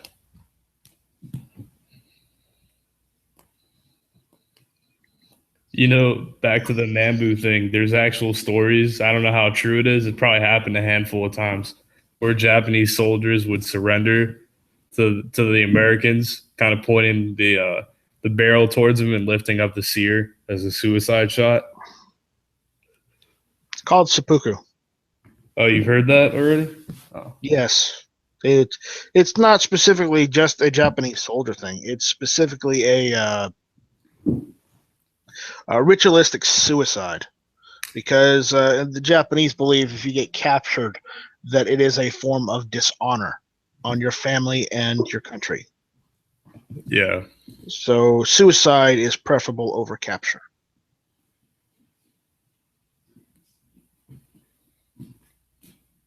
True. I've been looking at World War I Colts and World War II. They're kind of hard to find at a decent price too. That ain't gonna happen.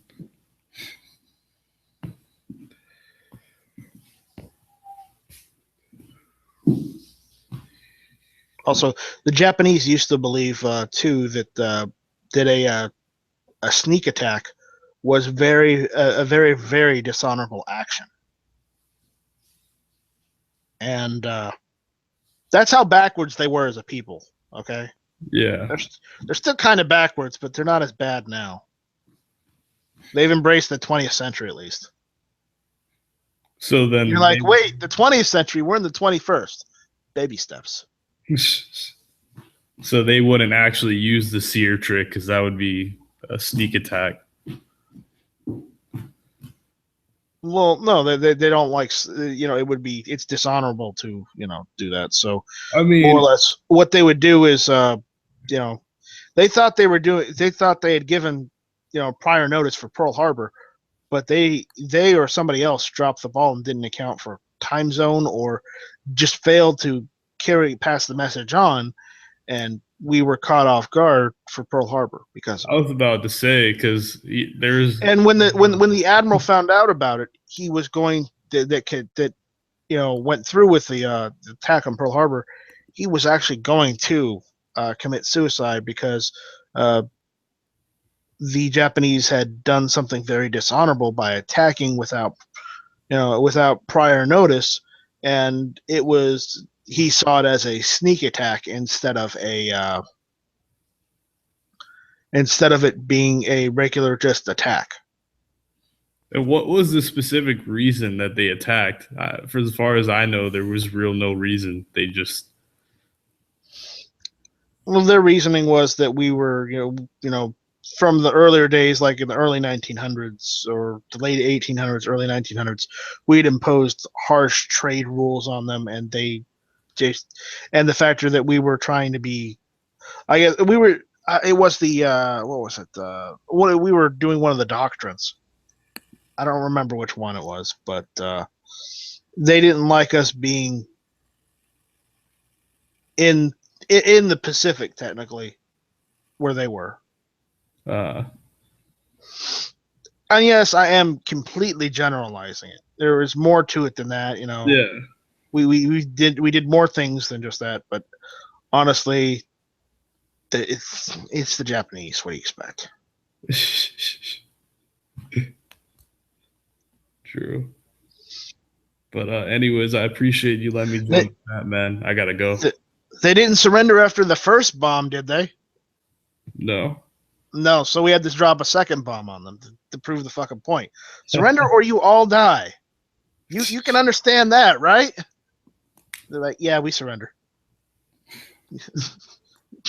Like, we're within hours of the second bomb. Yeah, we surrender. All right, man. I appreciate you letting me join the chat. You have a good day, all right? Yeah, you too. And I am once again alone in the chat.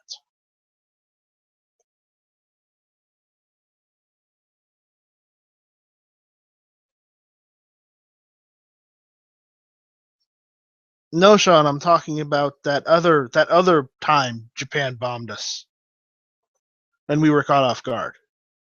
Yes, I was talking about Pearl Harbor.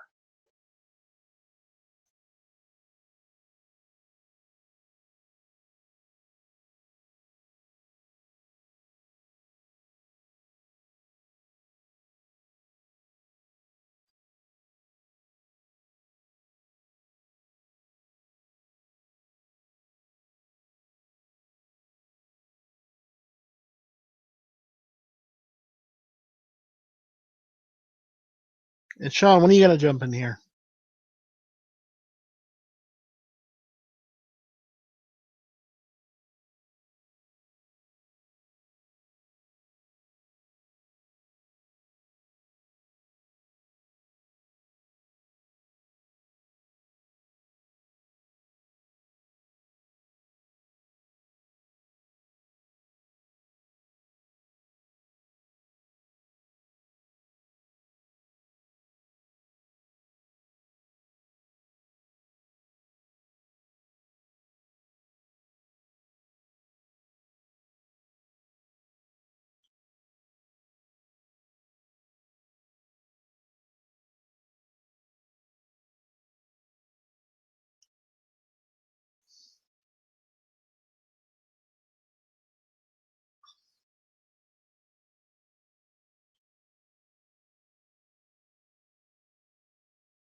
All right. I hate to give you guys silence, so if nobody else wants to jump in here, I think I'm gonna call it this morning or this evening. Because I really have nothing else to talk about, and yeah, I want to go out and do some shit. So,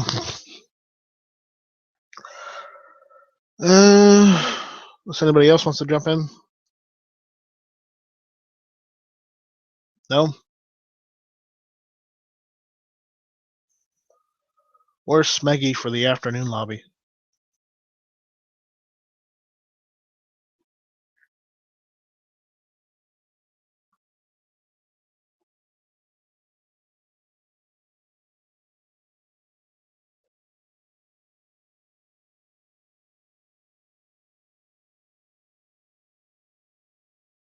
Sean, I don't care if you're assembling clocks or whatnot. Just jump in here.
Do do do.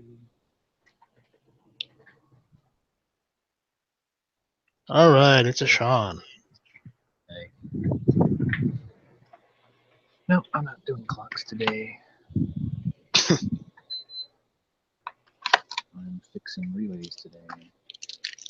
Yeah, but with the Reichs revolver, those things are huge. Yeah, You know, that's what I wanted. you talk about hand cannons. That thing was a fucking hand cannon. Yeah, but it only shot a 44 Russian, which is kind of wimpy. I know. That's like, what the hell? That's kind of why I want it, though. It kind of reminds me of like muscle cars of the 80s, which were a total joke, or the late 70s, where they were gigantic land barges with like 100 horsepower. I like the look of it, and I like that curved grip too.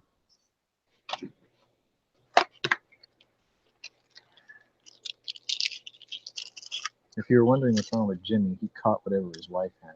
That's why he's down today. I texted him this morning. Oh, did you? Yeah, I sent his care package off today. It's kind of funny too. It's like, dude, if I can give you anything, he's like, just let me know. And I was like, no, it's cool, man. Don't worry about it. And then when I looked at like the empty spots in my my ammo box, I was like, I'm gonna have to refill this somehow. And I thought once upon a time I had 200 rounds of Casull, but apparently I didn't because there's a whole box missing. So I ordered 100 pieces of nickel brass and another box. So I gave him 20, but I'm gonna make 100 more. Hey, by the way, I found that Borchardt pistol for you. You were looking for. Yeah. Let me just whip out my American Express. I'd have a heart transplant if I had an American Express right now. Or a bypass or something. I feel like shit today. Yeah. I had a really good day yesterday. I had to take the day off because my dad's car broke down. And I take my mom to her hospital appointments and stuff. I felt fine. Today I feel like absolute ass. Made the whole day go by real slow too. Because when you're thinking about it, you know. Well, Jimmy wasn't around, and people were around, so I figured I'd start the chat and see who jumps in, and a ton of people jumped in. There's Death Metal Snaggy. He's turned to the dark side. He's only doing the daily gun show and hit or miss these days. Oh darn. He's I gone like all. this He's gone. What do you call it? mainstream. He's gone mainstream on us. I like this darker, angrier Snaggy though. Like the other day, he went off, man. I was like, holy shit. I think it was on your show. He was Yeah. fucking nuts.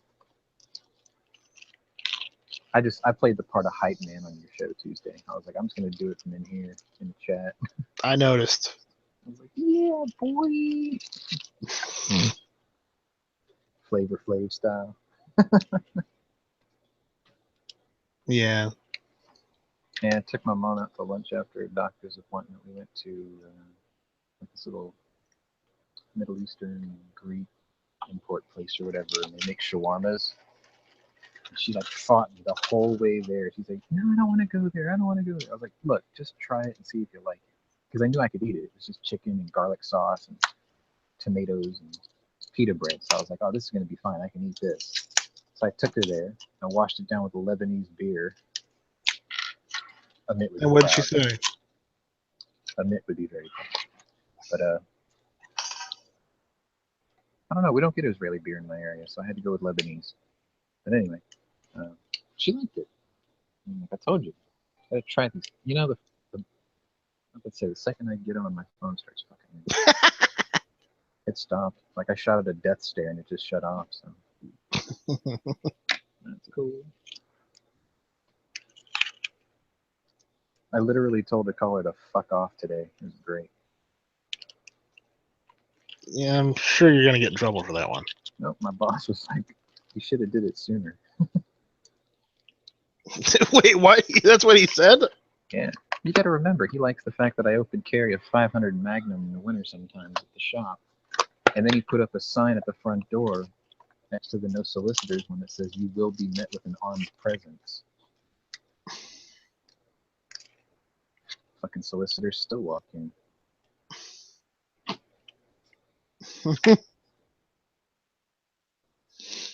So then what happened?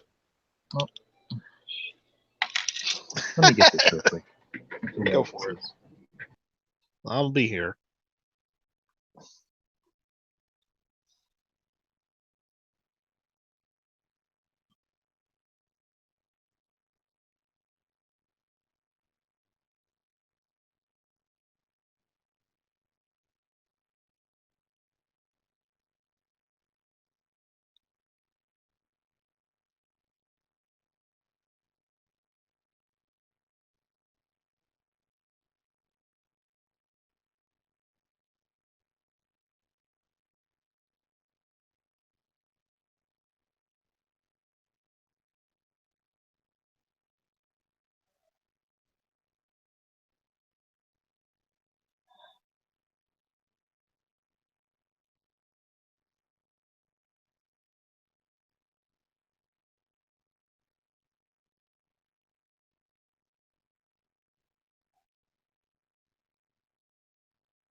Weirdest call ever.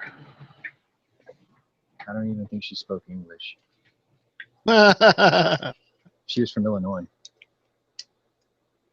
Ooh, It's like a whole different yeah, language down there.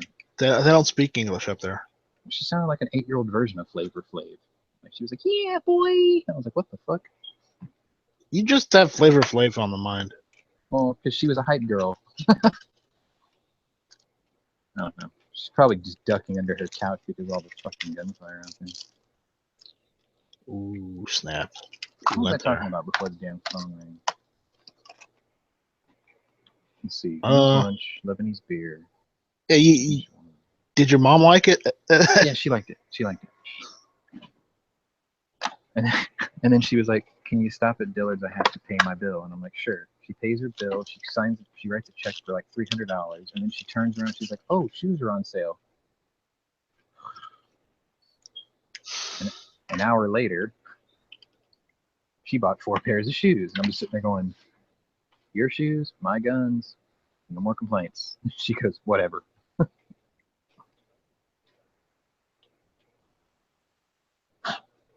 Like, she's already taken over half my house with her shoes. I'm like, "Why do you have all these shoes? You never go anywhere in them." It's like, "Shut up." You just let it go. It's her one thing. Don't take that away from her. I won't. She took driving away from herself. Like, she used to have her own car. I bought her a BMW, and she just wouldn't drive it because she's so scared she'll wreck it because of her eyesight. So she grounded herself for that. It's kind of weird, man. I placed my order with Midway yesterday, and usually I get my stuff within 2 days. And last night it said the estimate wasn't until next Tuesday. I'm like, there's no fucking holiday between then and now except daylight savings time. Fuck. You know what's really bad? I'm considering in my avatar. You see Duke Nukem's 1911.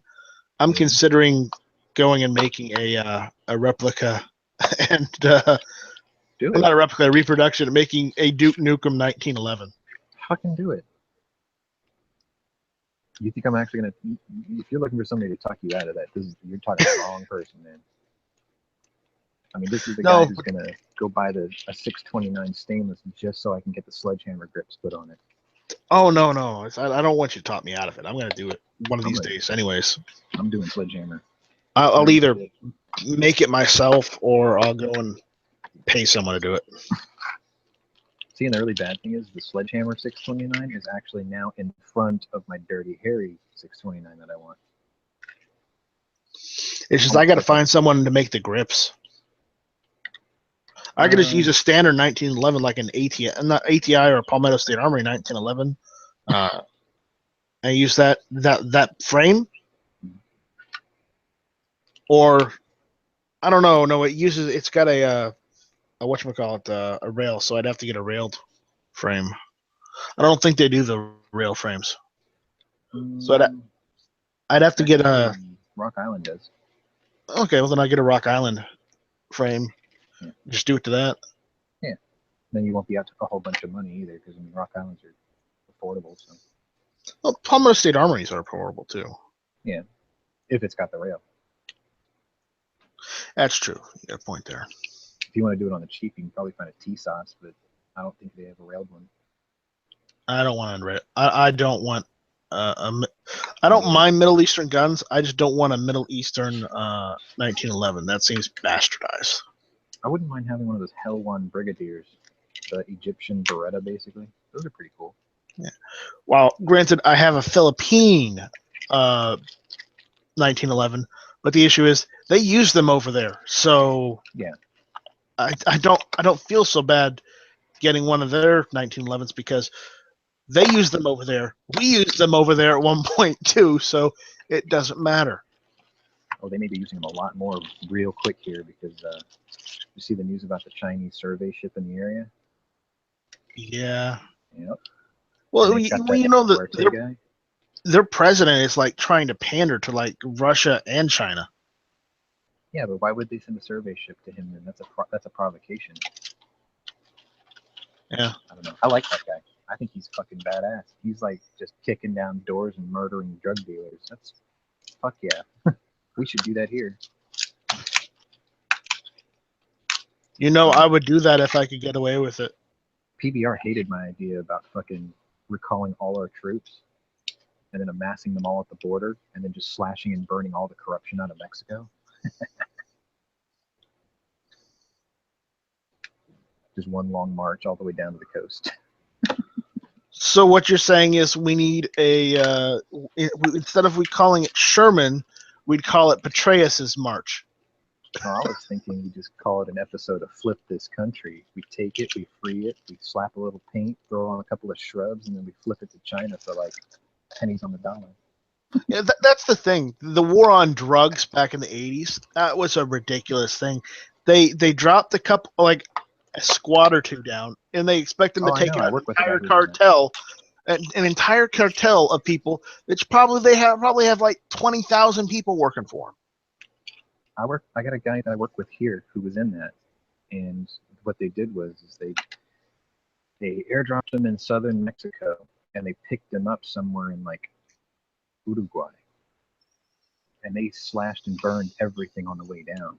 They were there for like, I think he said almost a year and a half, and he was like, "You don't want me to tell you what I saw and did over there." I was like, "How bad is it?" He's like, "Bad enough to where I had to sleep chin high in a river every night so I wouldn't have to worry about who snuck up on me." I'm like, holy shit. His whole outfit. And he's not allowed back in Mexico either. Like, he lost his Mexican citizenship because he joined the U.S. Army for that op. And his identity got revealed. So, like, people from Mexico are always trying to, like, find him and kill him, which is crazy. He's had to change his identity, like, 4 times in the time I've known him.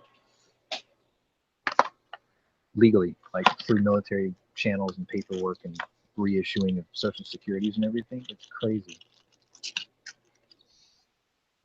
Yeah, because people hold grudges in cartels. Yeah. You wouldn't. Well, I mean, we got you Noriega wouldn't know. back then, right? That was part of the deal. Yeah, I guess. I heard he had a brain tumor removed and he's in critical condition. Now, correct me if I'm wrong, but if this dude's gonna die, why don't you just let him die? Why do you want to save his life, costing tens of thousands or hundreds of thousands of dollars in medical procedures, just to keep him locked in a cage? What's the fucking point?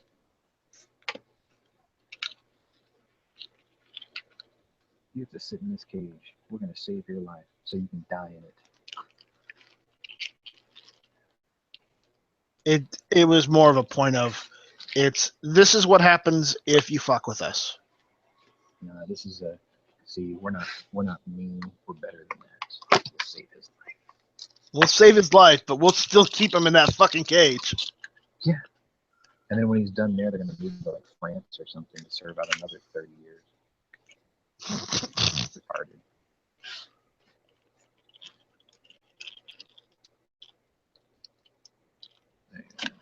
Can't wait to fucking get home and lay down. I feel like shoot. Well, you need to stop that. Maybe those memes are finally catching up to you. Yeah. You know, the human salsa and the Mexican space program. Oh, you think like the entire south half of the world is like stabbing little ponery fucking voodoo dolls?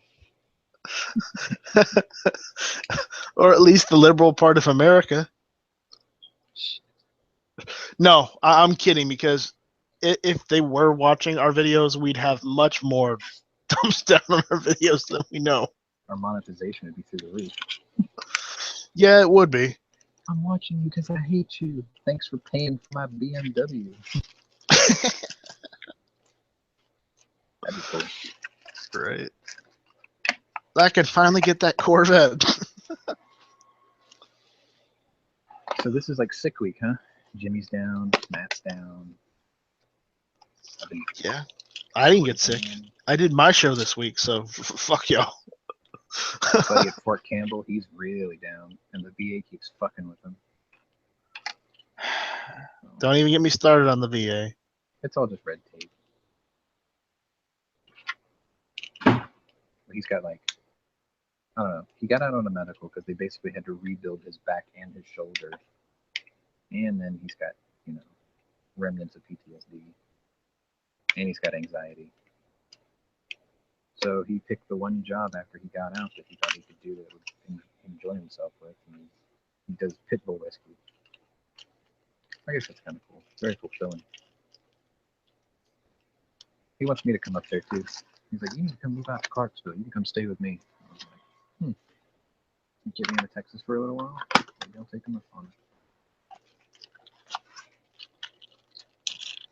Shorter drive to Bud's Gun Shop. I get started on Bud's Gun Shop. Sometimes they have good. Think so. What? Oh, nothing.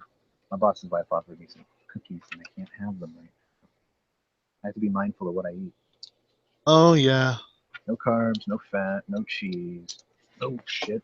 All right, now I gotta find everything that just popped out.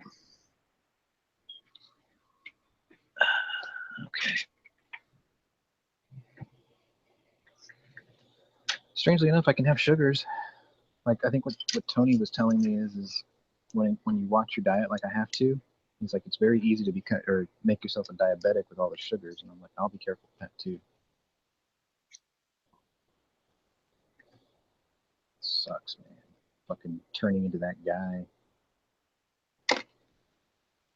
You're becoming your father. Congratulations. Nah. I'm becoming that guy that I used to poke fun of when you go to restaurants with all your friends and they're the ones who have to study the menu like it's a fucking SAT course. Oh, shit, then I've got only like six more years of eating whatever the hell I want before I have to become you. See, and what's really cool is my insurance guy he's a retired cardiologist. That's why he told me what to do, and he said what I've been doing has probably been pretty good. But I was like, I gave up beer because the carbonation was causing a lot of bloat and was putting a lot of pressure on me. And he's like, yeah, it'll do that. And he was like, do you like red wine? And I'm like, I don't really know anything about wine. I'm not like up on it or anything. And he goes, oh, you should just drink red wine like a glass a day. And he's like, if you don't like that, he was like, you can always drink scotch. And I was like, oh, thank God you said that. He's like, if you drink scotch, drink like a glass every 2 or 3 days, though, not every day. I'm like, yeah, it could get pretty expensive because I drink Blue Label. It's like, yeah, my insurance doesn't cover that. Sure, that's good.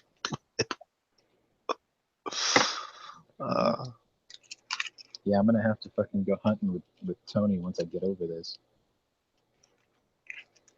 That'd be pretty cool. He's Yeah, got- Jimmy's got his 454, so Yep. you're good there. Well, the one that Tony screen shared today was exactly the one I thought he was gonna get. Like that was the one I was gonna buy too, with the Blackwood grips and the 8-inch barrel with the little scope mount rings on the top rail. He talked about he was going to get that, so Yeah, it's fucking awesome. Love it.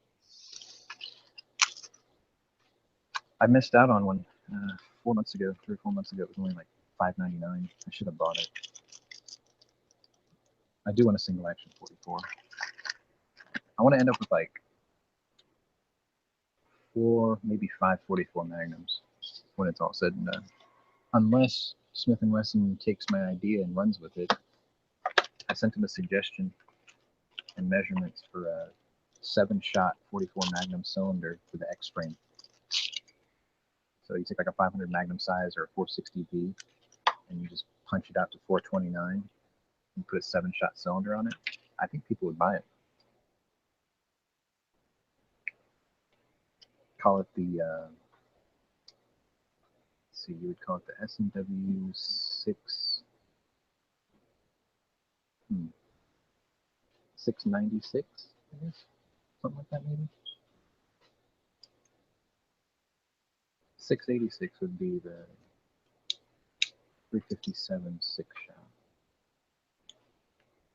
Call it like the 696 plus or something. 7-shot 44. That'd be cool.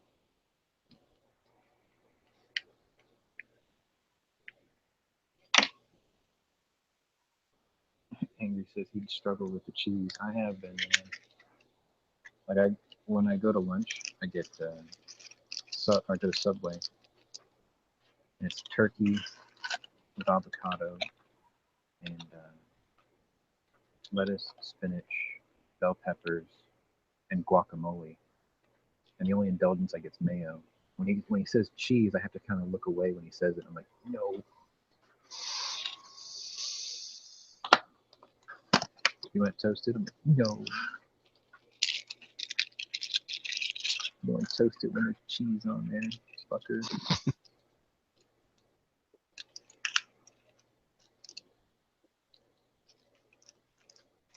I've been taking like what I've been doing every night these days too is I take a bath so hot that I break out into a sweat, like just hot enough where I start to sweat and then I get out. I usually feel really good after that for about 4 hours. So it's been my daily routine.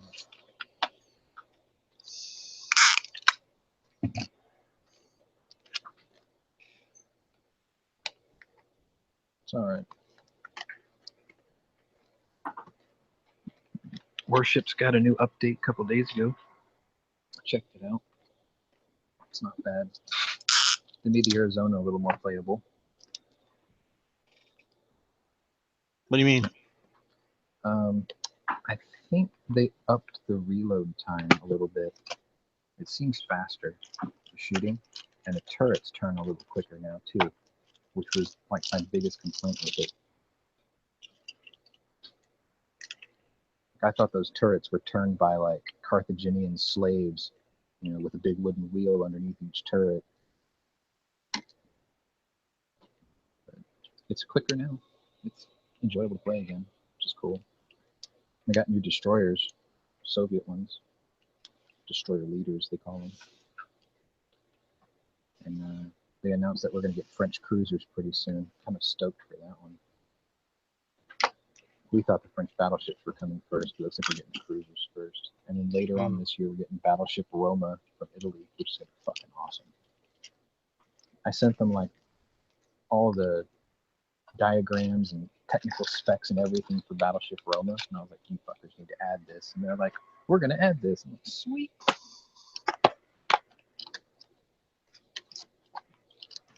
Maybe they'll send me one for free. Don't They did in plan on it. tanks. No, they did in tanks. I gave them all the technical drawings for a tank called the Matilda Black Prince like 5 years ago, and they put it in the game. And I noticed I had one in my garage like the day it came out. So pretty cool. They make probably a couple $1 million selling them to players, and I got it for free. I'm like, fuck it, no big deal.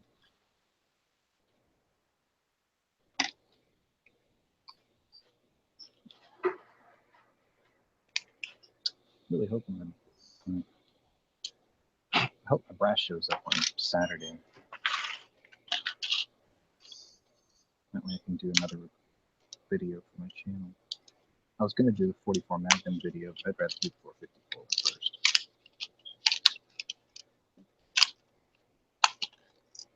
I'm pretty sure Jimmy's care package will arrive on Saturday, so he'll have it just in time to get over his avian strain of Ebola, swine flu, mad cow disease, or whatever it is he got.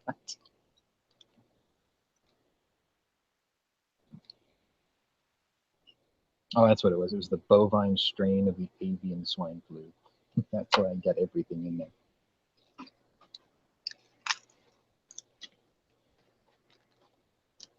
So is Yankee on tonight? No idea. G Webs is doing the AK podcast tonight, though. That is certain. Yeah, I like sitting on those. That ammo thing yesterday, I saw it hit my feed, but it was just as I was going to bed, and I'm like, well, I can't leave the sleep timer on because my TV won't do live streams through YouTube. I have to watch them through the browser, but I can watch videos on my TV, so I couldn't touch it. Yeah. In the room I'm in right now, I've got my laptop hooked up to my TV. Mm-hmm. So my TV is literally just my monitor, and my laptop, I just use it as a computer. I've got a 50-inch. Well, it's not very large. TV as my monitor. Yeah, my TV's a 32-inch. It's big enough when you're 3 feet away, though. Yeah, I've got a couch I'm sitting on, and I've got one of those Logitech wireless keyboard with the mouse pad on it. Oh, yeah, my friend Spinner's got one of those. So, I use that, and then I've got just like an extra long cord for my headset from the laptop, and I'm set. Yeah, playing. Hey, if I want to lounge on my couch, I should be able to, right? Yeah. Well, it's not really a couch. It's a, whatchamacallit, a futon, but whatever. Mm-hmm. Now, when I was in my 20s, I had like this Papasan chair. And I could just like ball up in the middle of it with my keyboard and mouse in there. Still have room to spread out and sleep if I wanted to.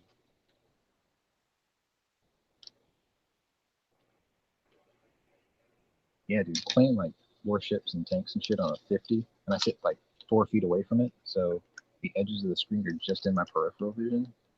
It's awesome. Like when you go into like sniper view or whatever, you see everything.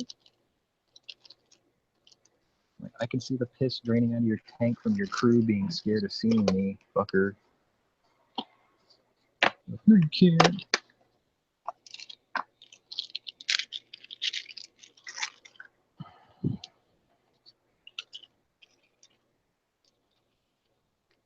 Crap.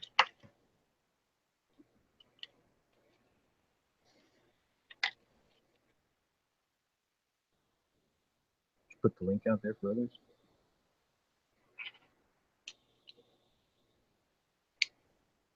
That's a good point. Yell at Angry to get back in since he's banging away on the keyboard. No, he said he had to go do stuff, so let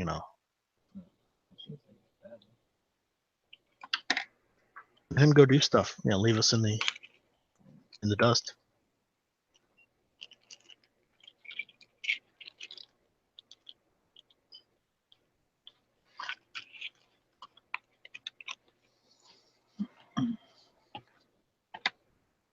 So what's up with those SAWCs and Ergos? Like, why did What? they even mention that in Fancy earlier? Because I mentioned I wanted a Keltec.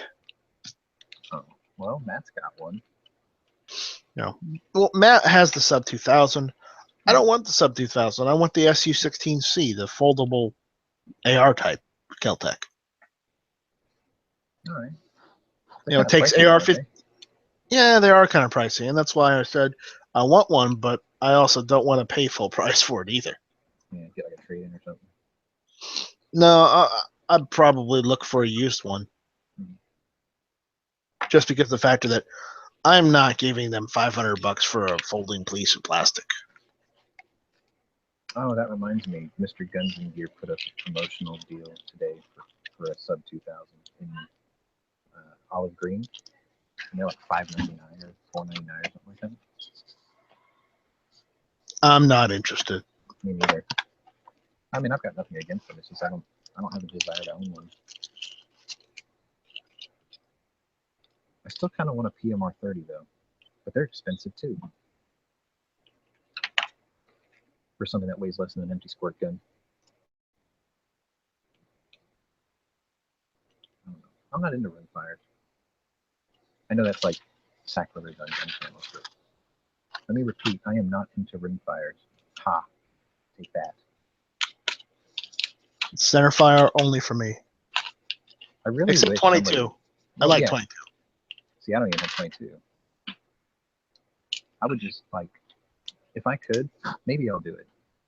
Like, start working up hand loads for 25 ACP because it seems like there's potential there. You know, the brass isn't too thin. You can probably up the pressure a little bit, just for fun, you know. Right. Then you get the reliability of centerfire too. I read the reloading data on 25 ACP. It's fucking hilarious. It's like 1.5 grains of this powder. I'm like, that's it? 2.2 max grain. I'm like, wow, 2.2 grains. My powder drop accidentally spills 2.2 grains every time I reload a 44. So, are you? Do you have a 25 ACP gun? Yeah, my Jetfire. Oh, that's right. You do have a Jetfire, don't you? It took me 4 years to find one. And then once I found it and I bought it, now I find them all the time. Fucking pisses me off, man. Every time I do that, find a gun, finally get it, and then all of a sudden it's like there's one at every show afterwards. I even saw a Minx, and I was like, shit. Well, let me know, and if you want to get one of those, maybe buy your Jetfire off you. No, I wanted the Jetfire, that's why I bought it. I think I want a Tomcat too. In 32. The trigger. Well, I was just trying to help you out. I know. The trigger guard on the Tomcat's kind of funny. It looks ill proportioned to the rest of the gun, but I still want it because I want to be able to shoot those Lehigh Extreme Cavitators. Those are cool looking bullets. There's like a Giza pyramid on the tip of each bullet. Huh. I want to see what that does to gel. Absolutely nothing. Or a melon. Yeah, that's what I should do. I should do a video and shoot everything I can't eat anymore. Here's a bear. Whack. Can't eat bear no more. Yep, too fatty. That would be hilarious. I'm out here on Kodiak Island, sharing with you the ultimate what I can't eat. This is my Barrett XM109 prototype 25 millimeter. And Did you actually get one of those? I would love to. And be like, and that over there is a 1,500-pound Kodiak bear. Let's see what one of these rounds does to the skull. It would probably look like one of those death claws in Fallout when you blow the head off of it. I think it'd be a little worse than that. You just have like this little stump where its spine used to be. No. Yep. I don't go there looking to hunt bear though. I mean, like I told people, like that was a chance encounter that I didn't want to have happen. Like I like Keith Warren, but I'm not Keith Warren, you know. His daughter's What do you mean kind of you're hot not? too. Like I didn't go there to hunt bear. I just went there for like a little bit of fly fishing, and I was checking out the real estate and things. But I like the idea of having bears walking around your front yard as guard dogs. Hell yeah. Yeah, just put up an electrified fence so that they don't cross the fence. Like Jurassic Park. Right. Down for that. But remember, make sure that you have a backup generator just for that fence in case of power loss. Yeah. Well, that island with the house I was looking at, it had one of those natural gas backup house generators where they're like the size of a small car and it sits on the side of your house. And it's made to trigger on as soon as the power goes out in the house, it takes over. But yeah, I mean, one of those, you can wire up one just for your fence if you had to. They're pretty cool. I was telling my mom about the island yesterday while I was driving her to the hospital and shit. She smacked me on the back of the head and she's like, "You should have tried harder, damn it." I was like, "Fuck." Apparently, she was interested in you getting your own island too. Well, she doesn't understand the point of going out in the middle of nowhere. But then I showed her pictures of like what it looks like out there, and she's like, "Yeah, you should have tried harder." Did she start yelling at you in Korean? No, only when like I really piss her off will she do that.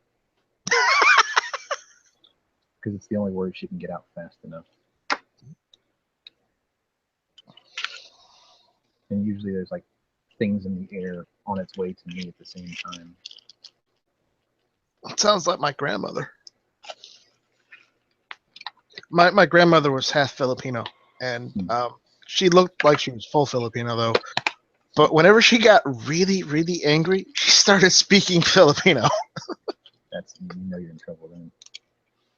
It's like, I know somebody did something wrong. Good thing I'm the favorite grandson, and I did nothing wrong.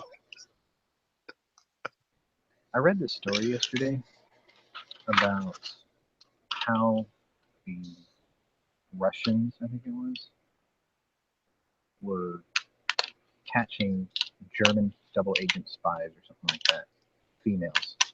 And what it was is they would get them pregnant, and then when they were in labor, in pain, screaming, they would naturally do it in German. And that's when they knew that they were double agents.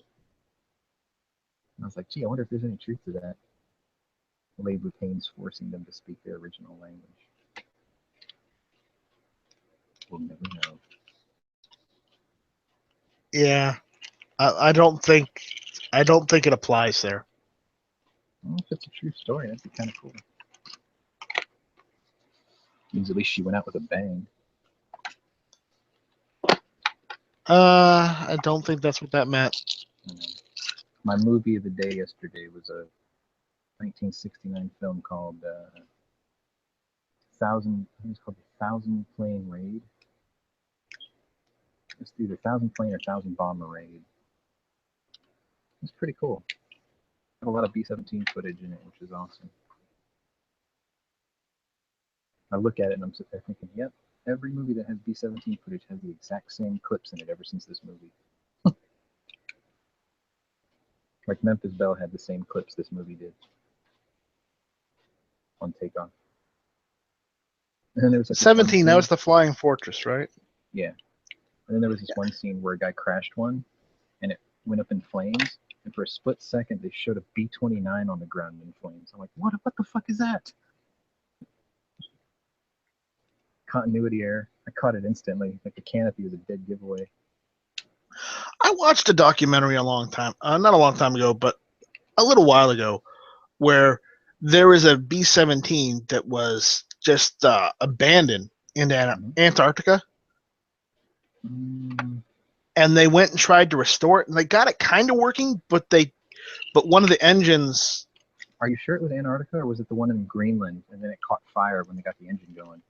Yeah, I think that it might have been Greenland and not Antarctica, but well, I've heard several stories, but I remember there was a story of a plane called Glacier Girl, the P-38J. I think it was a J, like no, it was before the J. It's probably like an F. This was a Flying Fortress. Well, there was a Flying Fortress and several fighter planes and the P-38 all underneath this glacier. I was like, holy shit, that's badass. You think any of that still works? They got Glacier Girl out and they restored her, and she's in flying condition today. But I think they said that like, most of the other planes that were under that glacier were too crushed or too damaged to salvage. So they just left them there. Yeah. I do remember a 17 story where they did that though. They repaired it, and then like the number 3 engine caught fire and the whole wing burnt off or something. That sucks. Well, you did hear back in 15 that they actually found the atomic bomb that's been underneath the water in Savannah for like 50 years. I've heard they found one in was it Lake Superior also? Yeah. Well, that was the thing, you know. There was a bomb that they dropped because they had to, because the plane had issues. Mechanical failure, and they dropped it. Yeah. Yeah, and they dropped it. It didn't explode or anything because it wasn't primed, of course. And it's just been chilling in the waters of Savannah, Georgia, for like the longest time. Yeah, just sitting there. And then just like in 2015, 2 divers that were just, you know, diving for the hell of it found it. They're like, it has radiation symbols on it. They're like, we should probably call someone. They went down with 2 eyes and 2 feet. And they came up with 4 eyes and 3 fins. Hey, wait a minute, something right here. Why do you look like the fucking creature from the Black Lagoon? I think that actually those stories about the bombers that had to drop their payload during test flights or whatever, that's probably the I guess the inspiration for Broken Arrow. I guess. I don't know. I think it was, I want to say it's Angry, but I wanted to give him props because I think it was his Instagram page. He uses a backdrop of a consolidated B-36. I'm like, fucking A, dude, that's badass.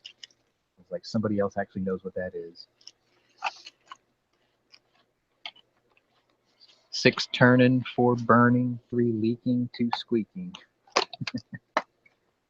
People who flew the B-36 fucking, in the beginning, they hated it because it was mechanically shit. And then they finally, like, sorted it out. SAC ran it for a couple of years up in the North Pole or whatever. 36 is massive. They used to build them in, I think, Dallas or outside of Dallas, the Consolidated Field or whatever factory. And it's like you can park, I think you can park a B-17 on the wing of the 36. That's how big it is. Ridiculous. They made a really cool sound too, because they had those gigantic 28-cylinder engines. They had 6 of them. Wasp Super Major, I think they were called. It's funny, I know all this shit, and it's like way before my time. Let's see, I've got less than 20 to go. Yeah, I sell these remote control relay things for people. And every once in a while, I get a call and there's like, can you make one of the 36 remotes? And I'm like, you're going to pay for that. I'm like, don't worry, name your price.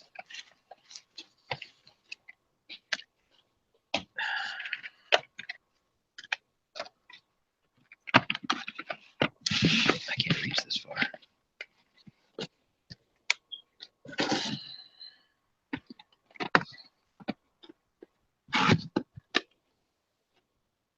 Uh-oh, the Great War came out with another video. I caught my coworker watching it today. I was like, oh, you watched the Great War? He's like, yeah, I just found this channel. I'm like, it's fucking great, isn't it? He's like, yeah. You know that guy who's from Houston, right? He's like, what? You should also tell him that you know someone that knows Othias. Yeah. Well, he doesn't know about Seeing Arsenal yet. He hadn't gotten to the gun episodes yet? What the hell? Because he's the guy that did the 80s drug lords or whatever. He looks like the last Mohican. Seriously. The last Mohican. He's half Mexican and half Romanian, but he looks like the last Mohican. There you go. I've known him for 15 years now. And I keep telling him every year, I'm like, you need to dress up as an Indian one day and just walk into work. Anyways, the Great War just released the February Revolution. Mm-hmm. episode. Yep, we are near the Russian Revolution. It's gonna be awesome. We're, the 100-year anniversary of the Russian Revolution. But don't worry. Next month. Isn't dead yet. Next month, guess who joins World War One? Finally. Yeah, the United States joins World War One, April of 1917. With Winchester shotguns. With Winchester shotguns filled with double-aught buckshot that the Germans hate. It's fucking awesome. Yeah. The Kaiser said he will kill any soldier he sees using a shotgun that he captures. They're like, okay, we will execute any Germans we capture then, if you do that. With the shotguns. With those shotguns. 6 the weeks best later, the war was over. It wasn't because of that, though. I It's just funny coincidence. I know, but it's funny saying it like that. We will execute Germans with said shotguns. How about that? That'd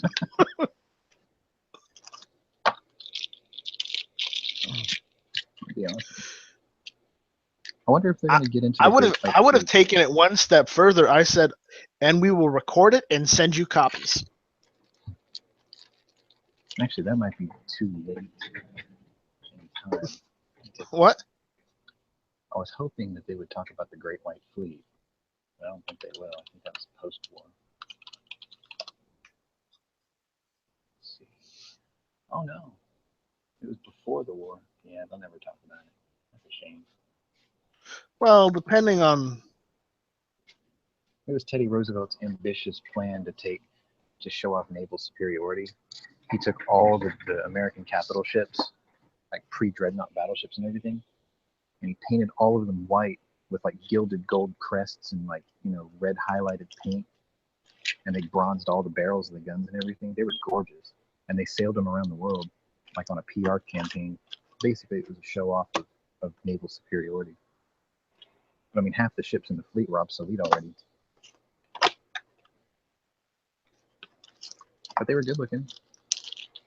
Like, you know how you had St. Louis and World of Warships and it was all white? Yeah. It was that. Like, that was one of them. Battleship Texas, I think, was one of them. A whole bunch of ships were in there. The Wyoming, fucking the Arkansas, the New York. They look really cool. Like, there's a lot of neat pictures of them, like, sailing in a straight line all together. It's a shame we don't do that these days. And you were talking about the Italian battleships earlier. There's one that I kind of want to see in World of Warships. Novgorod? No, it's an Italian one. Roma? No, not the Roma. Is it the ones that is it the ones that the Germans dive bombed because they wouldn't turn it over? Not sure. No, this one survived until 1953. Which one is it? The Andrea Doria. I thought that was an ocean liner. It was the name of an ocean liner too. It was also the name of a class of battleships. I know about the ocean liner. Yeah, it didn't last long either. It rolled over on its side. That's the one that rolled over on its side in New York Harbor, isn't it? Like it caught fire and then. I think it's that one. It's either that one or the Normandy. But I remember it caught fire in port, and then like the New York Fire Department came out with all their fucking hose ships and shit, and they poured so much water into it so fast that it listed over and just rolled onto its side. Idiots. No, the Italian battleship Andrea Doria. It was what class was it? Littorio? No, it was the Andrea Doria class battleship. It was like one of the largest battleships they made. Okay. Well, chances are they only made 2 of them, by the way. Yeah, it'll probably make the tree. Because the Roma is going to be the premium, so they're going to have to fill in tier 8, 9, and 10. And I wouldn't doubt if that doesn't show up. Granted, this is one of the Italian battleships that served in both World War I and II, and survived. What size are the guns?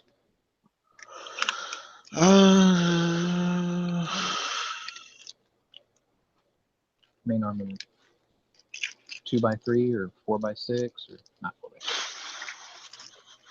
Probably like 3x3 or something. Armament 13 by 305 millimeter. That's going to be No. like a tier 6. No, let's see. No, that's how many of them. They had the armament was 13 305 millimeter guns, 16 152 millimeter guns, So, and 13 76 millimeter guns. ooh, that's got a good secondary system. It had defense, too. 6 76 millimeter anti-aircraft guns and 3 450 millimeter torpedo tubes. Yeah, it's going to be like a tier 6 because the main guns are too small. 305 millimeter is small. It's only like a 12-inch gun. Yeah, it's a 12-inch gun. Yeah. If you put it at tier 6, it's still going to be facing against 14, so it's going to be rough. But the Scharnhorst is tier 7 with 11-inch gun. It can hold up pretty well, so I think you'd probably see that like tier 6, maybe 7. Its secondaries are good, but it's going to have pretty weak anti-aircraft if it's only got to 6 of them.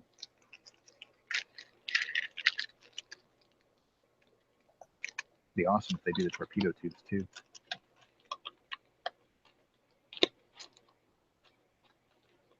So far, there's only 3 battleships in the game. 3? It's either 3 or 4 battleships in the game with torpedoes. 3 of them are German. Scharnhorst, Tirpitz. I want to say Gneisenau. I think Gneisenau has them too. And then the Japanese have the Mutsu, which only has 2 torpedo launchers on each side. Singles. Shitty. Yeah. It's alright. Keeps things interesting. I haven't played ships in a while, so I've been doing ranked battles. I've actually been playing a lot of the Division when I have time. I used to. Like, I got burned down on it really fast. First-person shooters have sort of died for me. Well, Because it's like endless carrot chases just to unlock gear. But it's basically the same game as Call of Duty has always been.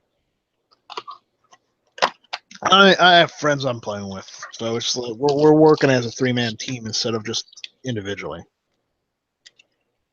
I like So- how if you do it individually, the game sort of throws the opponent at you where you can handle it. And if you're playing a 3-man team, it's like pretty tough. Not really. I put most of my points into toughness, so I've got like a 400,000 toughness rating. Shit. So literally, when I got that, and my friends they weren't as high level as I was. They didn't have the gear rating that I had. When they first got to level 30 and saw this, they're like, "Holy shit, you're the Terminator!" Because I didn't use any cover whatsoever. I just ran in there with like a fully outfitted M60 and just mowed everything down, Terminator style.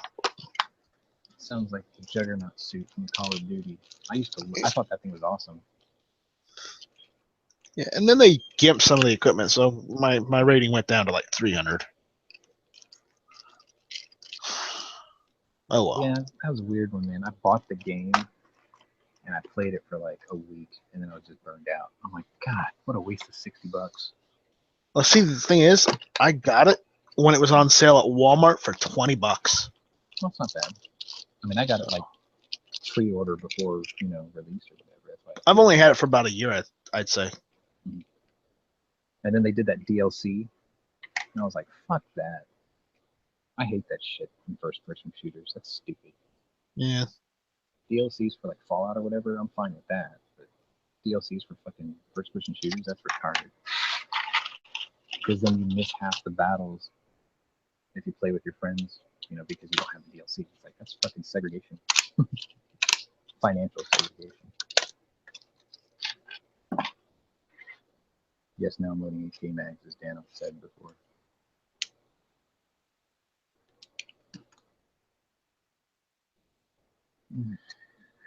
Trying to decide what bullet I'm going to load my 454 when those shells come in. I've got several to choose from. Thinking I might just use up for swamp hoppers. And again, I could use the semi-wad cutters and they'd look good in silver cases. Decisions. I'll just do 50 each. Okay.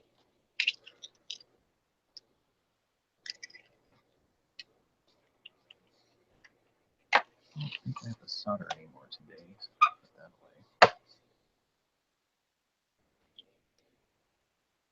away. Been feeling a little bit better since I jumped on.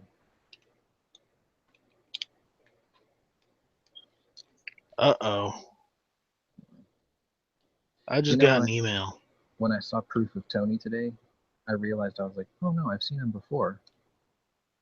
Like he got on the camera before he started doing the Daily Gun Show or the early one. I forgot about that. I've got bad news. What now? Who died? No. Classic Firearms has surplus BM-59 308 rifles. How's that bad news? I'm wondering how they have surplus because it's saying it's surplus rifles, but the issue is the BM-59s themselves were full auto, weren't they?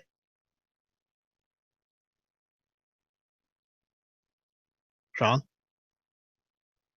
I'm looking. Give me a sec. All right.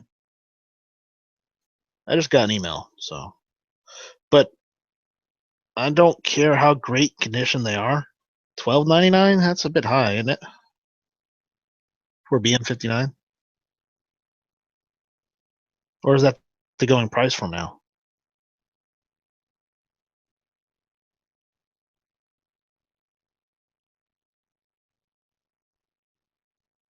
Oh, they're using James River Armory receivers.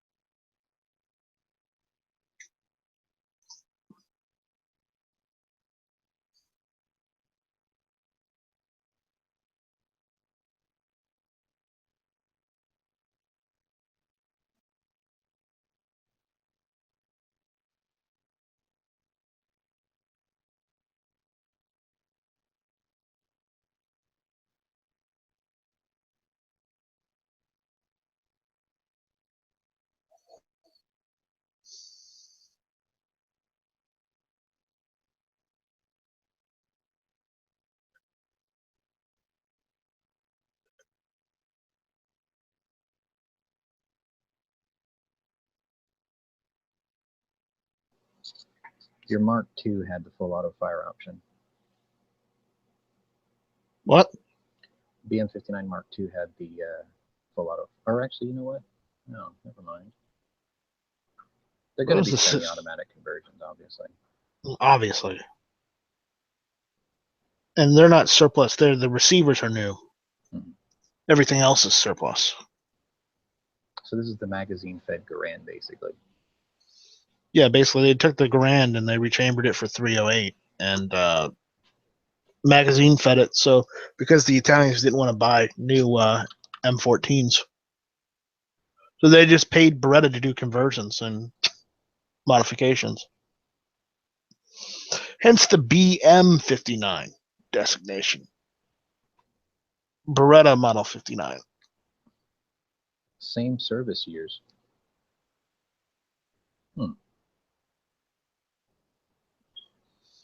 Yep. Oh, that's going to be like $2,000. No, they're $12.99. That's not bad. That's cheaper than those fucking Swiss Lugers. Did they sell out of those?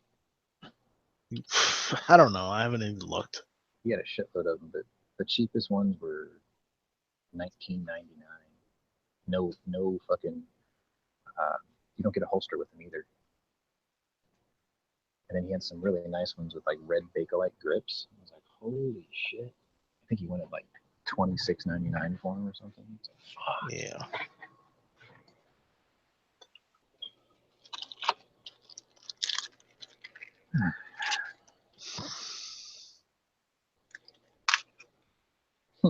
Strange. It's almost time to go, and I feel fine now. See, it's talking to Night Strike that helped you out. Maybe. I won't discount it. I think it might just have to do with I don't really like being where I am, but maybe. I like to take some credit for it. Made the day go by quicker. Appreciate that. And give me some credit. You don't have to give me a lot, maybe just like 0.5%, but Maybe do some. Caltech royalty or something. Caltech royalty. There we go. Or when you get your first big bore, I'll send you a care package too. How about that? Yeah. I think Jimmy's gonna like what I sent him because it worked out really nice because his is a 5-round cylinder. So I gave him 3 different loadings. And then on the bottom, I used a 20-round Hornady box for 454. And I put 545 Colts Hornady XTP. What do they call those? The FTX bullets or whatever? The ones with a little rubber piece in there? Critical defense. I gave him 5 critical defense for his wife to shoot because he said she likes the gun, so she wants to shoot it. And I figured, you know, don't take her off of breast milk straight to Scotch. Give her 45 Colt first. And then I gave him 5 lead round nose hard cast 45 Colts. And then I gave him 5 Hornady XTP hollow point 454s that I make. They're my self-defense round. And then I gave him 2 of my bear loads. Or, sorry, not bear loads, dangerous game loads. They're 300 grain hollow point. I gave him 2 of those. So it was the last 2 I had, so I was like, you can have these. And then I gave him a CBC bear load. It was a 375 grain lead flat nose semi-jacketed. It's a monster bullet. I had the guy who gave them to me, he gave me 6 of them. I fired 5 of them, and I was like, that's good enough. I'll keep this one as a reminder of how bad it can be. I gave him the last one of those. But yeah, I gave him a pretty nice little candy cane to play with. And he's got 4 full reloads if he wants. So, and I told him, I'm like, keep the brass because you can reload it. But the 45 Colt Hornadies I gave you are shorter than normal because Hornady does that with their nickel brass. It's kind of weird. Ooh. Their overall lengths are shorter than standard, which I don't. Course 8-shot 357. I like those. I almost bought one actually. 8. It's the one with the 8 1/4 inch barrel. I've seen it. Actually, no, I've seen the 7-shot ones. I don't think I've ever seen it yet. This is the 8-shot. Cool. All right. Start cleaning up. I don't know. Is 8 shots of 357 worth it? Yeah, I've got one. Fucking love it. My night card. But it's not big bore. No, but it's powerful and it's lightweight because I got the Scandium one. It's got night sights, excess big dots. I wouldn't trade it for the world, man. That was my first white elk gun ever. Took me 4 years to get that. And the guy who sold it to me was the guy who sold me my 44 Magnum. And he knew I wanted that one. He had it in his safe the whole time, fucker. He told me that when I came to pick it up. I was like, do you remember me? He's like, oh, I remember you. And I'm like, did you have this gun when I bought my 44 Competitor? He's like, I sure did. It was in the safe. I'm like, why didn't you tell me that when I told you I was looking for this? And he's like, because I figured it'd be worth a hell of a lot more by the time I sold it. It wasn't. It went up a couple $100 after I bought it, though. Love that gun. That's probably my favorite revolver right now, still. My dad loves it, too. Big end frame. I've got the X frame 500 Magnum grip on it, so it's like soft as hell in the hands. 454 Casull Raging Bull. Love it. I'm definitely gonna have to buy one just to have it. I mean, if I was going to get, and I don't mean to be mean or anything, But if I was going to get one of those, it would have to be in 454, just because I want to be able to shoot 410, 45 long Oh, you Colt. can't do and that. Yeah. You can't do it with a Raging Bull. You You have have to to do it get with the a Raging Judge, don't- Magnum. Yeah, I have to get the Raging Judge Magnum then. hmm Yeah. But yeah, So- the world is your oyster if you have one of those. They're hard to find because I don't think they manufacture them anymore, but you can still find them out there. No, they do. What's his name? Shooting the Bull 410, I think it is his name, on YouTube. He's got one. They're badass. And a Scorpion, I think it's called ATI Scorpion or something like that. They make a really great grip for that gun.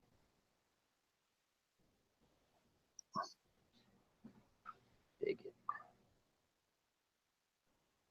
Yeah, it's that M513 Raging Judge Magnum. They do still make it. Yeah, it's popular. Of course, they're gonna still make it. I'm not really big on that 410 cylinder though. That's a bit of a gap before you get to the forcing cone. With the 410, obviously, it's not a problem, but I mean, with like every other shell, it's going to be a bit of an issue. You're going to lose a lot of velocity. It's not about velocity. With your shoot when you're shooting 410, you're going to expect that you're gonna have to No, the 410s are shoot fine. up close. The 410s are fine. It's the 45 Colts. They have to jump across the whole rest of the cylinder before they get to the forcing cone. I mean, I'm sure it's not that big of a deal, but if I see one, I'll still buy it. I'm not saying it's a deal breaker. I don't know. Tony got a 44, right? Yeah, he got the Blackhawk Hunter I was looking for. I'm I'm still in the tempted. market. There's no shame in it, dude. That's a great gun. It is a A fantastic. Taurus M44, 450. That's a judgment call for you. I don't know. I'm gonna have to hold off on that one. It's just a matter of time. I gotta sell that AR first before I get anything else. We gotta get G to get something huge. We'll see him do. I'm gonna have to lend him my 500 so he can put it on his channel. And be like, I wouldn't personally buy one of these. This crazy fucker on my website does.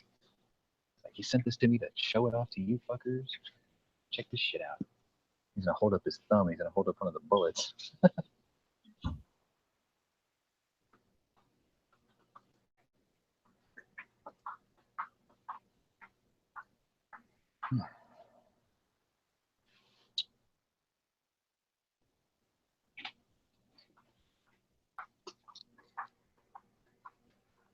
Sadly, nobody else joined. Did we bore them that bad? Apparently, they're just out there listening. Some people are listening to this, but no. I figured Rick would have jumped right in. He was like, "Hey, what's going on, you guys? I'm over here in Rhode Island, fucking flipping everybody the bird." Did you see what I said about angry earlier? I don't know if it like offended him or anything, but I think the older he gets, the better his Andy Rooney impression will become. He sounds like he he's could do the voice. he's I wish I like, could. no, I can't do that. That's what he said. I wish I could. That guy was. I mean, yeah, he was a little bit of a liberal, but he was really funny. And nobody took his politics seriously anyway, so they were just like, Who? let the old man ramble. Andy Rooney, the guy from 2020. The Oh old yeah, man, yeah. He was funny. I actually met him once before he died. Hmm. Him and my dad, they fucking hit it off. They got along. So I was like, cool. It was really funny too because it's like I came to meet him and he got along with my dad. He thought that I came to meet him because my dad was a fan. I was like, nah, dude, I've been watching you for years. I was like, when I was growing up, I would watch you. I'm like, really? I'm like, yeah. He's like, oh God, there's still hope for your generation then. I don't think so. There is no hope. There is. We There just is kill all not. we have to kill all the other millennials. That's all. Export them to China or something. Oh, I finally saw John Wick Chapter 2, Oh, okay. also known as the Terran Tactical commercial. Holy shit. It was great, wasn't it? It was pretty good. I liked it. Felt bad for the Mustang, but But check this out. I just saw this. Former acting CIA director John McLaughlin on MSNBC says WikiLeaks could be working with Russia again in order to help Trump. That's desperate. Wow. That is Okay. hilarious. I mean, shit. What's really funny is one of the guys on my Facebook feed, his son is retired Air Force. Very, very conservative. Like, he and I get along just fine. We grew up together. And he won't talk to his own dad hardly because his dad became like this ultra flaming liberal after he retired. Isn't it funny when you're working, you're conservative, but when you fucking retire, you go flaming lib? I mean, like, what the hell is that shit about? But Well, anyway, my grandmother was always, for the most part, her family were Republican, and then she and my grandfather, they went and became they switched to being a Democrat because of Roosevelt, because of the stuff that Roosevelt did. So, which you know, Roosevelt? well, The last- obviously the second Franklin Delano. See, I You know, still 'cause think in my rankings, he would be what I would call the last great Democrat. Everything after that was just crap. I'm not going to say he's the last great one. He's the last great one that actually did something. Yeah. But the last good Democrat was actually Kennedy. I was going to say you're going to give it to Kennedy for the space race. I could agree to that. No. But Well, he had not a very just the short space reign. race. Yeah, but here's the thing. Kennedy was a people person. Okay, he was for the people more so than a lot of them have been lately. Particularly females. We don't talk about that. Okay, that's never been proven. All right, That secret tunnel. there's no proof. I saw, what was that Channing Tatum movie? I saw that movie, damn it. I know there's a tunnel. There's not a tunnel. I saw fucking National Treasure. There's a tunnel. There's not a tunnel. I'm just kidding. I saw both of them. They're entertaining movies, but that's just what they are, movies. Well, anyway, what's really hilarious is that dude's a flaming liberal, right? And he's got nothing but like anti-Trump vitriol all over his stage. And all of a sudden, yesterday, out of the blue, he was like, "I am totally behind this fucking what's that guy's name? John Huntsman." He's like, "I am completely behind the John Huntsman nomination." I was like, "Wow, okay, maybe you're not such a retard." He's like, "What was that?" He's cool with Huntsman being the U.S. ambassador to Russia. So I'm like, okay, he's not totally lost yet. Give it time. Give it time. Anyway, I got to get out of here. We're fixing to close up. I'll be on when I get home, though. I should be all right. I think I'm going to call it now if you're heading out. Is Smeggy around to do a evening thing? Or? Smeggy is around. I think he's just waiting for the Daily Gun Show. He's, Yeah, he's stalking it. he's hoping he gets an invite. I'm hoping Bob comes back so we can get our Bob's Smeggy back. back. Yeah, Bob's back. We need our Smeggy back. I don't know, man. He's got to finish his death metal track. No, I like the new Angry Smeggy. Yeah, I'm cool with that. I don't know. Snowman going Snowflake, though. I mean, Well, no, he's not going right way, Snowflake. No, In the no, right no. Snowman is going Libertarian. That's where he's going. okay. I can see that. So anyways, Shut us down. thank you all for listening. This was the gunchannels.com lunch chat. So, or the lunch lobby chat or whatever it was. It was a chat. So either way, thanks for listening. Mama Ashley Duran. Bye, Felicia.